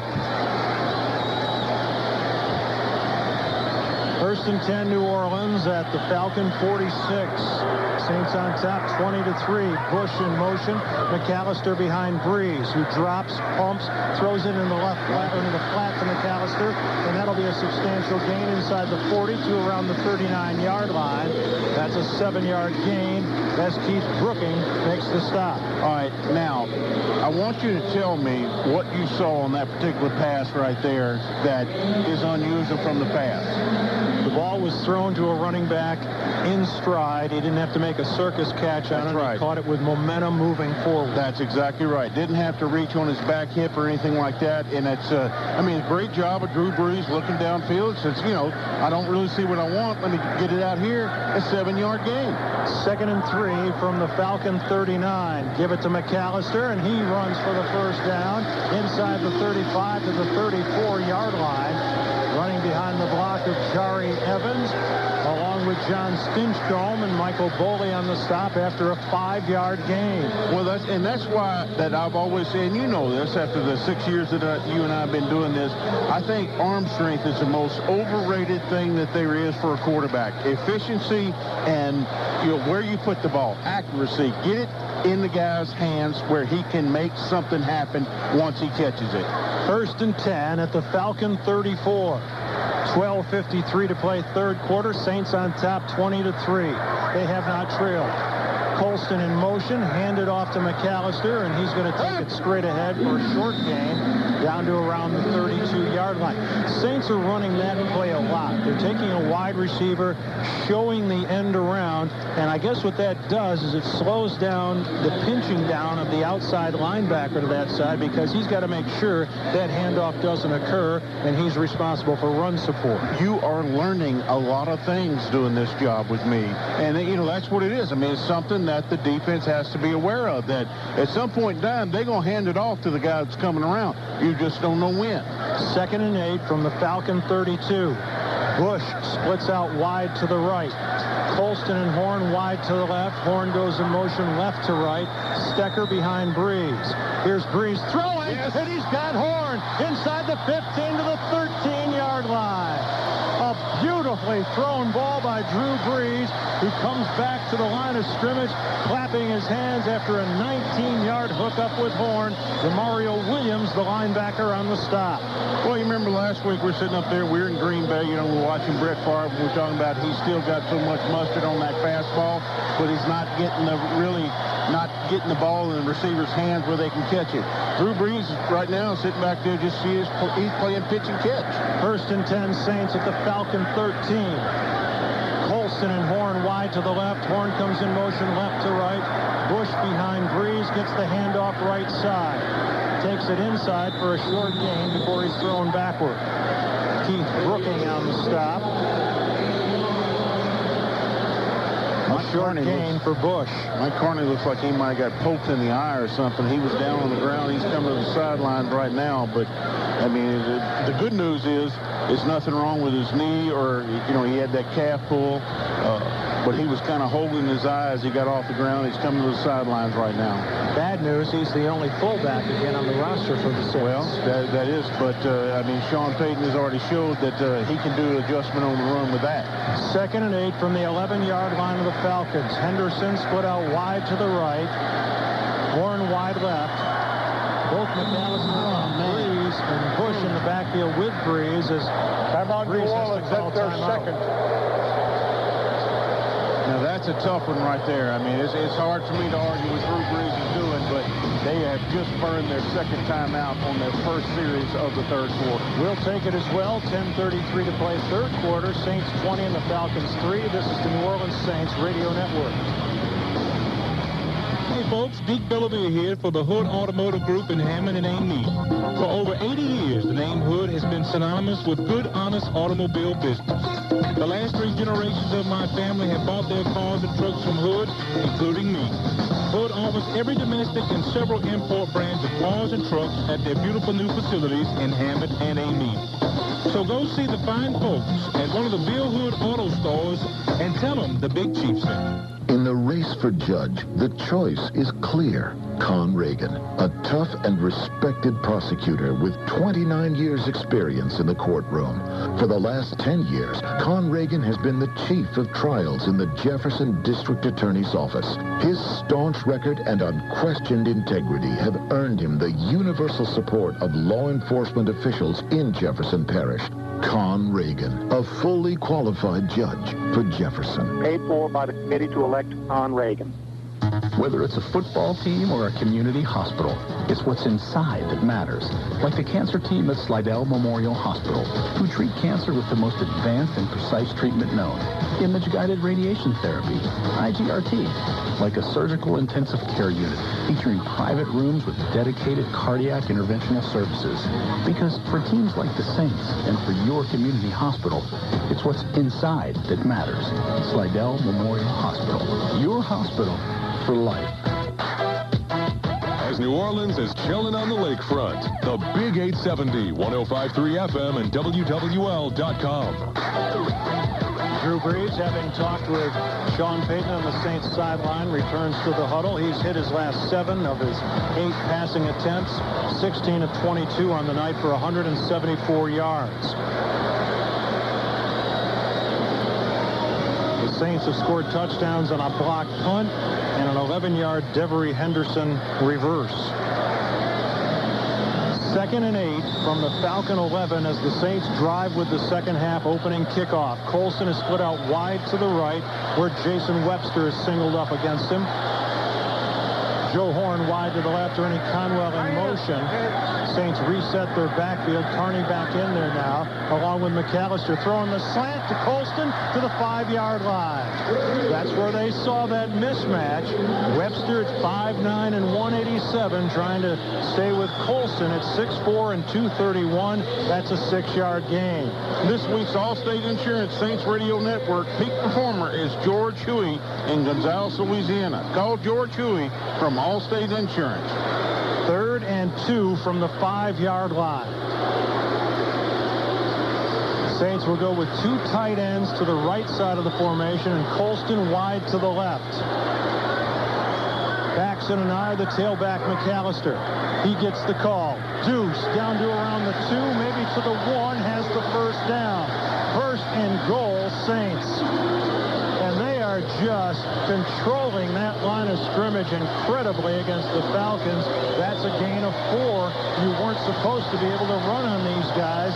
They were 4th overall in the NFL coming into this week's play. Well, I know a lot of people, they think running the football is boring, but when you're a running back and you know that your offensive linemen are performing well and they're moving the point of attack right there at the line of scrimmage, it's the greatest thing in the world when you're a running back and a fullback. First and goal from the 1.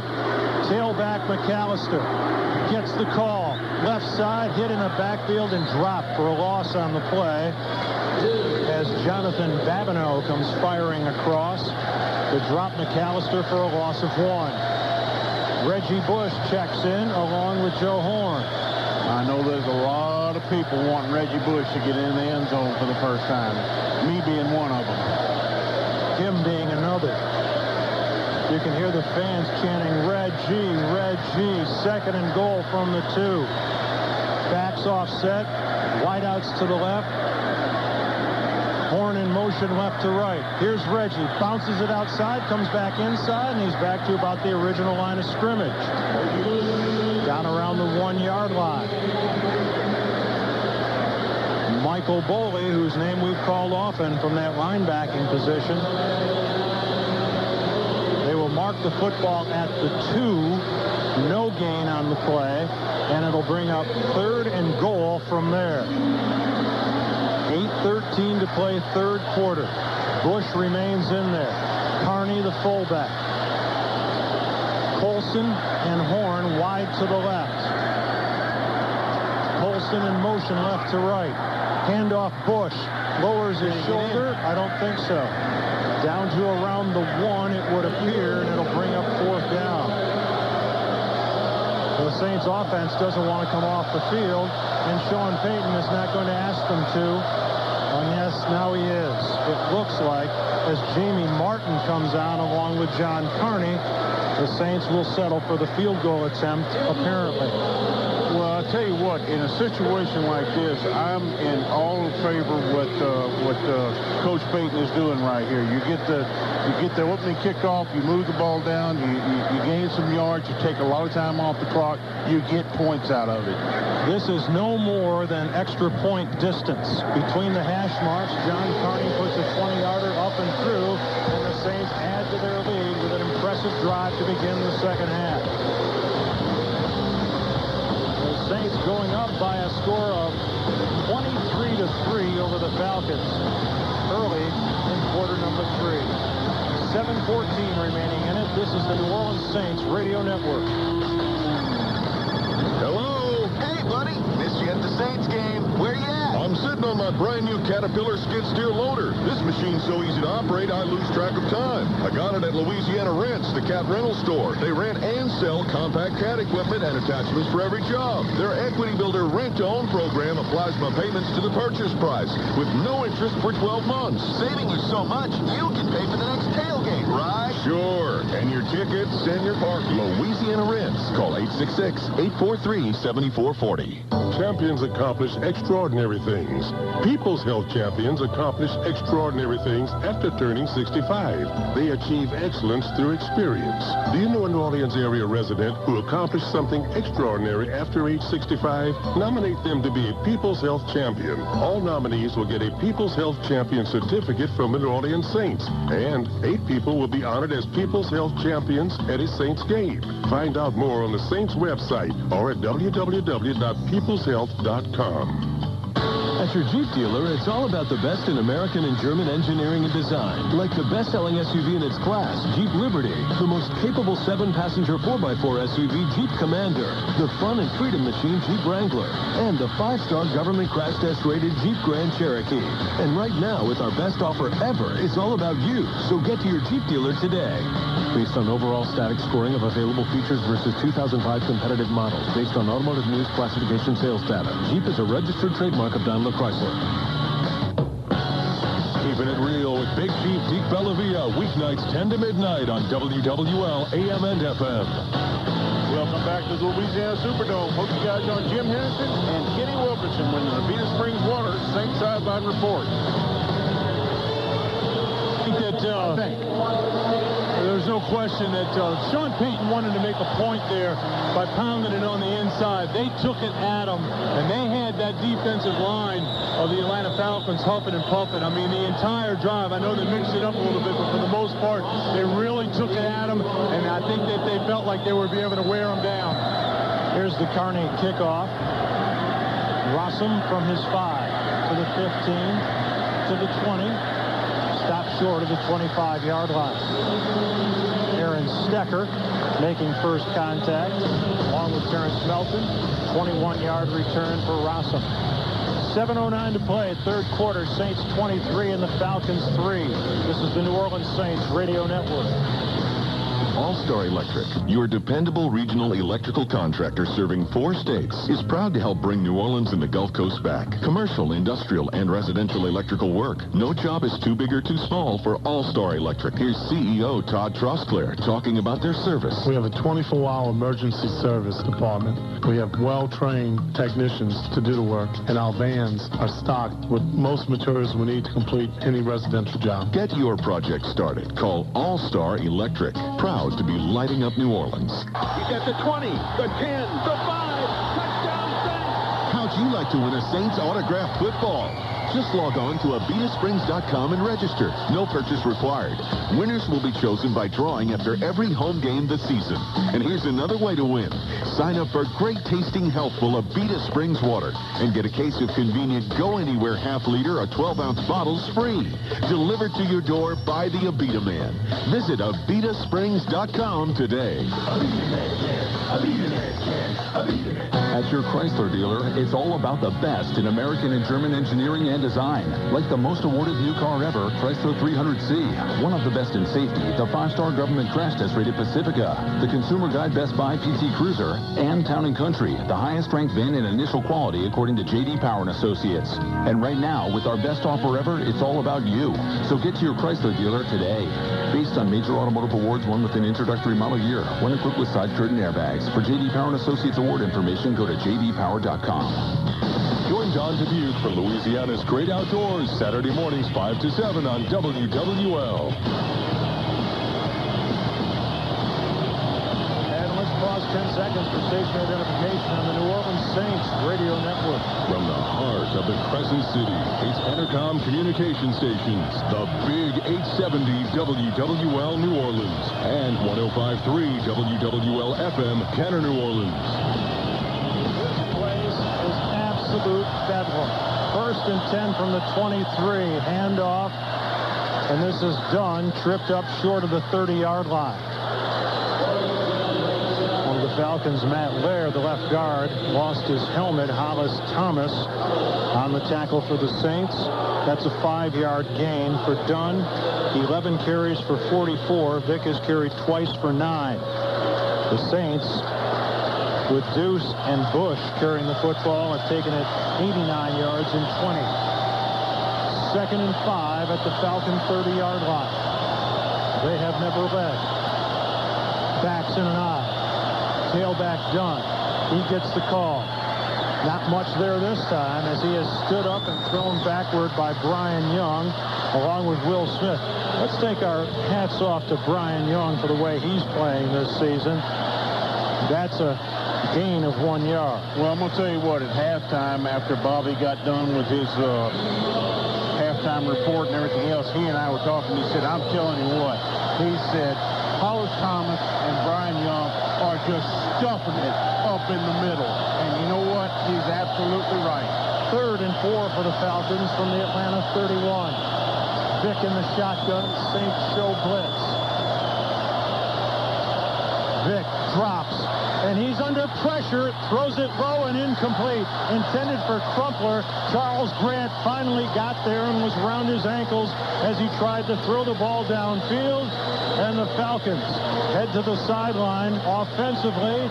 And on comes Michael Kanan once again. There is a Saint shaken up on the far sideline. It's Freddie Thomas. I mean, he is way downfield. I'm a little bit... I don't know. I didn't know what happened. I was watching the pursuit that Charles Grant was putting on Michael Vick there, and then Fred Thomas is, I mean, he's what, 40 yards from the line of scrimmage. This is a guy that came into this game really banged up. There's not a tougher guy on that defense than Freddie Thomas, and he could barely get on the bus last week in Green Bay after some of the hits that he took. So he's playing with assorted bumps and bruises. He was not listed on the injury report, and they're looking, I believe, at his left leg. You know what, I'm a little bit curious because, you know, back when I was playing, now, I mean, that was back when we had leather helmets and all that kind of stuff. I understand that. But, you know, I mean, I wonder if a player, does he go into the, you know, does the coach come to him and go, all right, look, I know you got, you know, a strained hamstring, something like that. How do you want me to list you? I don't know how that works. I really don't. But Fred Thomas is one of them kind of guys that I would think that if Sean Payton went to him and said, well, Fred, I know you kind of got banged up the other day. What's your situation? He said, I'm playing, coach. So, therefore, that makes him probable, wouldn't you think? I would think so. He's sitting up now, but has yet to come to his feet. It looks like his left knee or lower left leg is the problem. Jason Kraft would replace him on that right corner.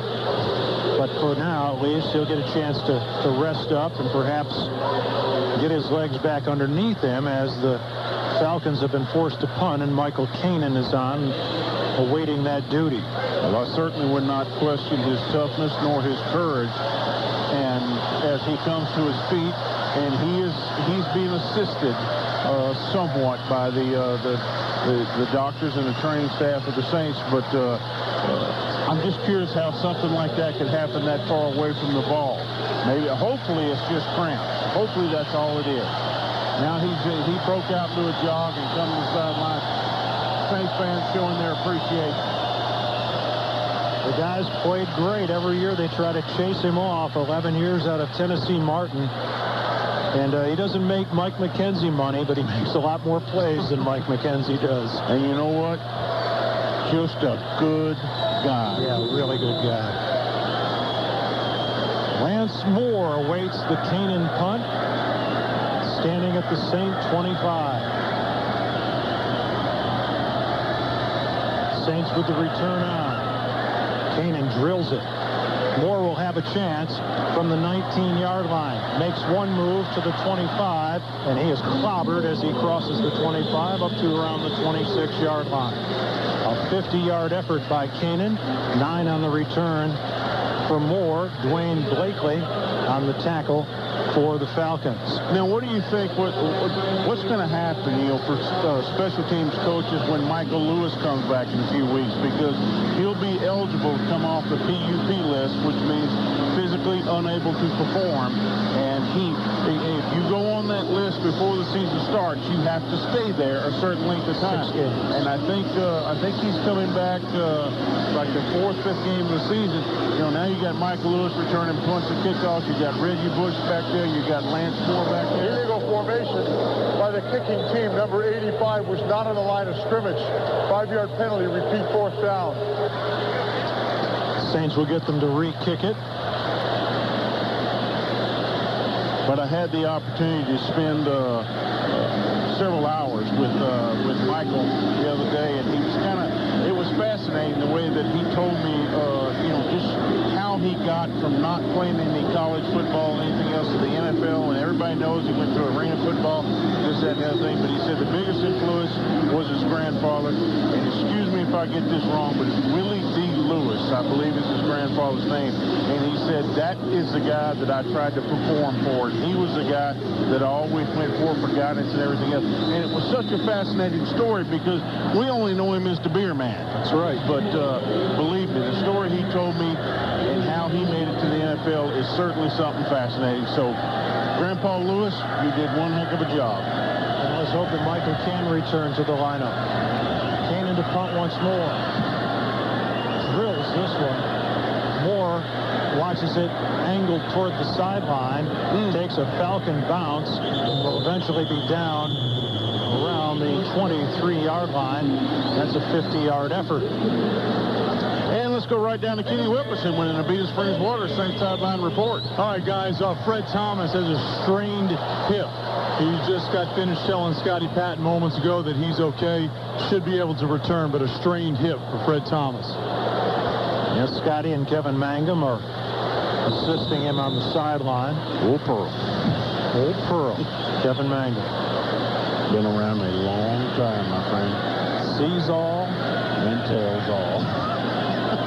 1st and 10 from the 23-yard line of the Saints. Stecker comes out of the backfield in motion. He's flanked out to the left. Handoff Bush. Starting, stopping, finding nothing up the middle, breaking it to the sideline, and losing yardage on the play. All right, Reggie, that's a situation right there where you got to go ahead and take your lumps, take your losses. Instead of taking a 1-yard loss or a 2-yard loss, make it into a 0 gain or a 1-yard gain. Now, I never had those kind of moves unless I had the heebie-jeebies, which I get on a pretty regular basis. But, you got to, at a certain point in time, as a running back or receiver, you just got to know it's time to hold them, time to fold them. And I think in that situation, Reggie would have been better off just keeping the ball in the middle of the field. After the loss of 1, it's 2nd and 11 from the Saint 22. Falcons showing blitz. Breeze drops, throws it in the left flat to Deuce. Stiff arms the would-be tackler and gets a few yards. D'Angelo Hall on the stop.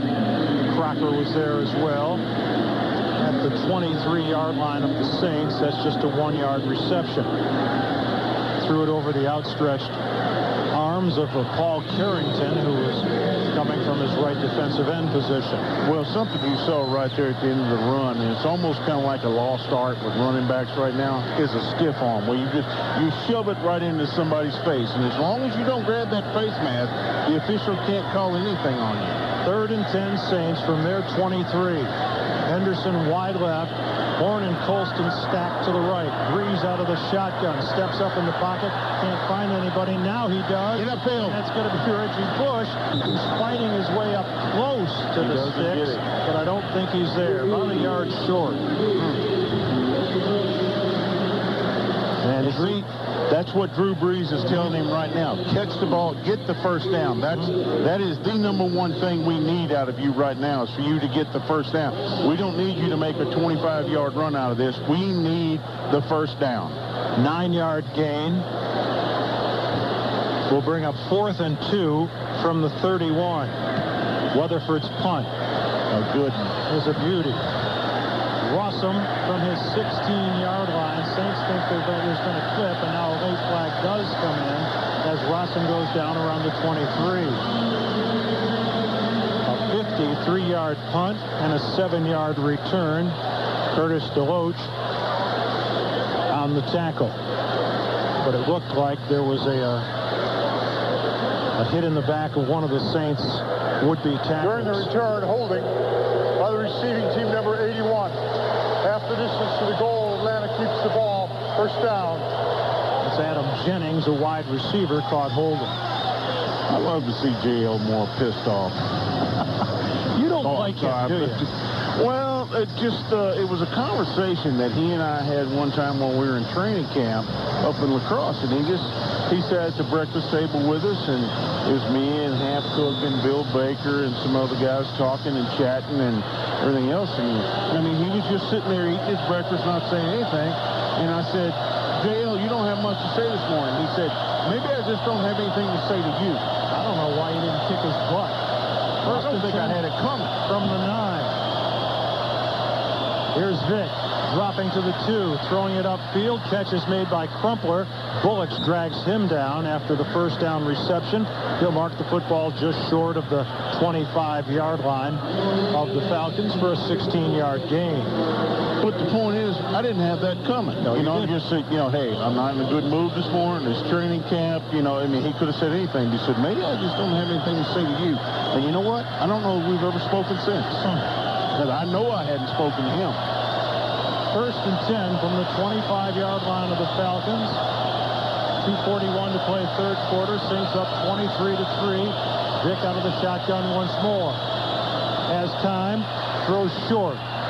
Catch is made by Dunn, and Semino brings him down in the open field for a very short gain, perhaps of a yard. Let's make mention of Mark Semino as well. That's a 1-yard gain, and what he has brought to this defense. I think the thing about the Saints linebackers, they're not always going to intercept the ball as Scott Fujita did, but they tackle so much better than Saints linebackers have in the past. And that's kind of been the thing, is that, you sit out there and go, oh, man, you were in position, but you didn't make the play. Second and 10 from the 26-yard line of the Falcons. Bush dropping. Saints coming off the corner. Bush tucks it under his arm, runs it upfield, dives for safety at the 31-yard line.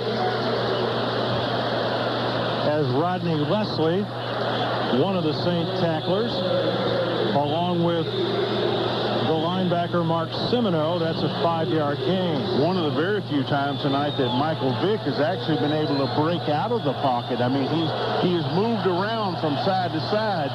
One of the few times he's been able to go north and south. Third and 4 from the 31 of the Falcons. Vick up under center at the moment. 2 wideouts to the right, 1 to the left.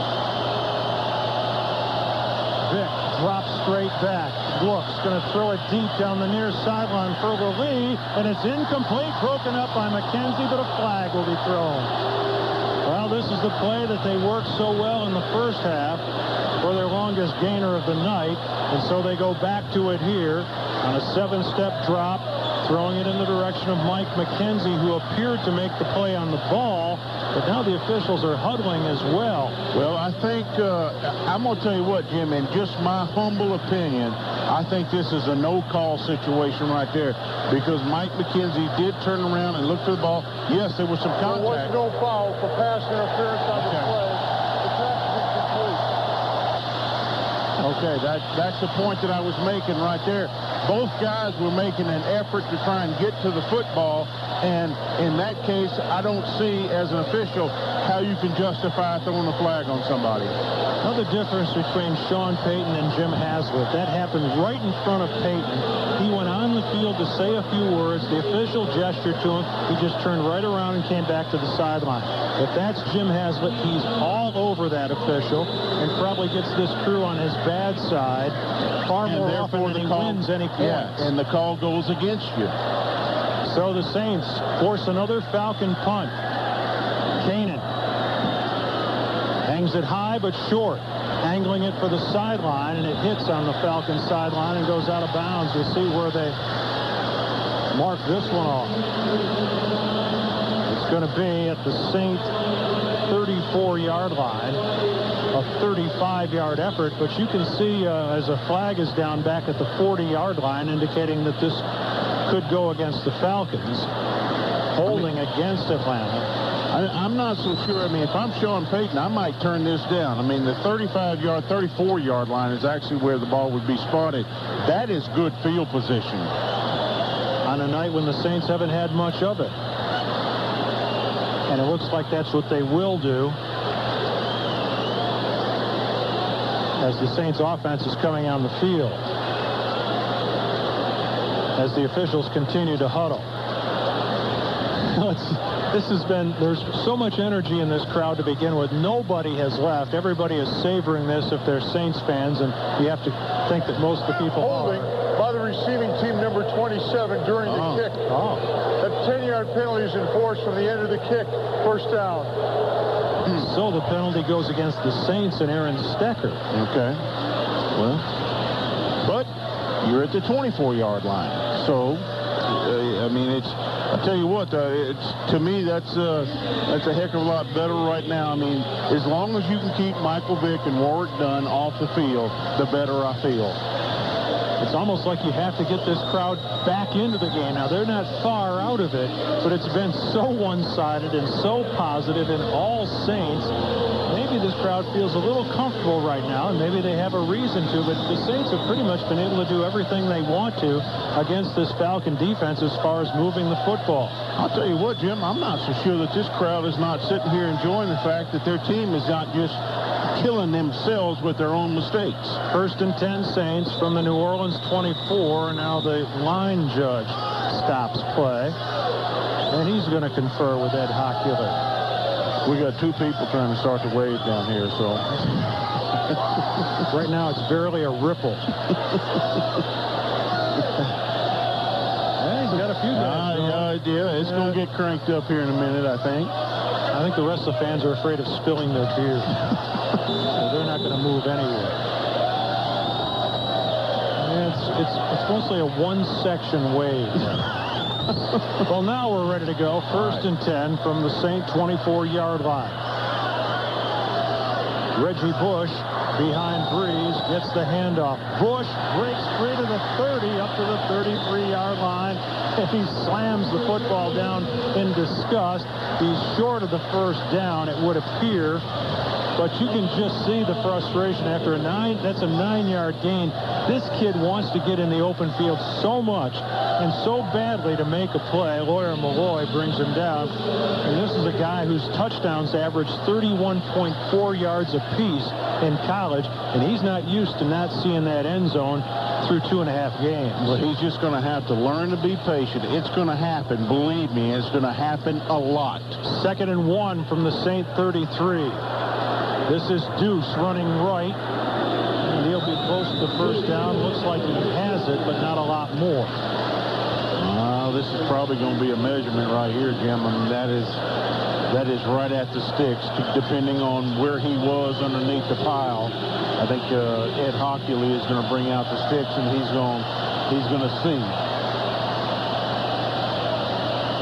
This is a Falcon team that has played very well in the month of September. Under Jim Mora, traditionally, they are 7-1 in the month of September under Mora. Last year they had that fast 6-2 start, but finished 2-6 for an 8-8 season.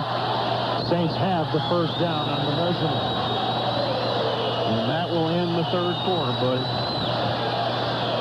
A third quarter that was limited to about one score, a 20-yard John Carney field goal. He's 9 for 9 on the season, 19 in a row for the last season in 2.5 games.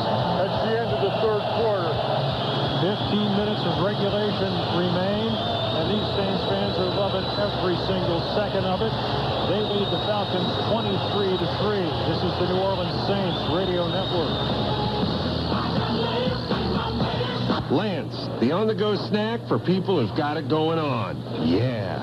A lot of snacks you have to drag around. Not Lance. Put them in your pocket, hit the road. I went out fishing, and I wanted to take an omelet bar with me. I got out in the middle of the lake, and we sunk. The next time, I just went ahead and brought these Lance crackers, and I was fine.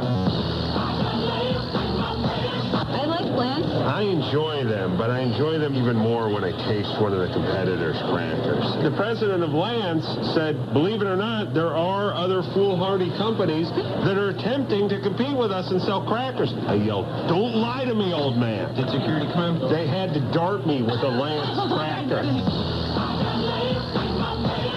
Lance sandwich crackers and cookies. Big enough to keep hunger at bay. Small enough to keep in your pants. Create your own I Got Lance in My Pants commercial, and you could win exciting prizes. Go to lancesnacks.com for all the details. Right now at A1, your Sony headquarters. Make no payments and pay no interest until 2008 on all Sony store-wide. Get the best price on Sony big screens and Sony LCD. Here's the snap. Reggie dives into the end zone. The Saints are champions. A1 Appliance and Electronics. We believe. Okie here. I like shopping local, but I also like saving money. Rouse's is Louisiana's largest independent grocer with more than 2,000 employees. At Rouse's, you get everyday low prices on thousands of products. Every day on every aisle. Shop local, shop Rouse's, everyday low prices. Home of the largest radio news team in the Gulf South, the Big 870 and 105.3 WWL-FM. Listen to the Saints Coaches Show Monday night from 6:30 to 7:30. Go to saintsradionetwork.com and email your Southern Scrap recycling question to Coach Sean Payton. One good thing about it, he didn't have that many questions to answer up to this point. I mean, you know, you look at his team and you go, hey, man, you're playing good, disciplined football. Yeah, and I don't know how much he knows about Southern Scrap anyway. You could remove that S. Guess we'll find out. 1st and 10 from the 34-yard line of the Saints as they move it left to right. McAllister hit in the backfield, breaks free. Stiff-arming some of those tacklers, as Hokie mentioned. They'll force him out of bounds close to the first down, around the 44-yard line of the Saints. And it's going to bring up second down and short. A pickup of 9. They're going into a hurry-up mode right here. Trying to catch the Falcons before they make a change. Handing it off to Deuce, and McAllister into Falcon territory to the 49-yard line. I mean, I know it's only 2 games and 3 quarters. Gosh, I love the way Sean Payton calls a game. I mean, everything is kind of guesswork with you. I mean, you'll never know what's happening next. But let me say this. Last week, they had 2 penalties for 14 yards. Here are the Saints' mistakes tonight. They've had 4 penalties, no turnovers, no sacks, and they've had 3 rushing plays that lost yardage. And they have just dominated the Falcons in every way. On first down, Breeze wants to throw, pumps, wants it all. Down the near sideline for Horn, incomplete. D'Angelo Hall was running with him step for step and had some excellent coverage. You might remember Hall was shaken up in the first half, but he's come back, and Joe Horn hasn't had the opportunity to catch the long ball this year. He does have a reception of 57 yards, but that was primarily on a crossing pattern when he was isolated on the linebacker against the Packers last week. 2nd and 10 from the 49. Breeze had hit his last 7 prior to that incompletion. Split backfield. Handoff, Bush, left side to around the 45 of the Falcons. Taken down by, again, Michael Boley. He's been in on a ton of tackles tonight. That's a 3-yard gain for Bush. Kenny mentioned early in the game that Bush seemed to be shaken up as he came to the sideline after an early carry. He really hasn't shown that afterward.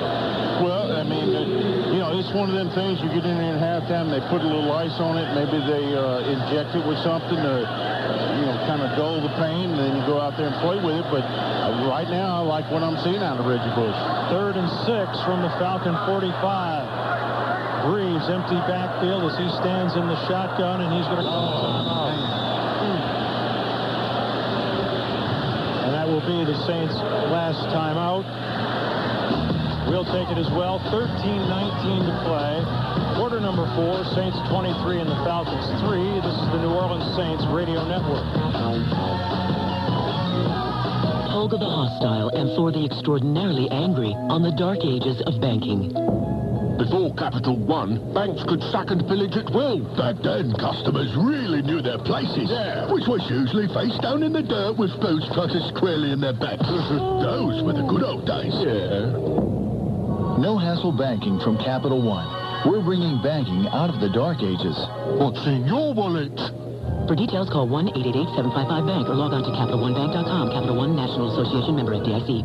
Let's all pull together and clean up the Gulf South. This is Joel Dupre of Southern Scrap Recycling. We've been metal recyclers for 106 years, and we pay the highest price in the Gulf for your tin, steel, auto hulks, aluminum, copper, and stainless steel. Southern Scrap Recycling has 15 strategic locations in the Gulf, including right here in New Orleans, Houma and Morgan City, Baton Rouge and Port Allen, Lafayette, Lake Charles, Gulfport, and Auto Shred in Pensacola and Mobile. Come on, folks, let's clean up the Gulf, and at Southern Scrap Recycling, we pay the highest prices for your metal, period. At your Dodge dealer, it's all about the best in American and German engineering and design. The best in durability. Ram 1500 and Ram Heavy Duty, part of the longest-lasting, most durable line of trucks. Best-in-class interior room. Dodge Durango and Dakota. The best combination of seating and storage of any minivan. Dodge Grand Caravan with Stow and Go. And right now, with our best offer ever, it's all about you. So get to your Dodge dealer today. Based on RL Boat vehicles in operation. Longevity stats 1986 to 2005. Durability based on longevity. Based on automotive use classification when properly equipped. As New Orleans is Filet Gumbo, the Big 870, 105.3 FM and WWLs.com. It's a New Orleans Saints tradition. Turn down the sound on your TV and turn up the Saints Radio Network next Sunday at noon when the Saints take on the Carolina Panthers in Carolina. Turn up the Saints Radio Network. Thrilling victory for the Panthers yesterday in Tampa. Each team going into it 0-2, and boy, do the Buccaneers look to be in bad shape the rest of the way. 0-3. Off to an 0-3 start, and having lost their quarterback without much behind it. 3rd and 7 from the 45-yard line of the Falcons. Breeze getting in trouble, and down he goes. Back at the 42-yard line, Kearney was there along with Mathis. As the Falcons come with the blitz, Reggie Bush didn't do a very good job at picking it up, but Breeze peels it and eats it for a first sack of the night for Atlanta. Well, I guarantee you, as he's coming to the sidelines right now, and you see it right there, that Sean Payton is telling him, say, look, you know what you got to do in that situation? You got to surrender your body. You don't have to square up and block the guy. Just lay out and do something to keep him from having a clean rush to the quarterback. There's the punt by Weatherford. Fielded at the 12 by Rossum, running to the far sideline, to the boundary and out of bounds. Saints flying around on special teams, trying to get a piece of that little man, but unable to after a 44-yard punt and a 14-yard return. Well, you know, run blocking, like for a fullback, is an attitude. You know you've got to go in there, and you're going to have to go face-to-face with linebackers, defensive linemen, strong safeties, whatever the case may be.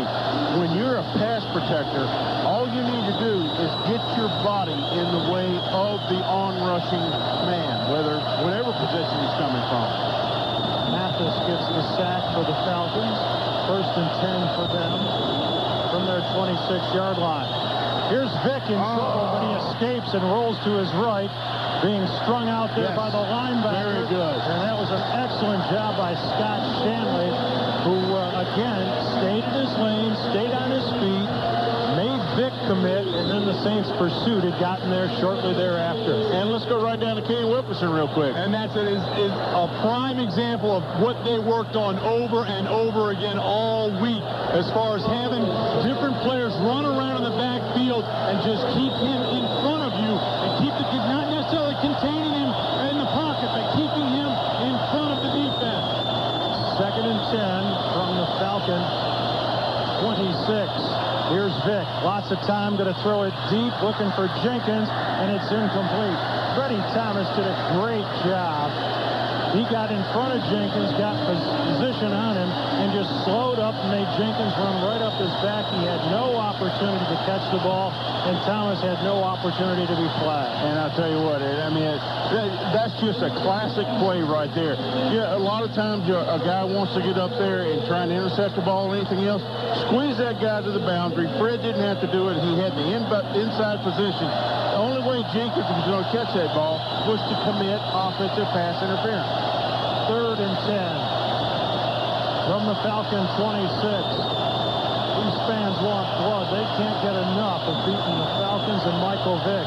Here's Vick rolling to his left, being chased by Leslie. Avoids his tackle, but he'll be brought down at the 29-yard line as Fujita comes up and drops him well short of the first down. Okay, I can live with that, my friend. No problem with that whatsoever.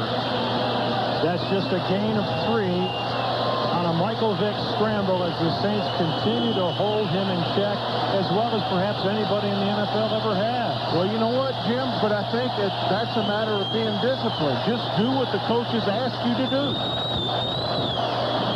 Guys staying in their lanes, not overcommitting, and the Saints never giving up on the play, even if it's not in your direction.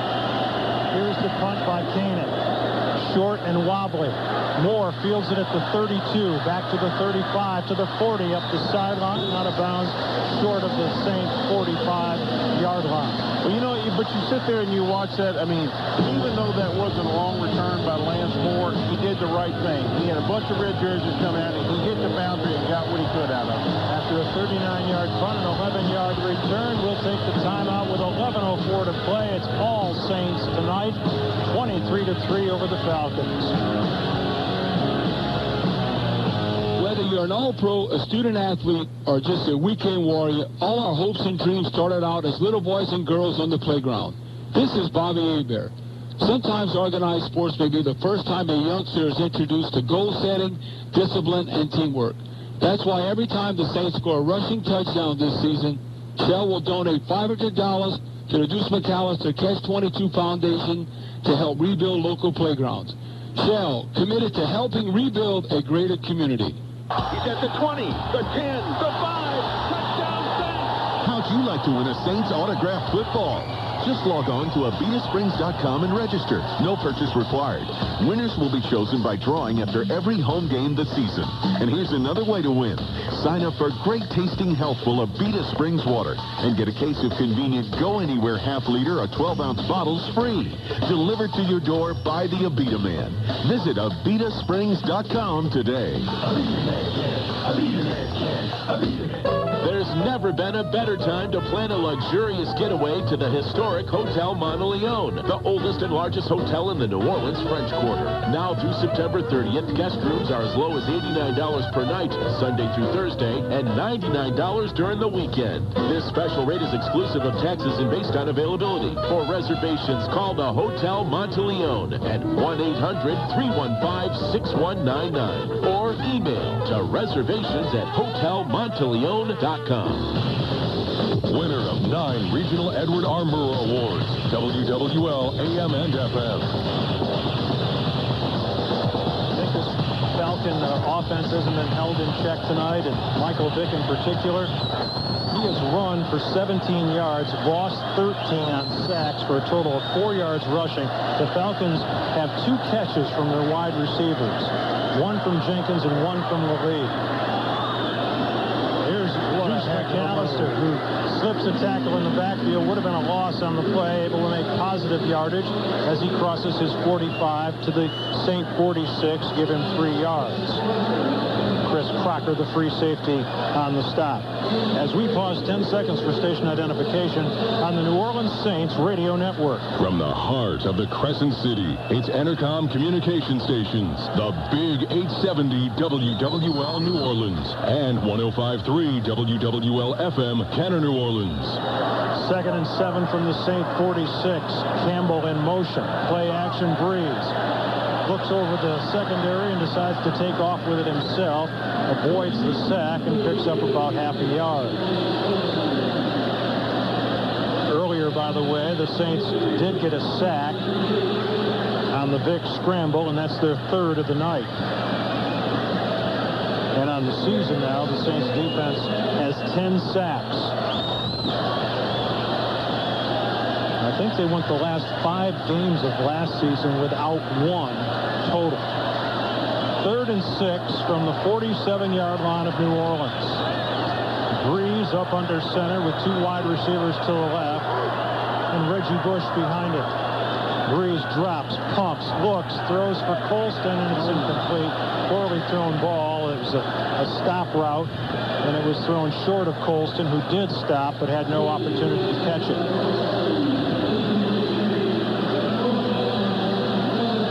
And Breeze, you know, here's a game that's totally one-sided. He's had a great game, and he comes back and talks to Sean Payton. You can see the frustration on his face that he failed to convert that 3rd down. Here's Weatherford's punt. High, fairly short. Rossum takes it in at the 14 and is hit immediately. Boy, these Saints special teams have played great. Steve Gleason, the first guy down there to make contact on a 40-yard punt. And just a 1-yard return by Rossum, thanks to Gleason and friends. 9:29 remaining in regulation. Saints 23 and the Falcons 3. This is the New Orleans Saints Radio Network. Bud Light presents Real Men of Genius. Real men of genius. Today we salute you, Mr. Hot Dog Eating Contest contestant. Mr. Hot Dog Eating Contest contestant. What does it take to eat 2 dozen hot dogs in 12 minutes? Determination, fortitude, and a complete disregard for what they actually put in a hot dog. Open wide. How many times have we said, sure, 1 hot dog is nice, but 47 more would really hit the spot? Get me to a bathroom. What's for dessert? 9 pounds of antacids, 1 bleeding ulcer, and 7 hours of routine angioplasty. My left arm feels tingly. So crack open an ice cold Bud Light, old diplomat of the dog, because our appetite for you will never be satisfied. Mr. Hot Dog Eating Contest. Bud Light beer, Anheuser-Busch, St. Louis, Missouri. 1, 2, 3, 4, 5, 6, 7, 8, 9, 10. Wow, they scanned my whole body from head to toe already. With Thibodeau Regional's Lightspeed 64-slice CT scanner, even our smallest patients like how quickly and accurately we can scan their body. Faster exams mean less anxiety. The clearer, sharper images allow for quicker diagnosis and treatment. Thibodeau Regional Medical Center, continuing to bring you more, better, and faster technology. New Orleans is the St. Louis Cathedral, WWL AM and FM. And don't you have to love it for these fans? They came in their black and gold. They came in outfits and costumes. They came bearing signs, and they came with the emotion that you're still hearing here with 9:29 to play, and the Saints up by 20. 1st and 10 for the Falcons from their 15. Vick. Rolls to his left. Throws, and it's incomplete. Ball was thrown high. Roddy White had his hands on it, but couldn't bring it down. Freddie Thomas making contact and jarring it free. You know, and that's another thing about Fred Thomas. He's an 11-year veteran in the league. He's made so many plays here for the Saints, but he doesn't ever get overly excited. And I enjoy watching guys having fun out there on the field, but the guy makes a play, and he just gets up and says, that's what they pay me to do. 2nd and 10 from the Falcon 15. Vick in the shotgun standing at his 10. Saints are blitzing up the middle with Fujita, and he almost gets him, and Vick dumps it off to Crumpler across the 25 up to the 28-yard line. I'm not sure any other quarterback in the league can make that play. I don't know that any player in the league can make that play. That was, as you would say, fixing to be a sack by Fujita, and it ends up being a 13-yard completion and a Falcon first down up at the Atlanta 28-yard line with 8:54 to play. Vick to throw once more. Guns it over the middle. This is dropped by Jenkins as Jason Kraft got his arm around there and was able to separate the third-year wide receiver out of Ohio State from the football. Well, I mean, I have to say this about Michael Vick. I think that a lot of people, they know his escapability and his speed and quickness and moves. I don't think people give him enough credit for the strength that he has. 2nd and 10 from the 28. Listen to these fans for this defense. Crumpler in motion. Vick in the shotgun. Saints are coming again up the middle. Vick's going to throw it deep down the near sideline for White, and it's thrown off the field to play and incomplete. Freddie Thomas with him, step for step. I mean, and that's all you got to do, Jim. When you're a cornerback out there, Michael Vick is going to the right guy. He's got the guy that's one-on-one out there, and as a cornerback, you have every right in the world to squeeze that guy to the boundary, and you know what that does now? It gives you an extra defender out there, because if that receiver goes out of bounds, hey, it's over with. Mike McKenzie wants more noise, and this sellout crowd brings it. Falcons are 2 out of 12 on third down. This is 3rd and 10 from the Falcon 28. Vick from the shotgun. Saints rush 4. Vick takes off with the football. He's still running beyond the 40, up to the 45, midfield 50, and taken down from behind in Saints territory at the 42-yard line by Scott Fujita, along with Hollis Thomas, the biggest guy in the Saints defense, chasing down Michael Vick from behind after a 30-yard gain. Falcons will hurry things up on 1st and 10 from the Saint 42. Vick out of the shotgun, has time. Throws down the middle, and it is incomplete. Intended for Crumpler.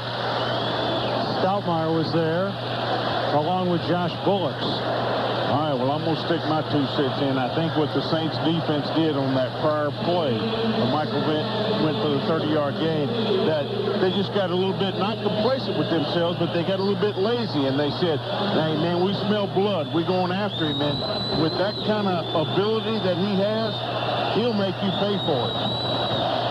Rodney Leslie checks in as the Saints trying to keep their front 4 a bit fresh, along with Willie Whitehead. They are your tackles. Grant is at the left defensive end position. Brian Young moves to the right defensive end on 2nd and 10. Handoff done. Nothing doing to his left. Hit from behind and dropped by Shanley at the line of scrimmage. Brian Young was also in there on that tackle. He's right down there at the bottom of the pile getting a hand on him. Actually, it'll be a loss of 2 now as they spot the football farther back upfield. It's the 44-yard line of the Saints. Under 7:45 to play. Saints have never trailed and lead the Falcons 23-3. Willie and Jenkins put out wide to the right. Roddy White wide to the left. To do, keep him in the pocket. He's not the most accurate guy in the world. Make him beat you by throwing the football from the pocket, but bring enough pressure so that he doesn't feel comfortable and can stand back there all day while you have to cover downfield. And I tell you, that's one of the reasons I'm so proud of the Saints defense tonight, because you know what? They're doing exactly that. With the exception of a couple of runs that he's taken out of the pocket, they have done exactly what the game plan calls for. Falcons are desperate and will go for it on 4th and 12 from the Saint 44. Vick out of the shotgun. Steps up. Looks downfield. Guns the football upfield for a first down to the 29-yard line. A nice catch made there by Michael Jenkins, and the Falcons convert on 4th and 12. That's a 15-yard gain. Fans want to see this defense put Vick on his back one more time in a situation like that. 1st and 10 Falcons at the Saint 30-yard line. From the shotgun, Vick throws it out in the right flat to Crumpler, and he is chopped down immediately by Roman Harper. Nice play by that young rookie. There'll be no gain on the play. I'll tell you what, now that's what you call key and diagnose. I mean, Roman Harper knew what his game situation was, came up there, took the feet right out of Algie Crumpler. 2nd and 10 from the 29. Vick looks, throws it underneath, and oh, what a hit by Fujita on the fullback, Justin Griffin. That's a 4-yard gain, but that fullback paid a mighty price for it. Yeah, that was a 4-yard gain, but that snot goes back to about midfield because that was one heck of a tackle right there by Scott Fujita. A timeout on the field with 6:17 to play, and the Saints on top 23-3. This is the New Orleans Saints Radio Network.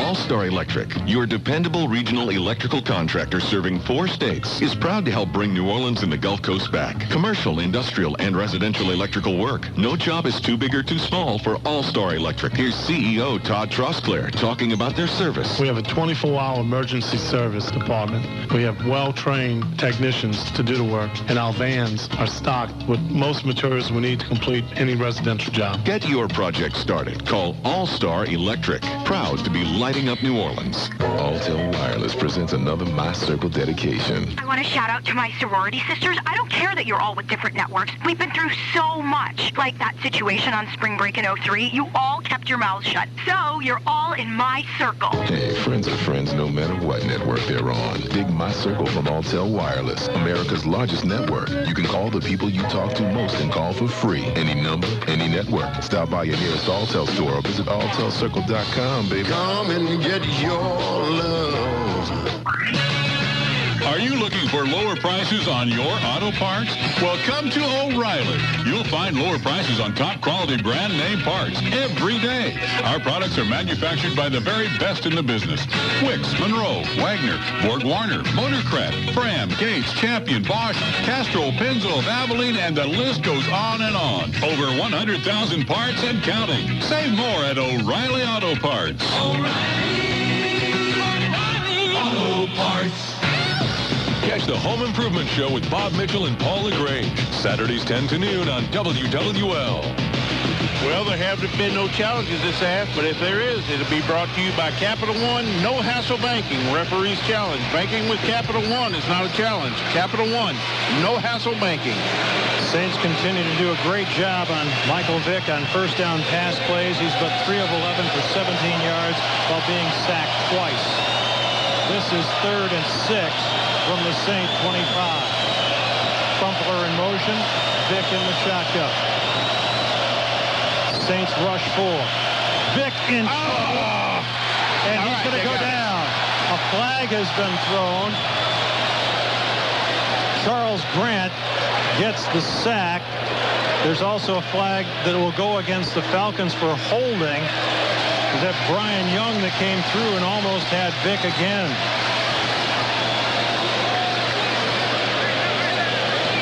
Where that flag was thrown. Holding offense number 74. The penalty is declined. Brings up 4th down. The foul would have been enforced from the previous spot, not the spot of the foul. So Charles Grant gets a sack on the play. The 4th of the season for the Saints. Grant didn't have any coming into this game. He's played a terrific ball game, particularly against the run. So the Falcons will go once more on 4th and 11 from the 31. They converted earlier on 4th and 12 to keep this drive alive. Out of the shotgun. Vick calls for the football. Saints come with an all-out blitz, and he just unloads the football, and it's going to be a catch. No, he drops the ball. Jason Kraft is saying that he was pushed by Jenkins, who caught the ball at the 2-yard line. That's going to be offensive pass interference. It doesn't make any difference because Jenkins didn't catch the ball, but that's going to be offensive pass interference. Incomplete. Pass interference, offense number 12. The penalty is declined. First down. Saints football, listen to this crowd once more. Man, they are getting something they have deserved. The job this defense has done. Not just tonight. How about for the first 3 ball games of this season? This was something that you and I, we'd be sitting around sweating our rear ends off up there in Jackson going, man, I don't know. I don't know about this defense. Deuce McAllister's a good player. Reggie Bush is a good player. Drew Briggs, Joe Horn, all that kind of stuff. We had so many concerns about the defense. Who's been the star of this game tonight? The Saints defense. Yes, it has.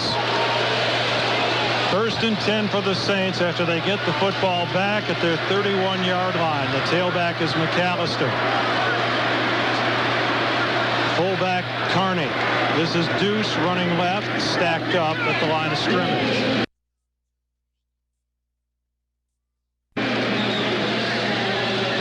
But the clock continues to run, and right now it shows 5.5 minutes remaining. No gain on the play. Marcus Colston checks back in. It's so great to see these fans having this much fun, because nobody, not just in the NFL, nobody in the world deserves it more than they do. You're absolutely right. And I'll tell you something, with all due respect to the fans, you and I are having fun. And that's the first time we've been able to say that in a while.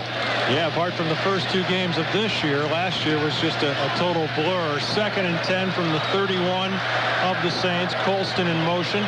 Keep it on the ground on the pitch to McAllister running left. And Deuce will go down after a couple to around the 34-yard line of the Saints. And it brings up 3rd down. Falcons may have called timeout here. Is now running again, so apparently they did not. They have 2 remaining.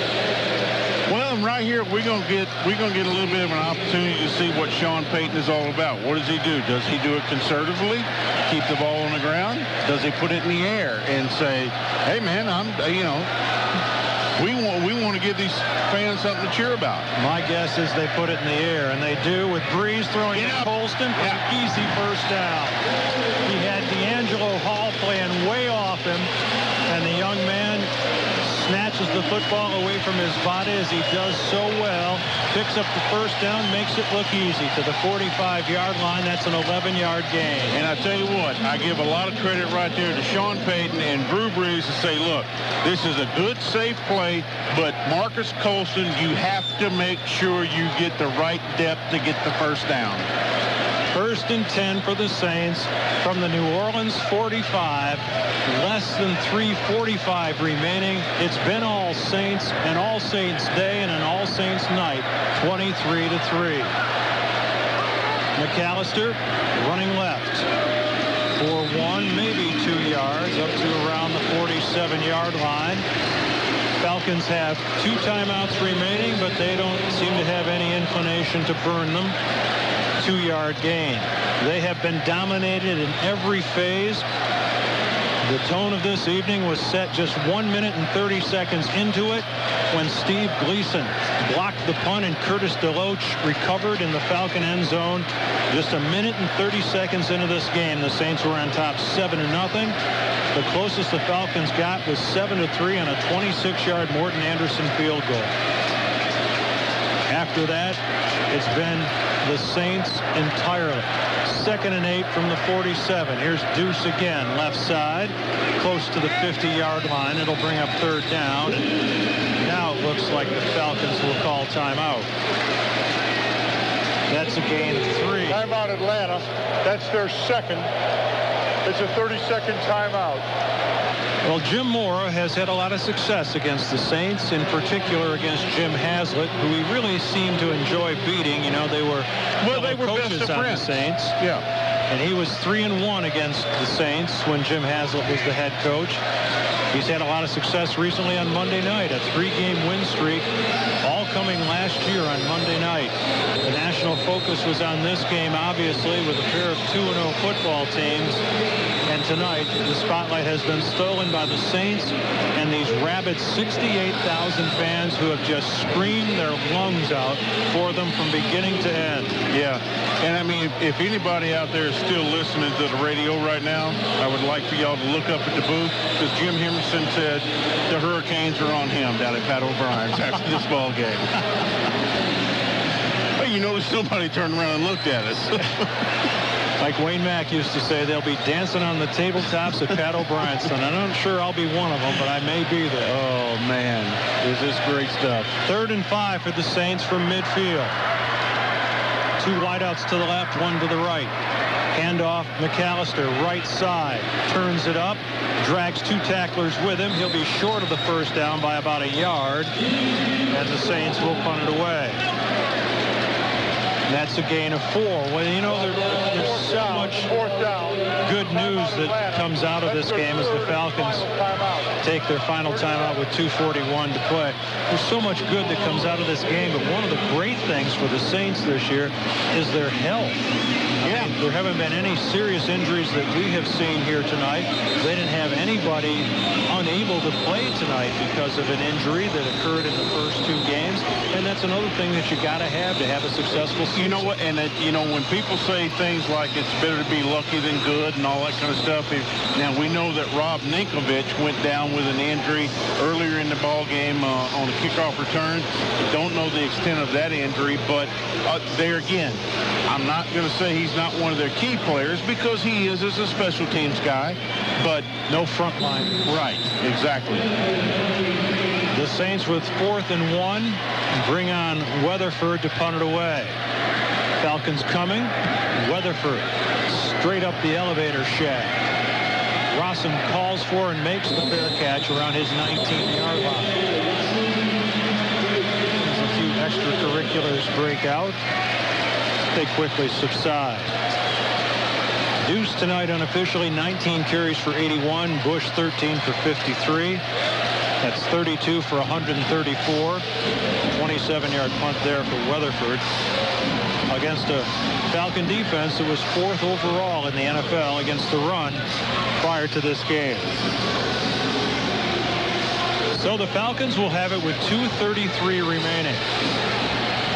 For the Falcons, they'll get a chance next week to take on the Arizona Cardinals playing at home, while the Saints will go to Carolina. 1st and 10. Vick dropping straight back. Throwing short to Dunn, and he's taken down by Semino in his tracks. You know, one thing when you talk about this defense, look at the bold moves that this club did in acquiring Mark Semino and Scott Shanley in the last 2 weeks of preseason. Guys that I tell you, nobody that's a Saints fan would have thought that these two guys could come in here. Probably never heard of either one of them, though Semino used to be a Falcon and play like they have. Here's Vick running with the football. And he's going to take a dive around the 31-yard line. That'll be a first down. Well, the only reason I knew Mark Semino because he used to play at Kansas State, and he was the son-in-law of Bob Housing. 10-yard gain as we have reached the 2-minute warning. 2 minutes left in this one with the Saints on top of the Falcons 23-3. This is the New Orleans Saints Radio Network. Central Progressive Bank is connecting you to 7% annual percentage yield on a 45-day certificate of deposit. That's right. Bobby Hebert is telling you CPB is paying 7%. For as little as $500, you can open your 45-day CD and receive 7% APY. Hurry into the CPB location nearest you. Do it today. This offer is limited and not available to other financial institutions and brokerage firms. CPB. Now you're connected to 7% APY. Member FDIC. Offer available to new money only. Sports can come down to a lot of very important numbers. Yards per carry, third down conversions, how much you paid for HDTV. So it's important that sports fans know about Aaron's. Aaron's Sales and Lease Ownership has the guaranteed lowest prices on name brand widescreen HDTVs from JVC, Sony, RCA, all the top brands. Same day delivery, no credit check, and everybody's pre-approved. Believe me, HDTV from Aaron's is a whole new ballgame. Do the math. Nobody beats Aaron's. What's the best way to buy auto insurance? At U.S. Agencies, the answer's easy. The best way is your way. U.S. Agencies makes buying car insurance easy and affordable. And you get to choose how. Stop by any convenient location, call them on the phone, or log on to usagencies.com. Get a quote, compare rates, even buy your policy. It's everything you need. 3 great ways. 1 great company. U.S. Agencies. Low-cost auto insurance that lets you enjoy the ride. Call them today. 928-9000.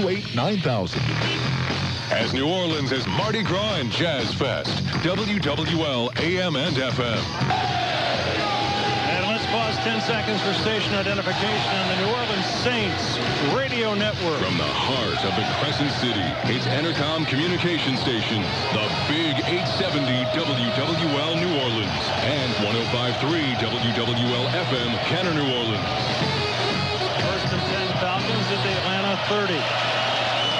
Here comes Smith chasing Vick down from the far side, and he's going to get him back at the 22-yard line. Will Smith gets into the act, and the Saints get another sack, their 5th of the night.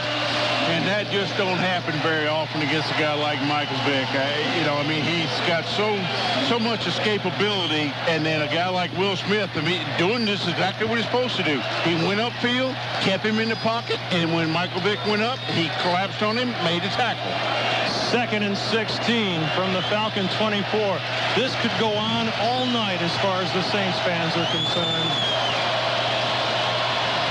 Here's Vick giving it off on the delay to Griffith. He powers his way ahead to the 34-yard line. A big fullback out of Mississippi State with a 10-yard carry. But Michael Vick's getting so much heat that he just decided to take a play off and hand it off to his fullback on a straight-ahead dive. As the Falcons are in the final minute of this game, and it's been a butt kicking from beginning to end. Couldn't happen to a better bunch. 3rd and 6 from the Falcon 34. Vick up under center. Handing it off again to Griffith. And he'll be brought down by Roman Harper strongly at the 36-yard line. That's a 2-yard gain. And this is a Falcon team that just wants to get on the bus, get on the flight, and get back to Atlanta as fast as they possibly can. They're not going to run another play. Listen to this crowd.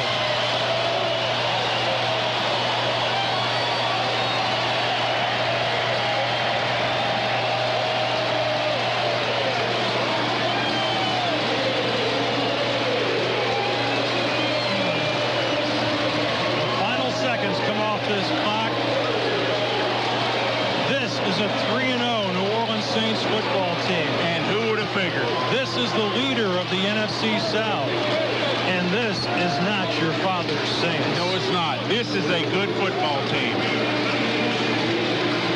And look at down on the field. The Benson Boogie has resumed. Tom Benson stands at the 47-yard line, surrounded by the Saint Sations, with his wife Gail, with the umbrella held high. The paper talked about that this morning. Would he ever do it again?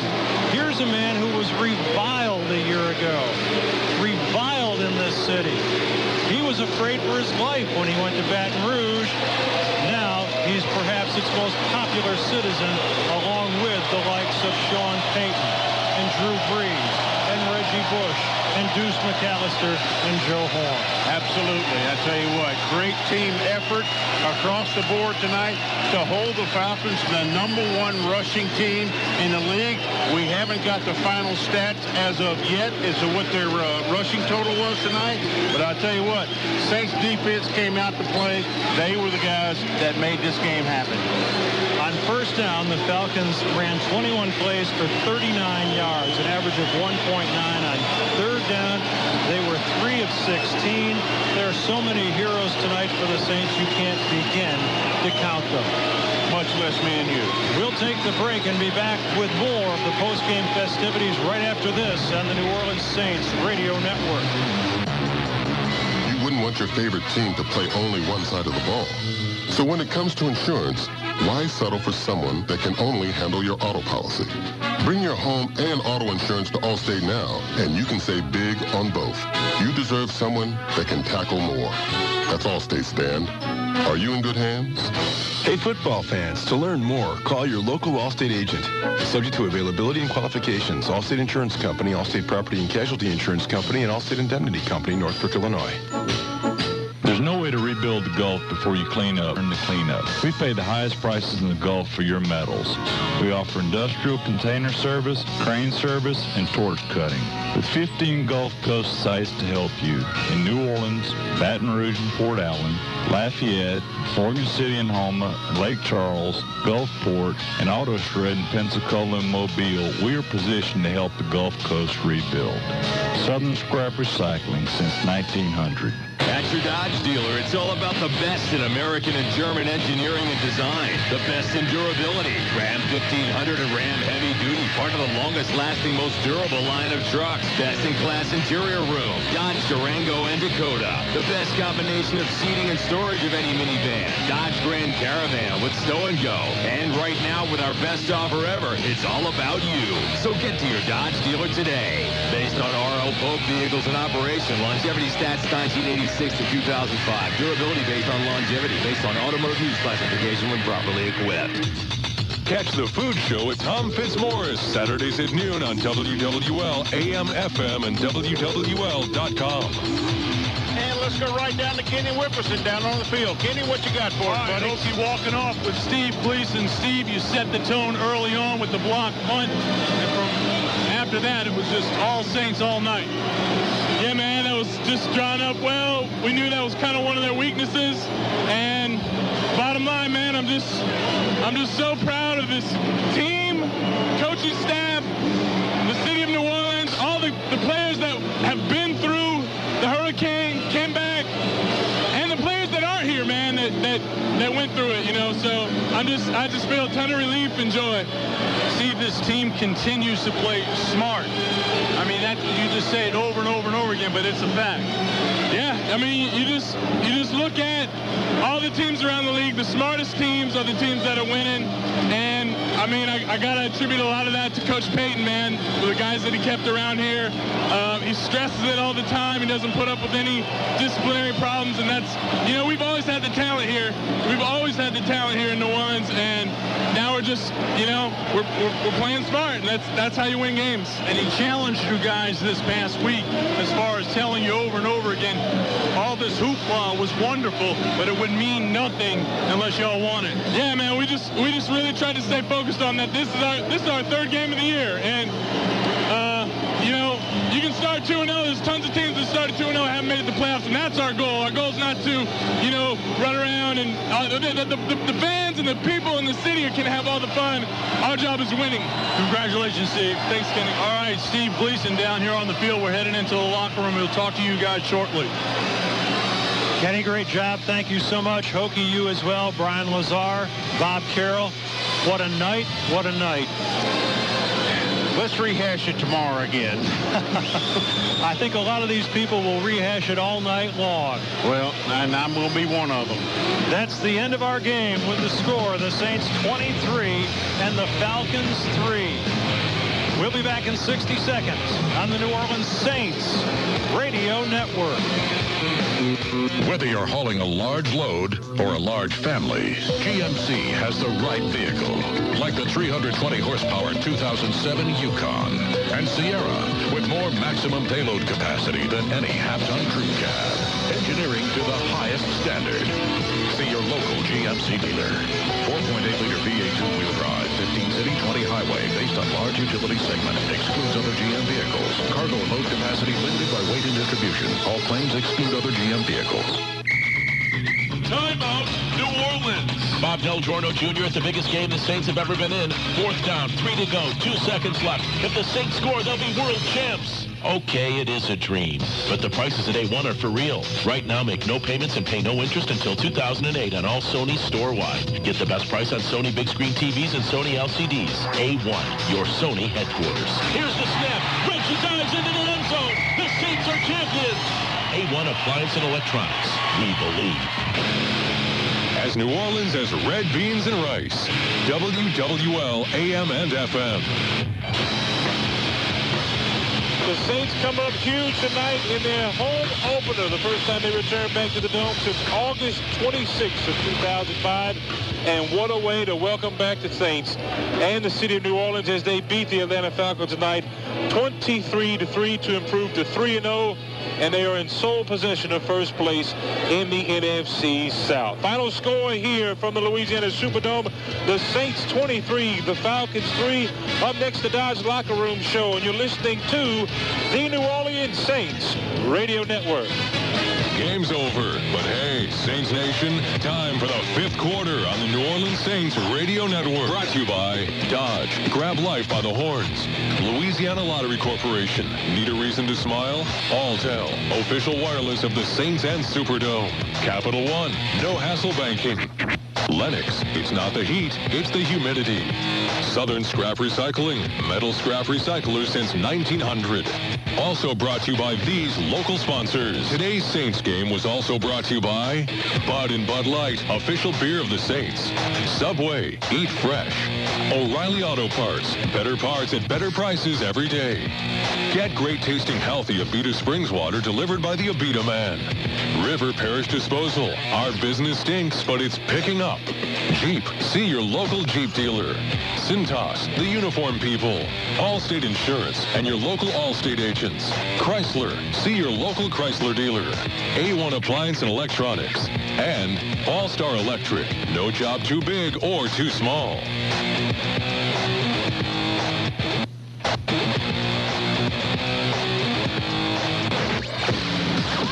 Stick around for Coach Sean Payton's reality check and the Cajun Cannon, Bobby Hebert, on the New Orleans Saints Radio Network.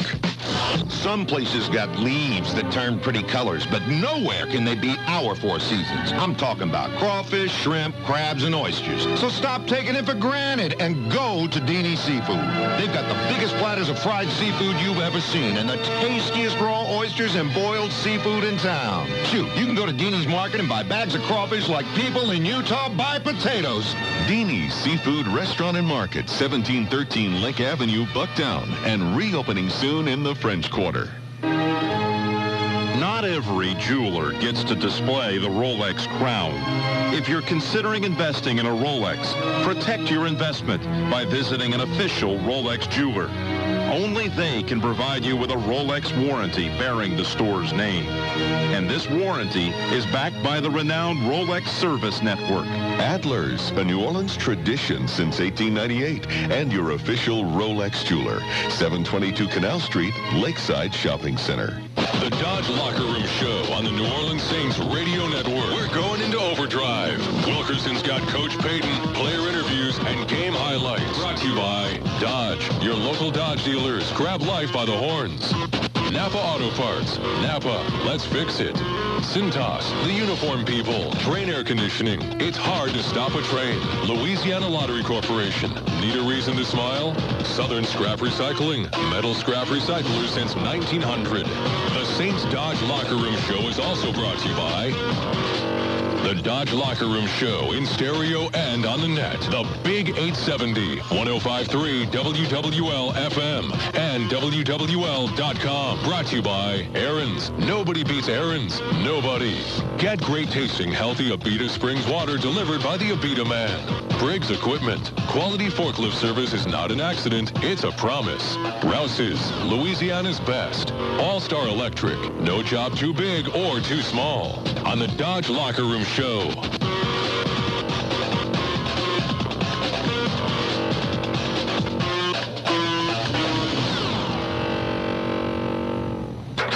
Back to the press box. Here's Big Chief on the New Orleans Saints Radio Network.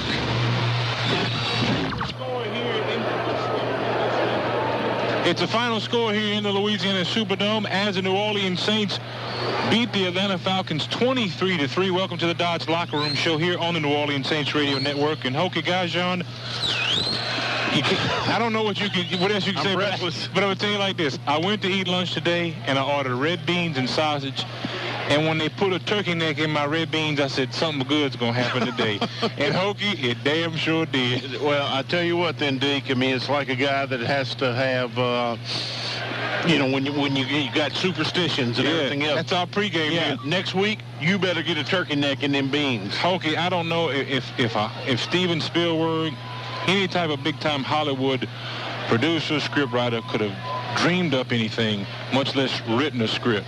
Let's go quickly down to Kenny Wilkerson, who's in the locker room. All right, guys, Sean Payton is coming to the podium, ready to address the media, and quite a large contingent of media up here today.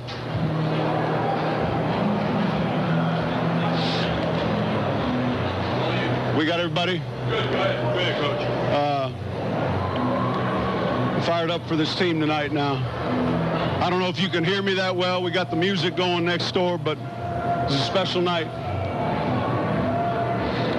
We gave the game ball to the city of New Orleans. Let me say it again so you guys can hear me. We gave the game ball tonight to the city of New Orleans. Avery Johnson accepted that on behalf of this city, and I couldn't think anybody in this town would be more proud to hold on to that football. I thought from start to finish, our guys played hard, gave great effort. I'm proud of the way they played. We had a great week of preparation that carried over into this game. And when you come to a game like this, with everything that's going on, the ability to focus at the job at hand and stay focused and play each down, each play, each series, each quarter is critical. I thought we did that tonight. Questions? Coach, what kind of role do you think that the fans actually played in this game? I thought the fans were magnificent. I thought they were outstanding. They had a big part of this win. That's why they got the game ball. What when Steve Gleason the punt to set the tone the rest of the night, what did y'all see that made you feel like that would work? Bono had seen something. We talked about it earlier in the week. And on their first punt, he asked me, can we rush it to start? And I said, go ahead. And we got a good jump on it. I think the noise was a big factor, the effort, the scheme.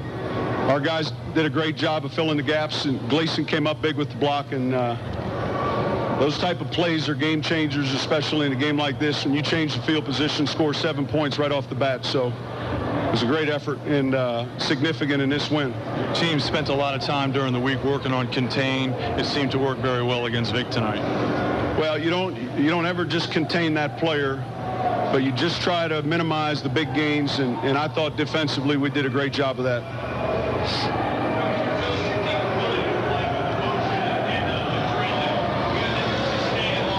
Question is coming to Sean Payton about the adrenaline of the team and the adrenaline of the fans. You know, there's an ebb and flow to a game, and you always try to, even with home games, ride that wave of emotion and try to build momentum with that score when you have the momentum. But there's times when it's going to go in their direction, and you just got to be able to sustain, hang in there. We did a great job of keeping them out of the end zone tonight. That's the #1 rushing team in football. And not just this past 2 weeks, but they have been the last few years.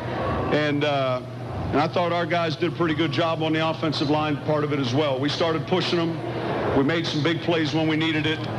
And then late in the game, you know, I probably played a little close to the vest, but the score and the way that game was going was on our side. What do you think is the biggest thing you've learned about your team in these first 3 games? Well, you know, I think they're resilient. I think they work hard. I think they do a great job throughout the course of the week preparing, and they're beginning to understand what keeps you from winning games. And we figure that out, we have a chance. So I was impressed tonight with that.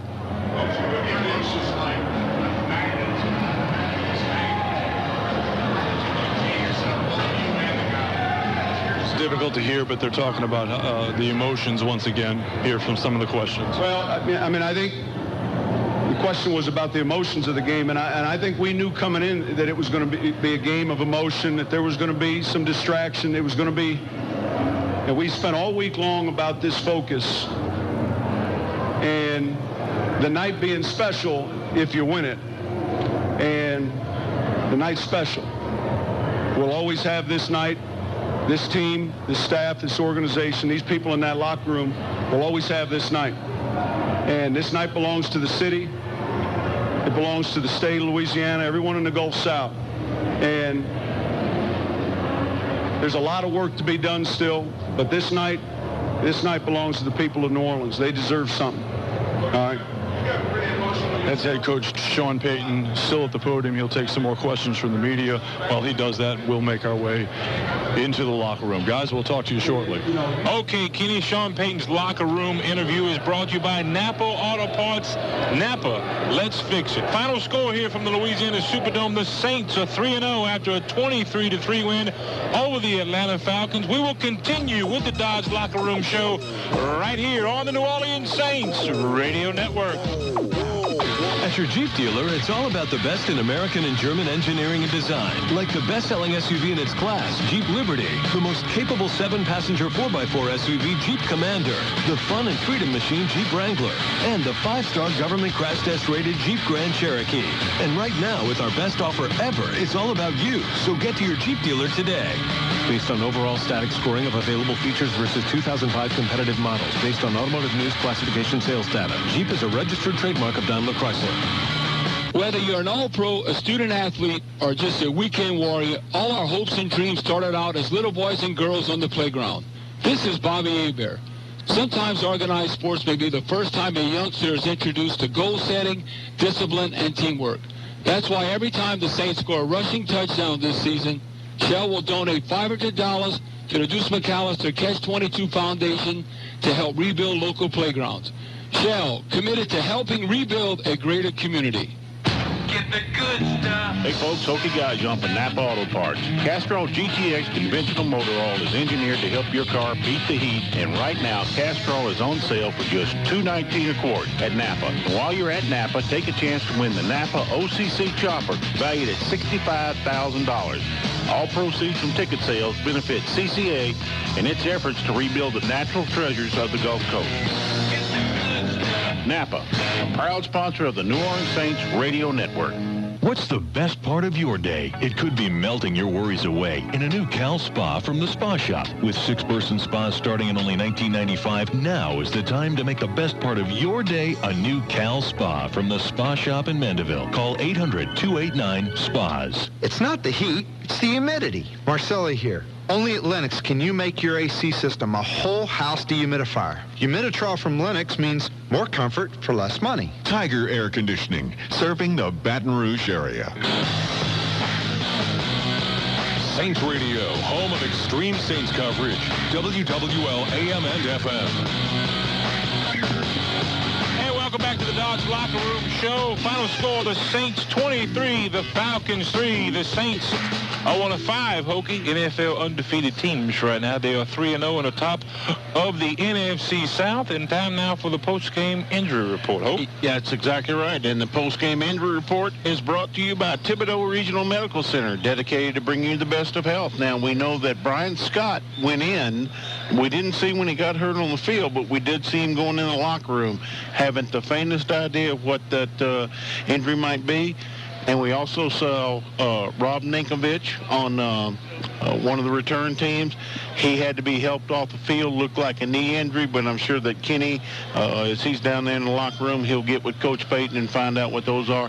And that's your Saints post-game injury report, brought to you by Thibodeau Regional Medical Center, dedicated to bringing you the best of health. Okay, let's go down to the Saints locker room where Kenny Wilkerson is standing by with Saints defensive lineman Brian Young. Kenny? Okay, thank you very much, Steve. Brian, what can you say? Man, it was a great game. It was one of the greatest games we played since I've been here. I think it's the best win. It was, in the dome. First game back, it was a great win for the city. Our coaches gave us a great game plan on offense and defense, and we were able to run it the way they were supposed to be run out there. And, we showed we're not going to be a pushover this season. I don't think anybody had us picked to win this game at all, in the country. And so I think, it made a statement that, we're here and you had to start respecting us and, expect us to come and bring our A games. And he challenged y'all all week about that this was going to be great with all the fanfare and all that, but that it wouldn't mean anything if you didn't win it. Yeah, and it's true. Like I said, they really harped on us, keep a level head, especially, start off 2-0, which we haven't done here. He really harped on, making sure that you don't let all this stuff go to your head. We got to come out to practice and, do things right and, make sure we're getting our playbooks. They had us getting a lot of extra time on film and, it paid off. And that's what we're going to have to do the rest of the season, no matter how many wins we get. What is it that is making things pay off for you? As a defense as a whole? Just the fact that you've been able to be so active in him and be so a part of what's going on defensively, making so many plays. What has made the difference there? My wrist is feeling a whole lot better this year. I had to clean out again this last offseason. It's definitely, I'm able to use my hands a lot better. I'm back on nickel rushes, so I'm able to get some pass rushes. And, in the past, my first years here, they had me on first and second downs, and third down I was out. So, I'm able to be on the field a lot longer, and I'm able to it in there pass rush. I think that's been the biggest difference. I guess how Dallas Thomas also on the other side of you, soaking up two people. Yeah, he's a big boy. So yeah, they have to put two people on him, which gives me a lot of one-on-ones. So it gives me a lot more room to work. How much did it affect you guys, or how much did it help you guys this past week? I know you all spent a lot of time working on having many different players simulate Vic and all that contained stuff where you all roll back and forth and back, and just keeping him in front of you. How much did that pay off? Well, I mean, you see by the score, and you see by, how, like I said, the yards that they had rushing tonight. I think last week they both had 100-something yards, and I think the first two games they were averaging, close to 100 yards apiece. So I played dividends. It was, like I said, they had a great game plan for us. We went out there and we executed it the way they, we practiced it all week, and it paid off. We pulled out a big win today. Smart team. Yeah, and we got a good team this year. Nobody can deny that right now. Congratulations. Thank you. Okay, Brian Young down here in the locker room, and guys, I tell you what, Charles Grant is also talking. I'm going to grab him 2 seconds, who was never at a loss for words, and Charles, as well as the offense played and as many things that have happened so far this year, without question, it's the defense that has set the tone with so many things. I tell you how coaching staff, players on this football team, the guys are coming. We, as a unit of 61 on this team, practice squad, players on the roster, set the tone to be great football teams, man. And this win here is for the city, and it's a wonderful thing. This game was played, for the fans, and I'm glad that we was able to get a win tonight. You've heard this building become very loud in the past. I don't know if it's ever become as loud as it did tonight. And, just what do you say about that, and how do you feel about it? First of all, I say thank the good Lord for letting us win this victory, having all these great fans out there. But tonight this victory goes to the fans, and I'm pretty sure to get louder and louder every time we have a home game. I don't think the next game home will be louder than this game, I believe. What do you think that you guys have learned about yourselves through these first 3 games, and now going up against a Falcon team that played very well against Carolina and played very well against Tampa? We got to play better against Carolina this week. They got Steve Smith back. We got to bring our A game this week. We had a lot of mental mistakes. We got to stay humble. Don't read into what people saying. A lot of people doubted us. You see a lot of commentators on TV saying, hey, these guys can't win, they're a fluke. But hey, sometimes I'm always told me them guys, they'll be they front runners. The greeting you got when you arrived in the Dome was something else, wasn't it? Oh, I like that. They need to do that every Sunday. Congratulations, Charles. All right. Charles Grant down here. I'll throw it back upstairs here momentarily. All right, Kenny, thank you. Saints players interviewed in the locker room receive a gift certificate from Emeralds. Emeralds will be open after every Saints home game at Julia and Tchoupitoulas. It's the Dodge Locker Room Show, and the final score here from the Louisiana Superdome, the Saints 23, the Falcons 3, and you're listening to the New Orleans Saints Radio Network. Hi, Bob Del Giorno. You've heard me talk about M&M's great deals on granite tops and birch cabinets, but did you know that M&M also offers 4 different lines of wood cabinetry? Everything from economical oak and maple to beautiful cherry, knotty alder to knotty pine, including different paint colors, glazes, distressing, color matching, and custom-made pieces. M&M Kitchens and warehouse sales. In Mandeville, simply call 985-727-4900. Hey, Hokey here. They say a bird in the hand's worth a deuce in the bush. I say when you got deuce and bush, you don't need to worry about no dirty birds. Take it from me. This year, the Bless You boys are going to be cleaning up the field like a bunch of River Parish disposal gators. You know River Parish. It's the largest independent waste disposal company in the greater New Orleans area. Been hauling trash for 25 years. So if you got trash by you, call River Parish Disposal at 738-7700. River Parish Disposal. Our business stinks, but it's picking up. www.bizstinks.com.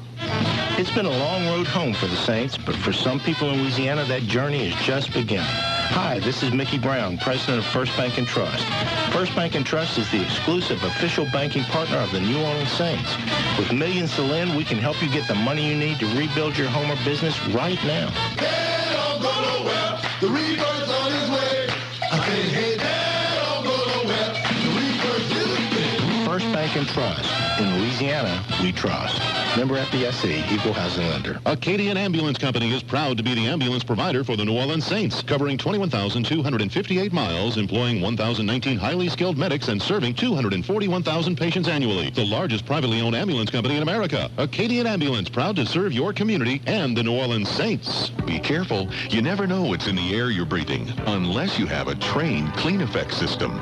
Then the air in your home is up to 99.98% cleaner. So breathe easy. Go to train.com. That's TRANE. And remember, it's hard to stop a train.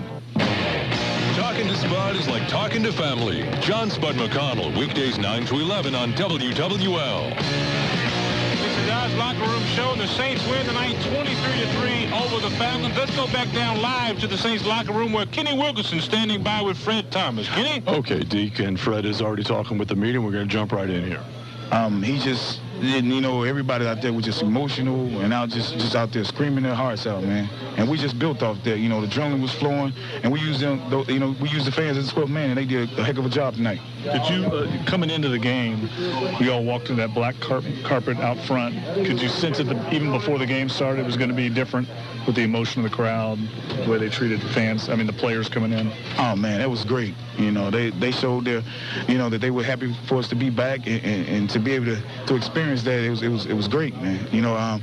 Once we came off that carpet and came inside, you seen a lot of people inside, a couple thousand people already here. To be able to go out and do the pregame warm-up, usually being on the field, it's hardly no one in there, and to be in there and experience that, man, it was great. So, my hat goes out to the fans, man. They scream and yell their butts off, man, and they gave us that 12th man, which, helped us out and made it a little bit harder for the opposing team. Fred, you've been in a lot of stadiums. You ever seen anything like that before? That was nuts out there. I've never been around anything like that.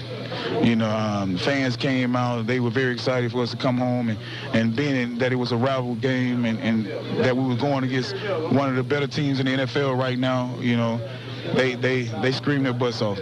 They screamed their butts off. What do you think is the key to the turnaround of this defense and why this defense is playing the way it is?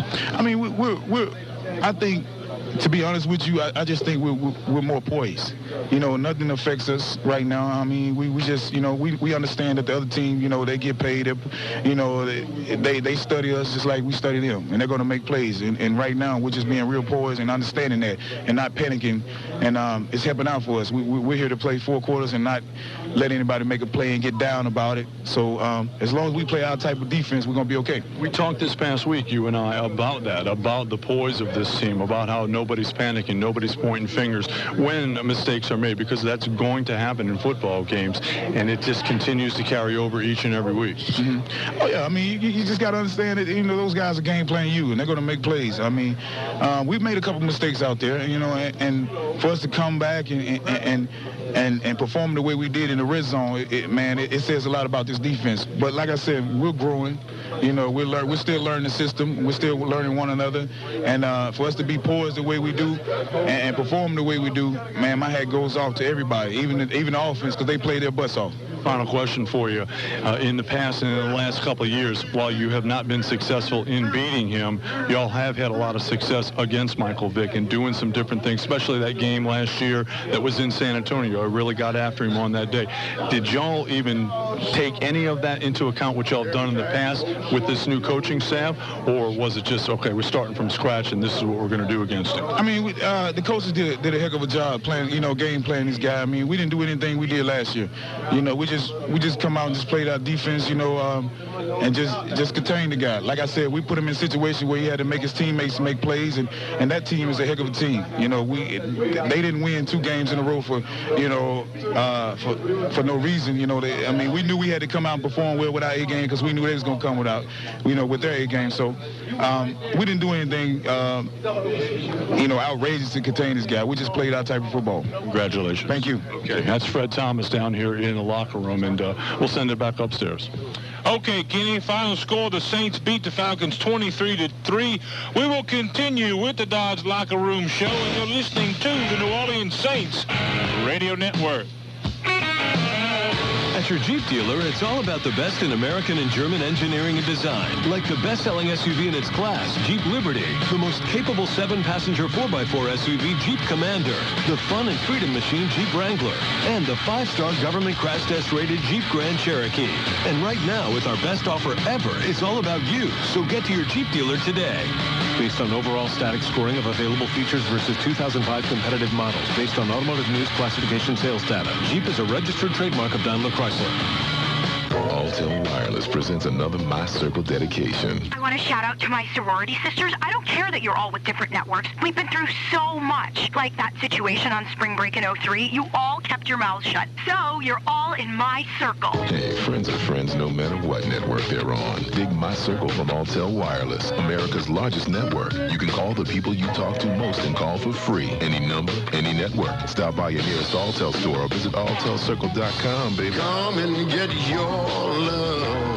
Hey, this is Bobby Hebert for Cintas, the service professionals. You already know that Cintas is number one in the uniform business, but did you also know they are number one in facility services, as well as first aid and safety? The reason? Service and customer satisfaction. Cintas has been serving the Gulf South for some 20 years. These are a bunch of local guys. You know, the kind that know it's Hebert, not Hebert. And Thibodeau, not Thibodeaux.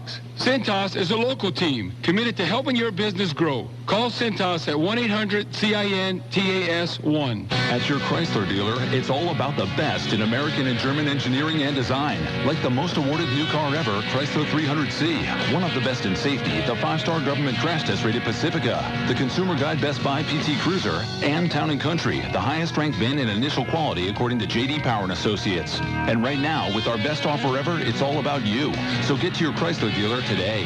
Based on major automotive awards won with an introductory model year, when equipped with side curtain airbags. For J.D. Power & Associates award information, go to jdpower.com.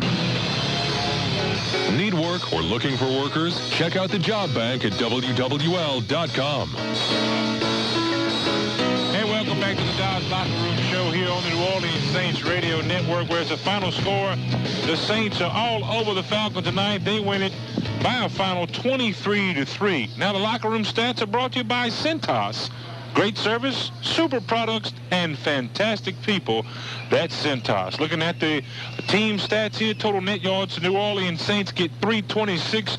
The Atlanta Falcons 229. Net yards rushing, the Falcons with 117. That's 162 yards below their season average.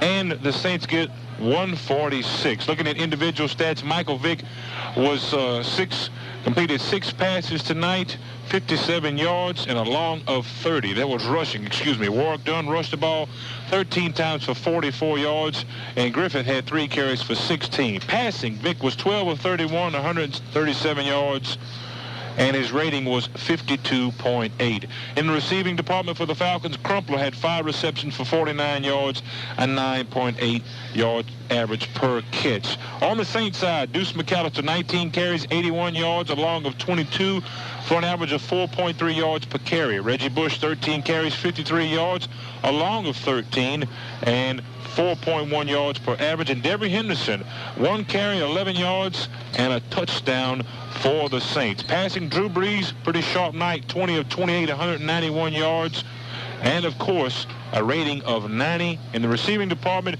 Marcus Colston led the Saints with 7 receptions for 97 yards. Reggie Bush, 4 for 19. Deuce McAllister had 4 catches for 13 yards. And Joe Horn with 3 for 47. And Devery Henderson, 2 for 15. And Hokie, when you talk about getting to a player of the game, I'm going to give Hokie a second to think about it, because it's a tough one tonight. You could go all across the board. And while we do, let's pause 10 seconds for station identification right here on the New Orleans Saints Radio Network. From the heart of the Crescent City, it's Entercom Communication Stations, the Big 870 WWL New Orleans, and 105.3 WWL FM Kenner New Orleans. Well, Hokie, when you look at tonight's ball game, you could go all across the board. Sean Payton has already said he's given his game ball to the city of New Orleans, the people of New Orleans. Avery Johnson, New Orleans native, accepted that award. And across the board, I tell you what, one guy who's high on my list, Hokie, is not a player, is special teams coach John Bonamingo. They set the tone with the block punt early. They blocked the field goal right before the half, and then turned all the way around, and they got 3 big field goals, including a 51-yarder right before the half. I'll let you call it the way you see it, but tonight was a total team effort. Yeah, absolutely, Deacon. That's the thing that's killing me, because you sit around here and you think about what Steve Gleason did. You think about what Devery Henderson did. You think about what Marcus Colston did. You think about what Charles Grant did. You think about what Fred Thomas did. Fred Thomas didn't have an he didn't have an interception or anything like that, but just made plays all across the board. Man, I don't know. I think I'm in line with Coach Payton. Give it to the fans of New Orleans. Give it to the I'm going to city tell of you New what, Orleans. I have never, ever heard this crowd as loud as I did tonight. So I'm with him. That's who I'm giving the game. Well, okay, like they say, there's no place like first place. The Saints are in first place with a chance to extend their lead next week at Carolina. We will continue with the Dodge Locker Room show as it's a final score. The Saints 23, the Dirty Birds 3. And you're listening to the New Orleans Saints Radio Network. Score this Tuesday with Domino's Pizza and the New Orleans Saints $1.50 off per touchdown special. Team up with Domino's and the Saints this Tuesday after the Saints game and get $1.50 off any large Domino's pizza purchase at regular menu price per touchdown scored. For every touchdown the Saints score, get $1.50 off any large Domino's pizza at regular menu price this Tuesday. Celebrate Saints touchdowns with Domino's Tuesday. It's the Domino's Pizza $1.50 off Saints touchdown special. Whether it's a football team or a community hospital, it's what's inside that matters. Like the cancer team at Slidell Memorial Hospital, who treat cancer with the most advanced and precise treatment known. Image-guided radiation therapy, IGRT. Like a surgical intensive care unit featuring private rooms with dedicated cardiac interventional services. Because for teams like the Saints and for your community hospital, it's what's inside that matters. Slidell Memorial Hospital. Your hospital for life. Hey, this is Hokie here. You know what I missed most last year when the team was traveling? The food. When I'm home, Judy always makes sure I got my favorites waiting after the broadcast. We're talking Rouse's USDA Choice Angus Beef, homemade Cajun specialties, and Rouse's Bayou Boys fresh pork sausage. For Sunday supper, Judy makes barbecue shrimp with Rouse's wild-caught Louisiana shrimp. Sop some of that butter juice up to Rouse's French bread, and you know you're in the dream state. Yep, that's Louisiana. That's eating. That's Rouse's, Louisiana's best. Hey, this is the Big Chief here telling you about my friends Connie's Impressions in Hammond. Connie's is your advertising superstore and your headquarters for athletic team sports. Connie's has a full line of Adams football equipment, and they specialize in custom embroidery and silk screen printing. They can handle your corporate business needs as well. From T-shirts and caps to signs and banners, Connie's is your one-stop shop. Give them a call at 1-800-735-4909. That's 800-735-4909. So when quality and service matter, see the professionals at Connie's Impressions. New Orleans has red beans and rice. WWL AM and FM. And welcome back to the Dodge Locker Room show, where it's a final score. The Saints beat the Falcons 23-3. The Saints are now 3-0 and atop of the NFC South. Let's take you back and look at the big highlights of the game. And the first highlight, it's the all-star electrifying play of the game, where on a 4th down and 11, the Saints special teams come up big to set the tone in this one. 3 and out for the Falcons and Vic. Here's Kane in the punt. It's going inside the 5, and it is going to be covered by the Saints for a touchdown. Oh, baby! Covered by Curtis DeLoach in the end zone. Blocked by the Saints. Shades of John Gilliam. What a moment. Just listen to this crowd. And the Saints, of course, would go ahead 7-0, and that's your all-star electrifying play of the game. All-star electric, no job too big or too small, and it would be Katie Bardador after that one. However, longtime Saint and Falcon, and just re-signed by the Atlanta Falcons, Morton Anderson would pull the Falcons close and get their only points of the night later in the first quarter. And on comes Morton Anderson to attempt a field goal of 26 yards. Anderson, 46 years old, the former Saint, who last kicked with the Vikings in 2004, lines up his first field goal upon his comeback, and it is up, and it is true. And the Falcons cut the lead to 7-3 with 9:41 left to play in the first. But the Saints were not done yet as they marched all the way down the field, and Coach Sean Payton called on his bag of tricks for a double reverse, and number 19, Devery Henderson, would score. 1st and 10, New Orleans from the Atlanta 11-yard line. Bush is lined up to the right as a wide receiver. They give it to him on an end around. He gives it to Devery Henderson. Reverse. Breeze throws a block, and Henderson's to the goal line, and he is in!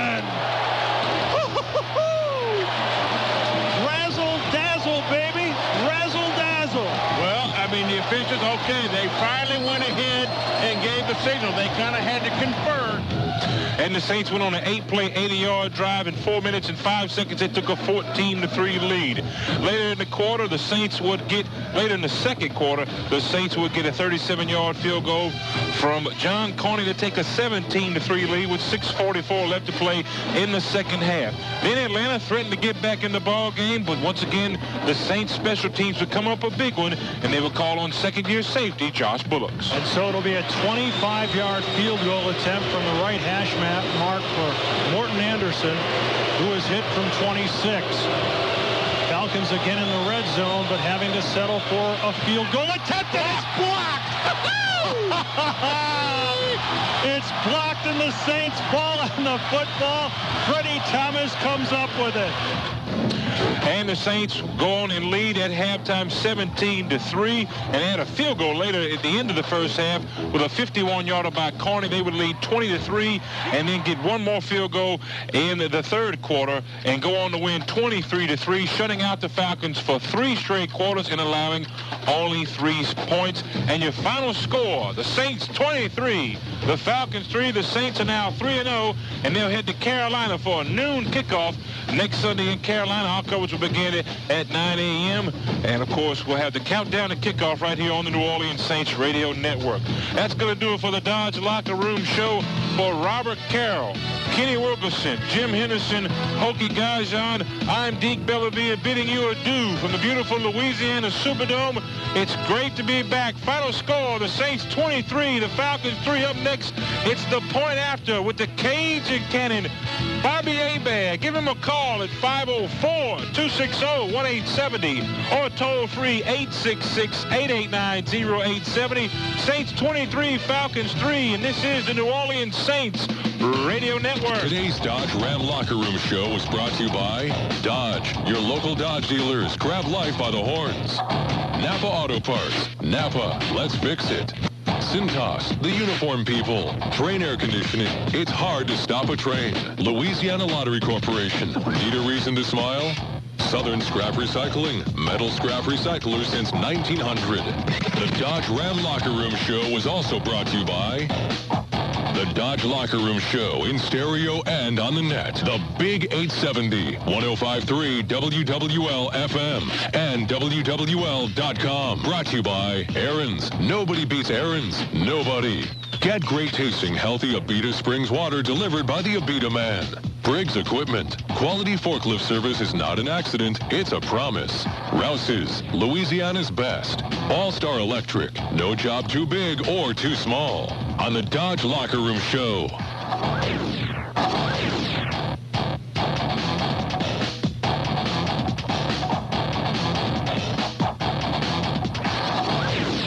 Game day continues, baby. We're about to get intense right here, right now. Saints Nation in the house with the cannon Bobby Hebert on the New Orleans Saints Radio Network. Hey, this is Hokie here. You see men walking around with comb-overs? Well, in Louisiana, we got a dome-over. Patched up, the Silver Stadium looks like an aftershot at the hair club for men. Of course, the carpet don't exactly match the drapes. Upstairs is white, but the downstairs, it's all black and gold. The Bless You boys are back, and they're ready to clean up the field quick as the River Parish Disposal Gators. This team ain't just fast, they haul trash. It's the point after with the cannon Bobby Hebert. Brought to you by Dean's Seafood in Bucktown, baby. Also by Dean's Seafood Restaurant and Market in Bucktown and reopening soon in the French Quarter. U.S. agencies, low-cost auto insurance. Jeep, see your local Jeep dealer. Lennox, it's not the heat, it's the humidity. Chrysler, see your local Chrysler dealer. The Saints Point After is also brought to you by these local sponsors. The Point After on the Big 870, 105.3 WWL FM and WWL.com is brought to you by Aaron's. Nobody beats Aaron's. Nobody. First Bank and Trust. In Louisiana, we trust. Subway. Eat fresh. Rouse's. Louisiana's best. Hood Automotive Group. Everything automotive under one hood.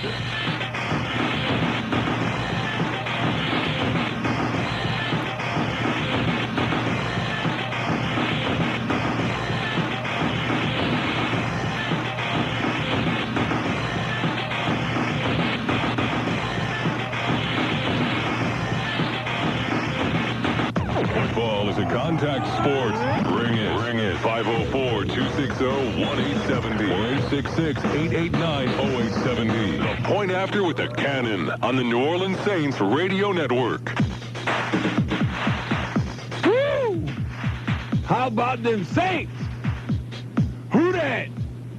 For sure the Falcons not that. I tell you what.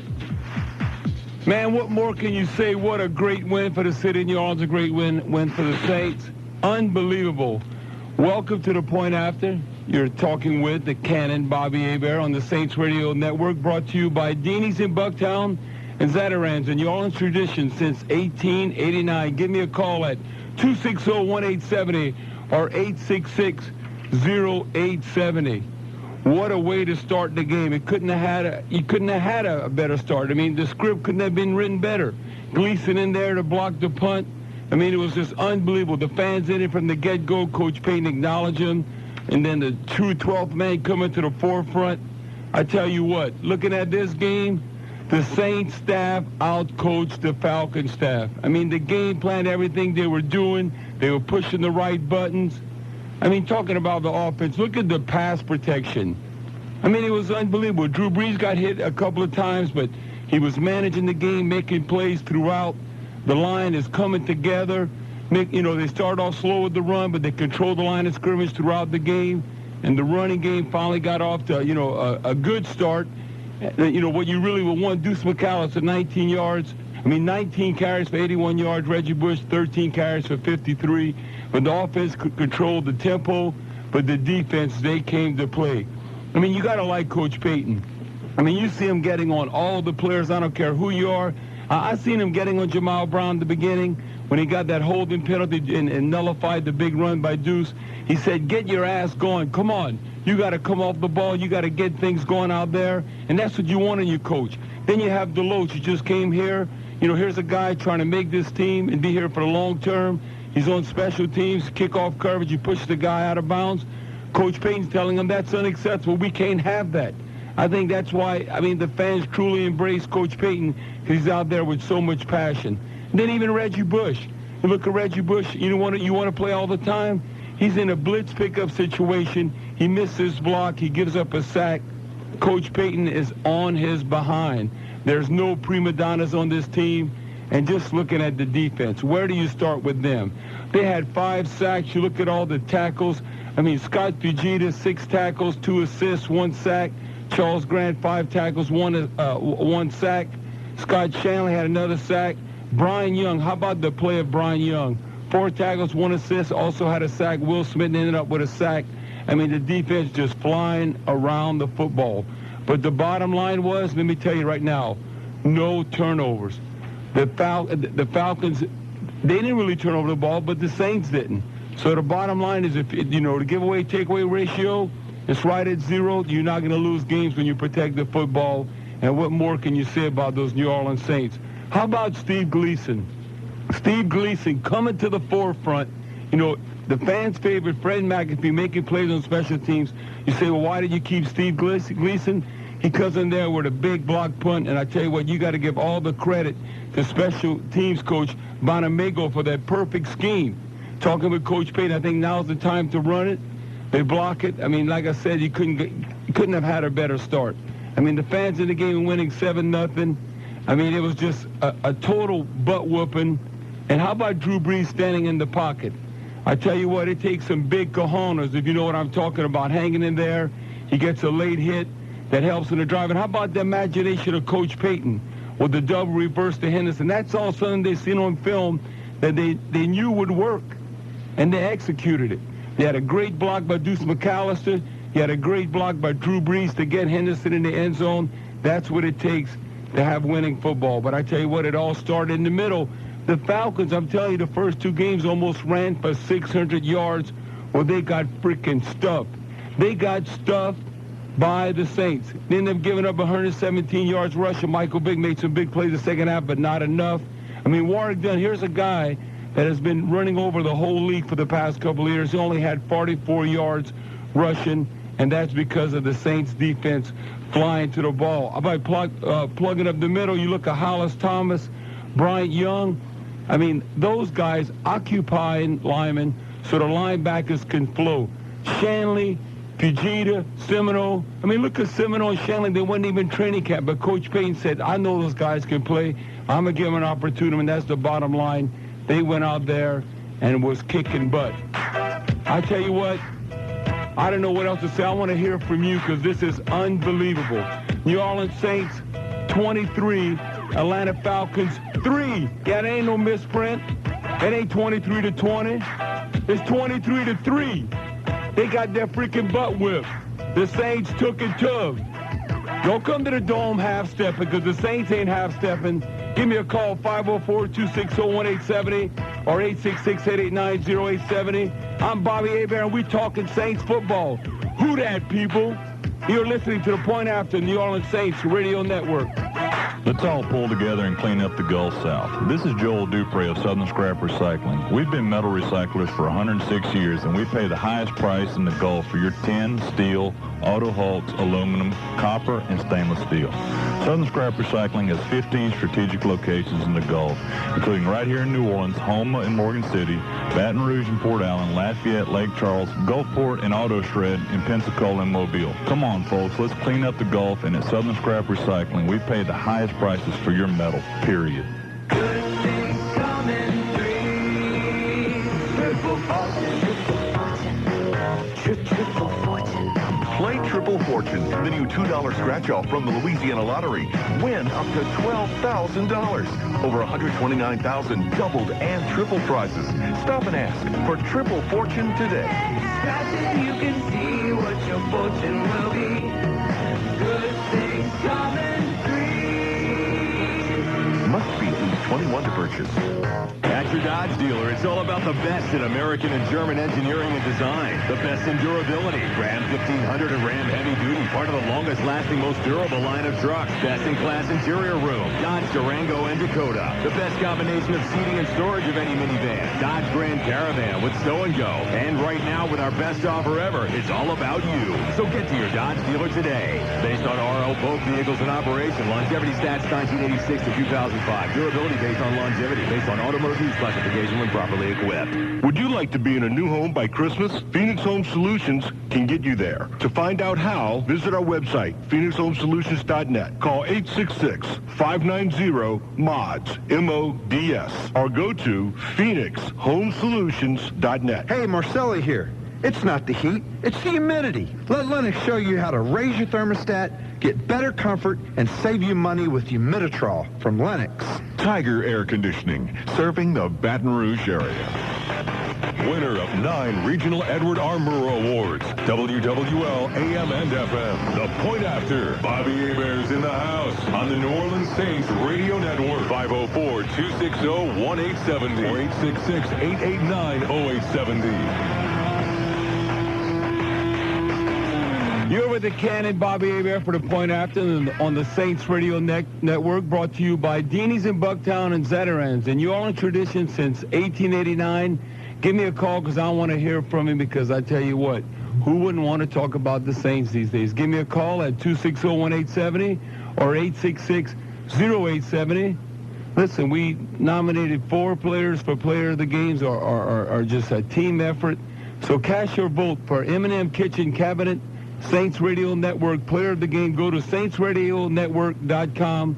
And my nominees are Brian Young.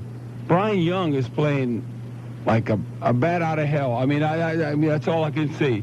He's hell-bent for leather. He's bringing it. They cannot block him.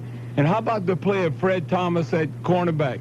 You know, we talking about being isolated on the island. Well, Fred Thomas was isolated. He made play after play defensively. And how about the special teams? You block a punt and score a touchdown, and then you basically block a field goal that should have been like an extra point. So the special teams, you have to give them their props. And you know what? My 4th choice is Gary Gibbs, for his scheme, the Saints defensive coordinator. So I'm looking at Brian Young, Fred Thomas, the special teams, or Gary Gibbs, the Saints defensive coordinator. And for extreme game recap, go to saintsradionetwork.com. So cast your vote for the M&M Kitchen Cabinet Saints Radio Network. Player of the Game, go to saintsradionetwork.com. Let's go to the phone lines, and let's go to Randy on his cell. What you got, Randy? You're on The Point After. Are you there, Randy? Randy on line 1. Let's see. Oh, Randy's not there. Let's go to Steven. Steven on line 5. Let's go to Steven on his cell. What you got, Steven? Bobby, I got to tell you, man, it was an awesome game. I was there, and it was reminiscent of the Dome Patrol days. You know, the crowd was so loud. The defense was off the hook. And I want you to comment on what do you think our chances are against Carolina next week, you know, with Steve Smith being back and everything.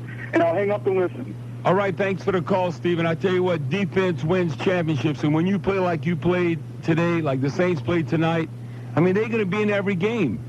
And right now, I mean, you can't say Carolina's better than the Saints. I mean, people pick them to be in the Super Bowl, represent the NFC. No, the Saints have always played well on the road against Carolina. And so, you know, I'm not saying they're going to be favored on the road, but I tell you what, the Saints are a team to be reckoned with right now. So, hey, anything can happen. Like Coach Payton, I think he has the players even keel as far as how they're approaching the game, holding each other accountable. And they're not going to be out-coached. I can tell you the way things are going right now, the Saints will not be out-coached. And the players, I know it's a cliche, but they'll take it one game at a time and try and build on this 3-0 start. Thanks for the call. Let's go to Edmund. Is that Iman? Iman on his cell. What you got, Iman? You're on the point after. Hey, Bobby. Look, always been a fan of yours, man.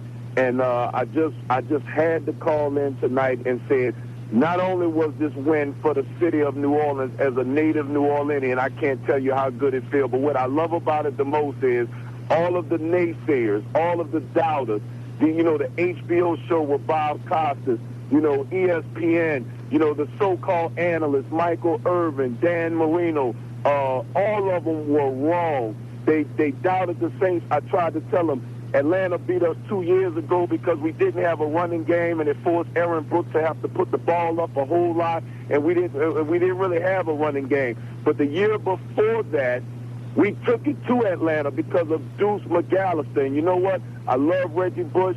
He's a talent. I'm glad we got him. But let me tell you something, baby. I'm still wearing a Deuce McAllister jersey, and I'm going to ride Deuce all the way out because Deuce is on the loose, and go Saints. All right, thanks for the call, Eamon. Yeah, looking at Deuce, he had 19 carries for 81 yards. What a workhorse. I tell you what a workhorse. Deuce McAllister, Reggie Bush, he's going to get his chances. He's going to break one. Then maybe the dome roof might come off. But I tell you what, a win is a win. And I know that's what Joe Horn, Reggie Bush, they all want to be a part of. Just win, baby. That's what Coach Payton's all about. And that's the bottom line. Taking care of business and doing it on the field. That's the bottom line, getting it done on the field. 504-260-1870 or 866-889-0870. I'm Bobby Hebert. We're talking Saints football. New Orleans Saints 23, Atlanta Falcons 3. And you're listening to The Point After, New Orleans Saints Radio Network. Firestone Tire Service Center is looking for self-motivated, career-minded team players to add to our Firestone staff. Firestone offers full benefits including medical, 401k, paid vacations, ASC reimbursements, and more. Firestone is offering up to $1,000 sign-on bonus to qualified technicians. If you're ready to become part of our fast-paced, hard-working Firestone team, stop by any Firestone Tire and Service Center for a job application. I'm Dane Moss, District Manager for South Louisiana, and I look forward to meeting with you soon.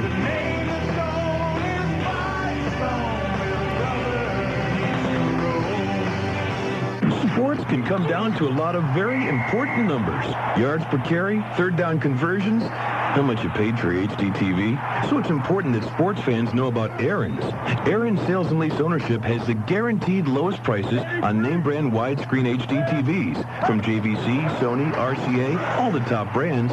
Same day delivery, no credit check, and everybody's pre-approved.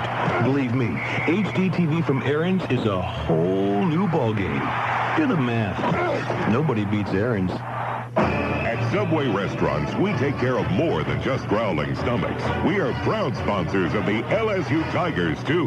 Now you can upgrade your fresh value meal and get an exclusive 32-ounce LSU football schedule cup. Go up by 3 with this great deal. Your choice of a delicious sub, chips, and a refreshing drink in an LSU Tigers Collector's Cup. But you better come rushing because this offer is valid for a limited time only at participating Subway restaurants. Subway, eat fresh.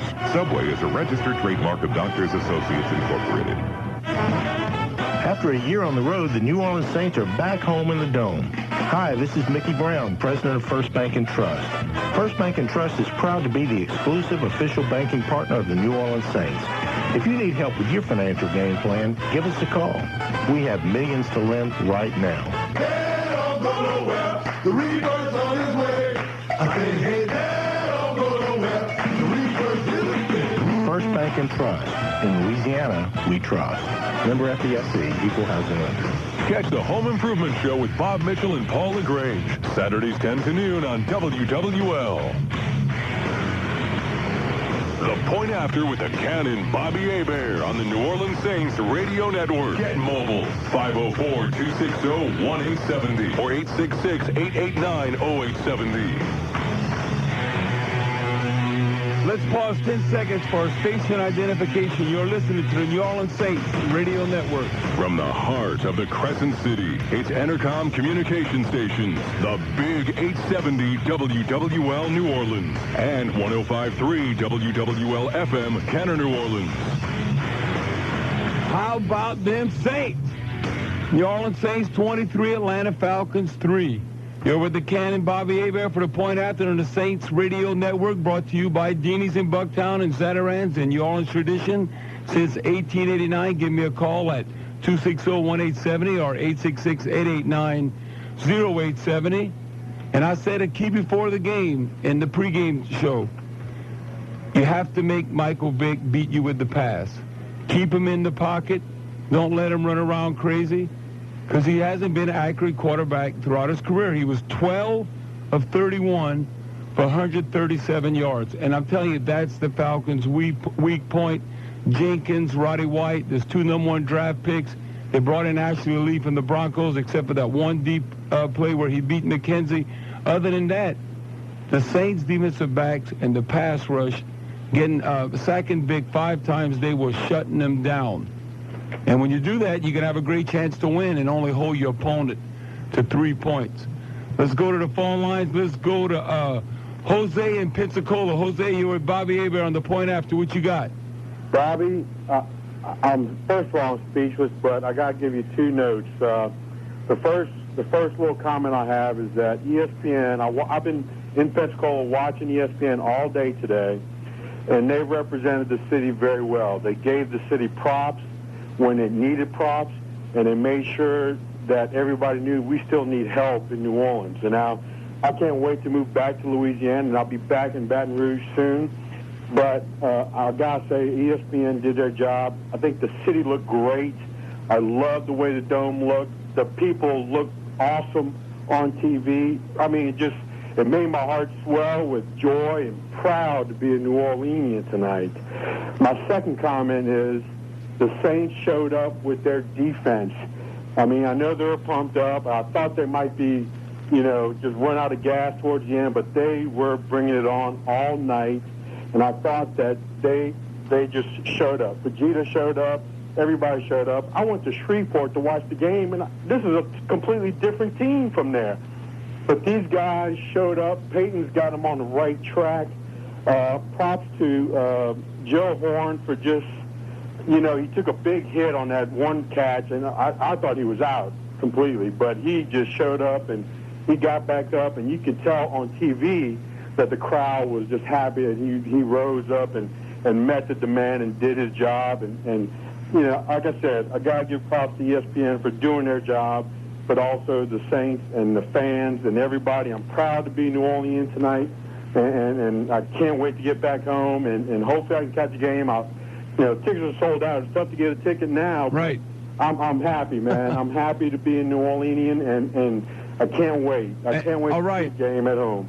Hey, thanks for the call, Jose. Yeah, everyone wants to be in that number now.